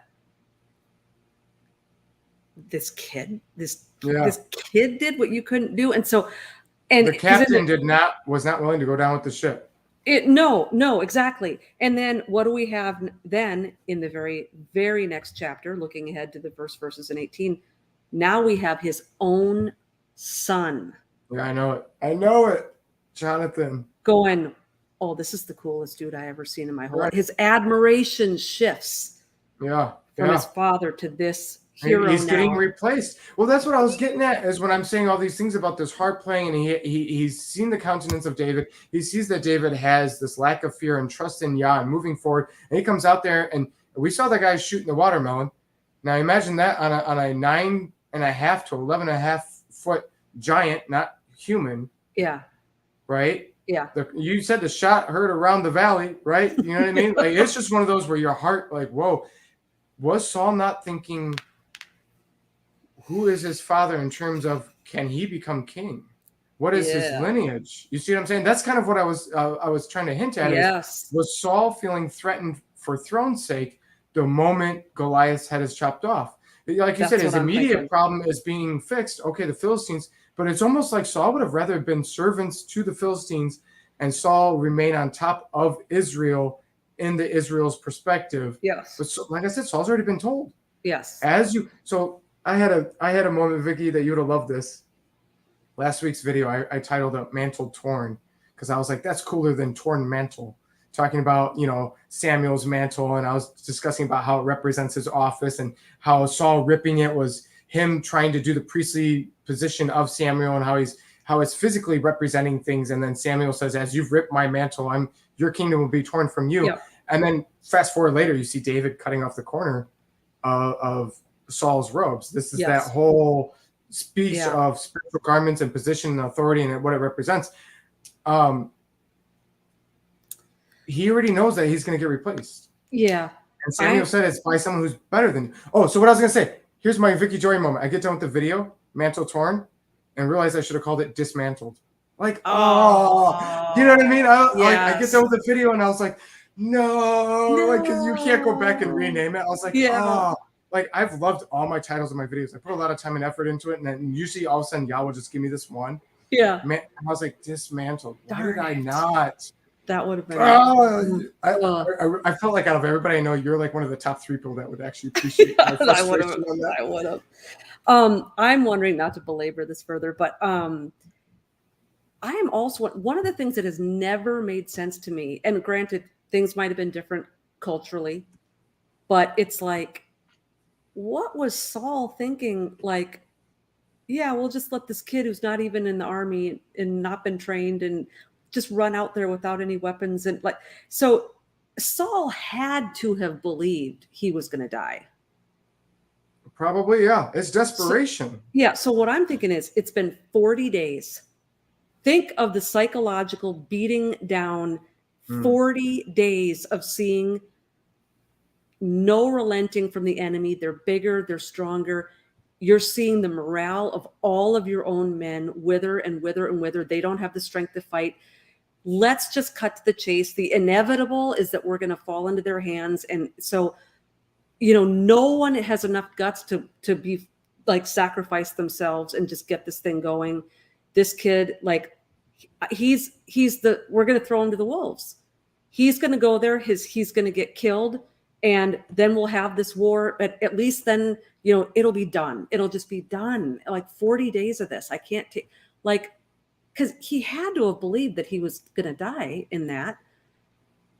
And then he shows up, Abner, go get this kid. He shows up holding the guy's head. I mean, this is awesome. Like, David doesn't even put the head down. He just shows up, holding his head. And Saul's like, what in the world just happened? And his own son is like admiring him like a rock star now. He's holding the head of his enemy. He's been shown to be a coward. And yeah, he's got to be thinking, who's this guy's dad? Who do I pay off? Who do I bribe? Who do I kill? Who do I... Well, you also have to prepare a marriage because he did promise off his daughter along with the lack of taxation and things of that nature. So you have all kinds of things, but that's true. I think he's thinking throne. I think he's thinking, who is this guy? Not that I don't know him, but like, who is he really? You know? Yeah. I mean, there's all kinds of things going on here, but he's paranoid. We see Saul, I love how you brought up the draining and the mind state, because now we need to hit on the heart topic before we let everybody go and I let you go. We need to start thinking, when are we Israel? When are we Saul? When are we Jesse's oldest boys? When are we David? When are we Goliath? When are we the Philistines? Because I would argue in our spiritual walks, we should be able, if we're not able to remember exact moments, we should be able to internally in the spirit say, yeah, no, there's definitely been moments where I've been all of those. You see what I'm saying? Yep. So we need to start thinking about this, and we need to start thinking about this moving forward. When we're confronted with a situation, you talk about those 40 days. We're in a situation where we've been deadlocked, and we're like, man, there's just no give. I keep praying on this, and I keep praying on this, and there's no give. I'm stuck. We're at an impasse. There's no resolution. There's no getting around it. Is it possible that you're in a situation where you're at an impasse because out of fear, out of doubt, out of lack in trust and hope in the Father, you're waiting for somebody else to stand up and do what you're actually supposed to do? Yeah. Yeah. You see what I'm saying? We need to be thinking about this. If we're sitting there going, man, it's been 40 days, Goliath still hasn't been struck. My financial issues, my job thing, whatever it is that our Goliath is in the moment, and we're looking at it going, come on, I've been praying on this. Okay, but if it's been 40 days and nothing's happening, are you Jesse's sons? Yeah. And we need to think about this. Are we cowering, right? Are we intimidated, right? Are we Saul in a position of authority and cowering and intimidated and so distraught and desperate that we're willing to just give it to whoever the first person is that's willing to come in and take that spot? Are we willing to give our blessings and rewards to somebody else who comes along because we're just too afraid to do whatever it is we're called to do? Yeah. Are we just these boys that the moment we see them in our heart and in our spirit, we want to accuse them and attack them and say, you're just here because you want my ministry. You want this, you want that, you want my blessings and stuff like that. But we're still not willing to take the position ourselves. Jesse's boys could have taken that position. They're pointing the finger at David, but they're not doing anything. Yeah. At least Saul wasn't pointing fingers. Saul is desperate and weak and distraught and mentally broken down, but at least he's willing to say, you know what, screw it. You want to take it, you take it. Yeah. Well, and Jesse was participating in the same spirit as Saul. He's bringing cheese wheels to the captain because he doesn't want his boys to get hurt. Yeah. So he didn't want his sons, in the line of fire. I wonder what Jesse would have thought if he'd known what David was up to. Oh, but it's cool when you think in terms too of the 40 days, because now we see David, who is in the line, Jesus's line. We see another shadow and type of the Messiah. We have a 40-day standoff, met with the Shining One, and David defeated the Shining One, and he fled. And Jesus, after 40 days, Shining One shows up and he defeats the Shining One. So and he's speaking all kinds of things too, isn't he? Yeah. Shining and speaking and accusing and tempting. Yeah. And then isn't it interesting how Satan in the wilderness temptation is quoting King David? He's quoting his own father, his own, Right. he's Yeah. quoting his own forefather to The Jesus. lineage, Like, sure. yeah, throwing David's words in his face. That's good stuff.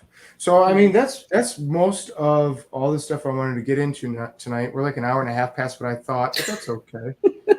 I'm tired. You're probably beat. We probably feel like we've been fighting the Philistines and chasing them to Ekron and Gath and things like that. That's right. But well, I mean, we want to look at these and think about these things. Where are we putting our trust and faith? Are we willing to take the advice of somebody else because it worked for them, Saul's armor, without asking Yah what he wants of us? Are we willing to step up and go down into the valley? Are we willing to use the skills? Think about this, Vicki Joy.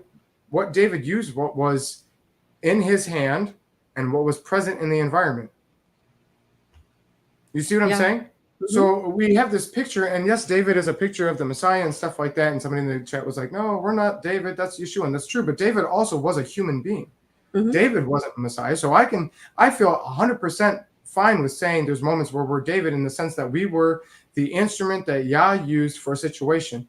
Now, can I say, yeah, I remember that day where thousands of Israelites were standing there being like, man, God's using me and this is awesome. I can't say that, but I'm just saying we have those moments where when you step up to the plate in trust and faith and hope, utilizing the gifts and talents that you've already exercised and practiced, your skills and abilities, God-given skills and abilities. So it still goes to him. It's not our credit. We're just doing what he's given us and gifted us and uses us to do, our sling and our stone, grabbing the stone from our environment. Yeah. Meaning when we're in that valley looking at it, saying it's been 40 days and we're at an impasse, instead of looking around and looking outside the valley, trying to find an answer for the storm outside the situation, first you're trying to get around it, you're trying to get past it, you're trying to ignore it and turn it around. Then if you can't get around it, you're trying to look for an answer outside, you're waiting for a rescuer. And Yah's like, I gave you the answer through your gifts, your skills, and your environment. The storm, within the storm, I've given you the rocks for your sling. Yeah. You know what I mean? I'm just saying these are things we need to think about. Yeah. Yeah, absolutely. Absolutely. I love the fact that he rejects Saul's armor because it hasn't been proven. But then he takes this massive, the Lord only knows how heavy, unproven sword out of Goliath's sheath. Oh yeah. Well, he had to, and there's so much poetic and I mean, just looking at the literary view of that is just amazing and beautiful. And it's like, and you remember later on, I don't know, do you remember this when David gets the sword back? Yes. There's none like every time I read that, I love that. I know it's like a childlike reaction for me, but 1 Samuel, 2 Samuel, these are some of my favorite parts of scripture. Every single time the priest comes out and he's like, well, we only have this one story in my, and you see that verse and David's like, oh yes, there's none like this, right? And the pastor reads it and he goes, and then he handed him Goliath's sword. And David said, there is none like this. And then he went along his way. And I'm sitting there going, in my mind, he's sitting there going, oh, yes. Yeah. Well, and you know what? In that moment, don't you think that's a low moment in David's life? Right. He could have and died. it re-encourages. I preach that all the time. Yes. It's perfect. It's like God saying, remember this? Yes. Remember this? Yes, Vicki Joy. What are you afraid of? Remember when you weren't afraid? Remember so how much power you had when you weren't afraid? You've got like that masculine, manly man of like, oh yeah, this is the biggest sword, and whatever I'm not going to mention, but you know what I mean. There's all kinds of that man mindset of like, yes, I want the biggest sword. This is perfect. This is awesome. But but it is a testimony of, hey, remember when? Yeah. And that had to like excite him. It had to get the child. That child mindset of like, oh yeah, that's so cool, and like, oh yeah, and this is great. But also there's that confirmation of, remember when Yah did this through you, and man, that's just, I had to bring that up because every time I think of that sword, when I look at him chopping the head, I'm like, you love that sword now, just wait. Wait. I've been thinking about that verse all night, but just thinking, what David's at the end of his rope. He's tired. He's being hunted down for his life. He's starving. And that sword is a reminder of how humbling was that. Like, man, I was fearless when I was a kid. Now I'm being chased Yeah. and like just like a recommitment to that courage of his youth, like that, the encouragement that must have had. Yeah. And Yeah. Continue yeah, the fight. Don't give up. Don't quit. yeah, You know, yeah. enter in the Rocky mantra or whatever. Da-na, da-na, you know what I mean, kind of thing.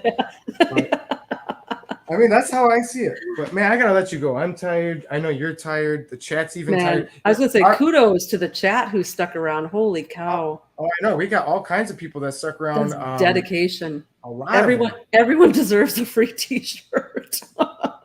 Okay, Vicki Joy. Look, I already gave away some free shirts. Okay, look. Come on, man. You're trying to get me to pay for UPS posting and all that other stuff. It's not even the cost of the shirt. It's just like, I don't want to package and go to the UPS and all that. That's true. Post office and I hate the post office routine. Oh, yeah, I know. That's what I had to get my wife to do those things because again, I work all the time. But yeah. All right, man. I could make you stay here all night. I could. So people are asking about your channel and stuff. I put the links in the underneath the video. You got the Rumble, the Through the Black. She does a lot of writing. She does a lot of she does some videos with Tom and stuff like that. I know 5 hours. I know you guys don't. Dude. Don't I know, Vicki. Don't make me feel bad about it. Oh it's just because I wanted to hang out. Look, man, it's Saturday. You know what I mean? It's Saturday. All right. Well, I'm gonna give you last chance to go ahead and give any sign off, anything you want to mention, any kind of comment you want to leave on the note of, or any kind of reminder, or tell people about your book, or whatever you want to end the note on. The only thing I think I would say is just if anybody thinks to pray for me, my whole life, it was like a switch kind of flipped a week ago, and everything, work, deadlines, projects, responsibilities, warfare, everything went from like 0 to 100 overnight, and it's only gonna get faster paced. And I'm a pretty low energy introverted person. Like if I have to go hang out with someone once a month, that's enough for me. And I think it's like 11 out of the last 12 days I've had like a packed day, and that's too much for me. And so anyway, if I ever come to mind and you guys want to just pray for my strength, my energy level, for because I want to do the things that I do joyfully. I don't want to just to-do list things. But also the warfare that's coming, the stuff that I'm doing with Tom and the book that's coming out, it's a lot of exposing the deeds of the devil, and I'm probably going to make some people mad, and I'm not afraid of my hands to the plow, but I don't want to get worn out. And so if you guys could just be praying for me as I come to mind. You want to think like field artillery with a sling instead of hand-to-hand combat where you're going to be all kinds of beat up. Yeah. Yep. You want the sling and the stone. And you got a sling and you got some stones, man. Dude. I don't know, man. That was a rough one. I almost sent you a mock-up of video imagery to mess with you and to be like, tonight's video is called David's Got Stones. What do you think? And like have like a sling with stones in it just to mess with you. I had all these kinds of things I wanted to send you to be like, just for you to be like, dude, no, you can't put that as a picture. What are you doing? I would have laughed because, Tom is always saying to me, because we do these shows on Tuesday and Wednesday nights, he's always like, send me a thumbnail and a title, send me a thumbnail and a title. And so I've given him some like title ideas. He's like, you're not allowed to pick titles anymore. Like they the puns and they're bad. They're completely inappropriate. And I just, oh man. Yeah. So yeah. I would have appreciated it. Yeah, I felt like you might have, I don't know. I check myself out of stuff all the time. No. Yeah. But, all right, man. I'm gonna let you go.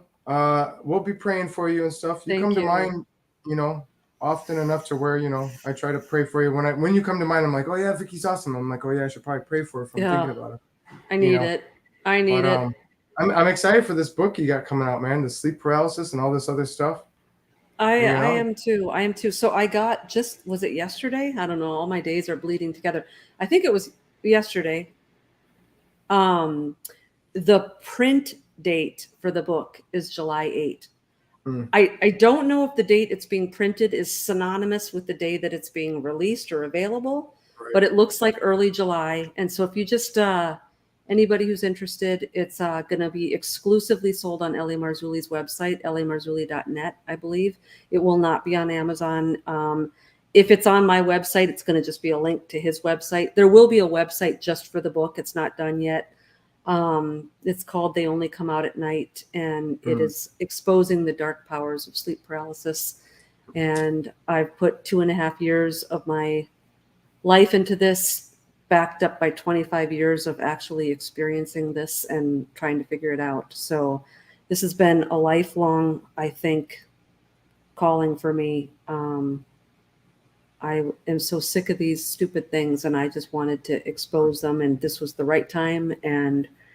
But I'm sure there'll be some pushback. Oh And yeah, they'll call you out to the valley, man.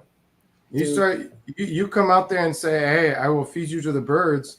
They'll say, they'll say, "Okay, let's go at it." You know what I mean? that's right. That's That's how it is. right. But you know, and I'm not going to get into it. I'm not going to give factors and stuff like that because we're still live, even though we're talking like we're not. But you had a season of some serious blessing and stuff right before this past couple of weeks that have been a little bit more trying and heavy and hard. And it's not that they haven't been blessings, but before that, I mean, you remember the conversations we had before that, and you were just everything you were telling me, and even some of the negative stuff. I was like, yeah, but whatever. But this, like, you have so many. And usually that's how the seasons go. You know what I mean? Like Yeah. you get that ebb and flow type of thing going on. So I'm not really surprised that it's been compacting on you and stuff like that. But this chat group, they tend to be willing to pray. So if you ask them to, you know, at least they say they will often. You know, I don't know these people in the sense of I don't go into their prayer closets and peek on them.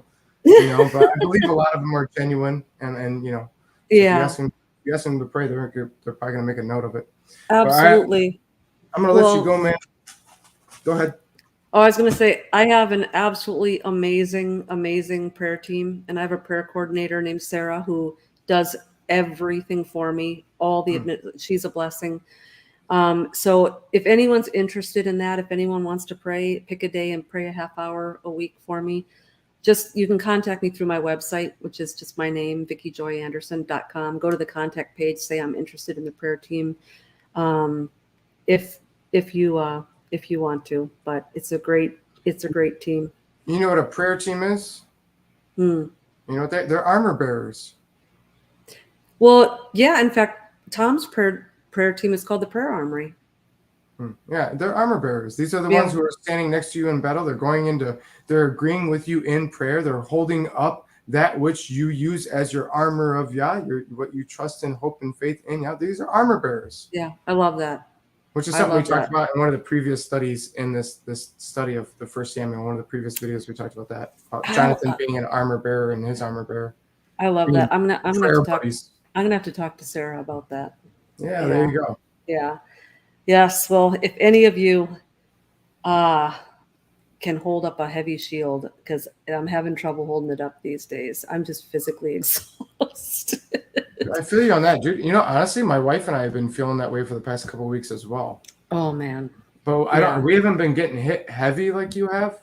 It's just we've been just finding ourselves falling asleep earlier, having troubles waking up, and not feeling motivated. Like it's been taking us a lot to be like, you know what, we have children and they deserve to get out and do things. And so we'll go hiking and take them to the park and stuff. But we've been having bad weather. Yeah. We've got nobody to hang out with. We have nothing to do, and I work all the time. So I think there's been some slight depression and things like that. But I just find it funny that the past couple of weeks we've been feeling sluggish and unmotivated and feeling like I'm done, I'm tired, I'm drained, I'm worn out. I just want to sit and do nothing type of thing. Yeah.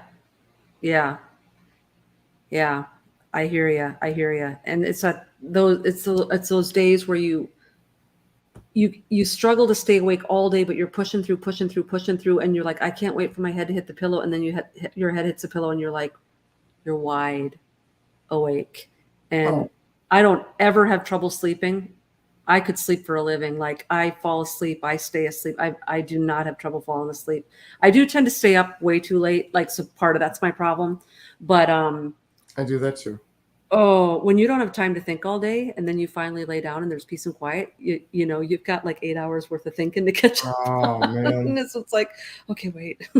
See, I don't tend to have that. I lay down and I pass out and I wake up and I'm like, there is no way that was 6 hours because I feel like that was half an hour. And then I have to go back to work, and my work has been physically harrowing. If you will. Maybe that's pushing it. Maybe I shouldn't use that term. It's been physically demanding. How about that? Okay, you know, so it hasn't been necessarily torture or harrowing, but it has been tiring and draining, and I've been worn out. But Yeah, man, I love hearing from you. I'm glad you joined me tonight. You yeah, were it the was so person much I fun. wanted for this study. You know, Yeah. I hope you do prayerfully consider getting those 8 pages of notes out. And if it's with Chad, you know, I'm willing to bow out and let Chad have it. He is an awesome man and he's very intelligent. And you know, we at Take on the World love you. And for those of them who are taking the world who don't know you or aren't as close, I will vouch for you so hardcore it's not even funny. So if there's shows you want to be on, let me know and I'll say, hey, get her on. You know what I mean? Sure. She got you have a lot of things to say and you've got your outlets, but you're not getting everything out that you want to discuss and debate and things like that. And I like to hear those other sides from you that don't get out as much. The other stuff is good too, but it's just like if it was reversed. If you were just doing that stuff, then I'd be like, hey, you have the other stuff you're not talking about. You know what I mean? So. Yeah, absolutely. Well, I so much appreciate the encouragement and the affections and the prayers, and I truly feel loved by even so many of you who I've never met, and your comments are just so kind and encouraging. And you know, writing is a lonely business. You have to be able to live off of the fumes of just your own, you know, thoughts and desires for perfection, and you're not getting a lot of feedback. And usually if someone is giving you feedback, it's not, you changed my life, this is great. It's like, what did you choose that word for? You know, like you're getting they send you angry letters. Oh, I got one. I'm sorry. I got one, man. I know you told me. I won't even go there because I am totally over it. But it sucked up a week of my emotional energy. I mean, it was nasty. It was needlessly mean. It's like, hey, man, I can take criticism, but you don't have to be mean about it. You don't have to call me names. I had to bring that up because I had to poke at you because I'm just because you're my buddy, so I had to bring that up. I wasn't going to say anything about the letter other than just simply say that you got a bad letter, just so you could be like, oh man, it's a fan letter. Oh yeah, there you go. Dear Mrs., I'm too good to write or call my fans. I don't know if you catch that reference, but oh my gosh. Right. I'm gonna let you go. We're at like 5 minutes out from 5 hours. Real quick, somebody in the chat said that they're thinking that the season we're in and that draining and stuff like that might be connected to the whole counting of the Omer. And if you look at where the Israelites were at during that going from unleavened bread, first fruits into Shavuot. I love that. So I thought that was interesting. And I wanted to point that out to you before we go. I love that. Thank you for that comment. That speaks to me. That makes sense to me. Thank you. I could see that. All right. Much love to you. Much love to all the listeners, live or otherwise. I hope y'all used this awesome video, or at least I enjoyed it. Everybody else didn't. I don't know why you stuck around for so long, but I hope you heard some new things. You know, if you didn't hear new things, I'm extremely surprised because I had to go to a lot of resources for a lot of time to get all this information to compile it. And half of it, I had to take notes and resources and then figure out the other part of the answer. So I'm not aware of anybody who has given all the information that we gave tonight in one situation. I'm not even familiar with anybody who's done half of the numbers and things like that we have in one situation. So you had to do math. Oh, I know. And I'm not a mathematician. Like I was good at math. I was actually considered like not prodigy, but almost up until a certain point. And then I plateaued so hard. Everybody was like, dude, what happened? And I was like, I was good until calculus. And then all of a sudden I was a normal average person. And then, you know, I was getting asked like, you know, did you become a stoner? And I was like, no, I did that later. But, you know, it was to that point where it was like, you know, I was in second grade and I was outbeating people that were years ahead of me in competitions. And then Yeah. all of a sudden, just, you know, Oh, I enjoy math, but I'm not a mathematician. And yeah. some of these things, Not me. figuring out velocity, I told you, I know degradation, and I didn't even get into that tonight, but you know, I know that from field artillery when I was in that. But some of the things, the cracking of the sound barrier and some of these things I'm trying to get into, I was like, dude, this is, I had to really sit down and hear the guy out, and I listened to him all the way through. And then like 17 minutes later, I'd be like, oh, I didn't retain any of that. Go back. Like, you know, you think you're with it and then you're not. But Yeah. so anyways, I hope whoever listened in live or otherwise enjoyed it, received from it, felt guided, not only found cool, neat, fun factors of statistics of ballistics and things like that, and how much the stone probably weighed and how fast it flew and the distance and the weight of the armor and the implications and all that stuff. That's all good and everything. But I hope the takeaway is looking at who we are in our battles, how we're treating it, what Yah wants of us when we're in alignment with him, where we're at when we're not in alignment with him, all these type of things, because these are the takeaways we need to get from. We need to be able to look at the story, receive the story for the story's sake, look at all these cool stuff, but then also apply it to ourselves in our own walk, in our own spiritual warfare. And if we don't do that, we're missing the point of the battle, really. So I'm hoping that the listeners received that Yah guided that and showed that. We'd love to hear your comments under the video. Like I said, the links to Vicki's things, she sent me like 4 different links. I put them under there. If you go into the show me more under the video, they should be all there. You can find her books and her videos with Tom Dunn and all stuff like that. All that to say, may Yah bless you and keep you according to his will. May he guide you and give you understanding and wisdom and truth as he sees fit, as you seek him in truth and in spirit. May he make his face shine upon you, panesh to panesh, spiritually speaking, facing towards you, as you're in alignment with him according to his will, and give you his shalom as he sees fit. Shalom, shalom. Yeah.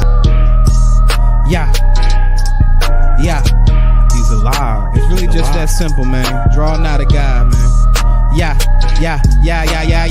Draw nigh to God, he will draw nigh unto you. Draw nigh to God, he will draw nigh unto you.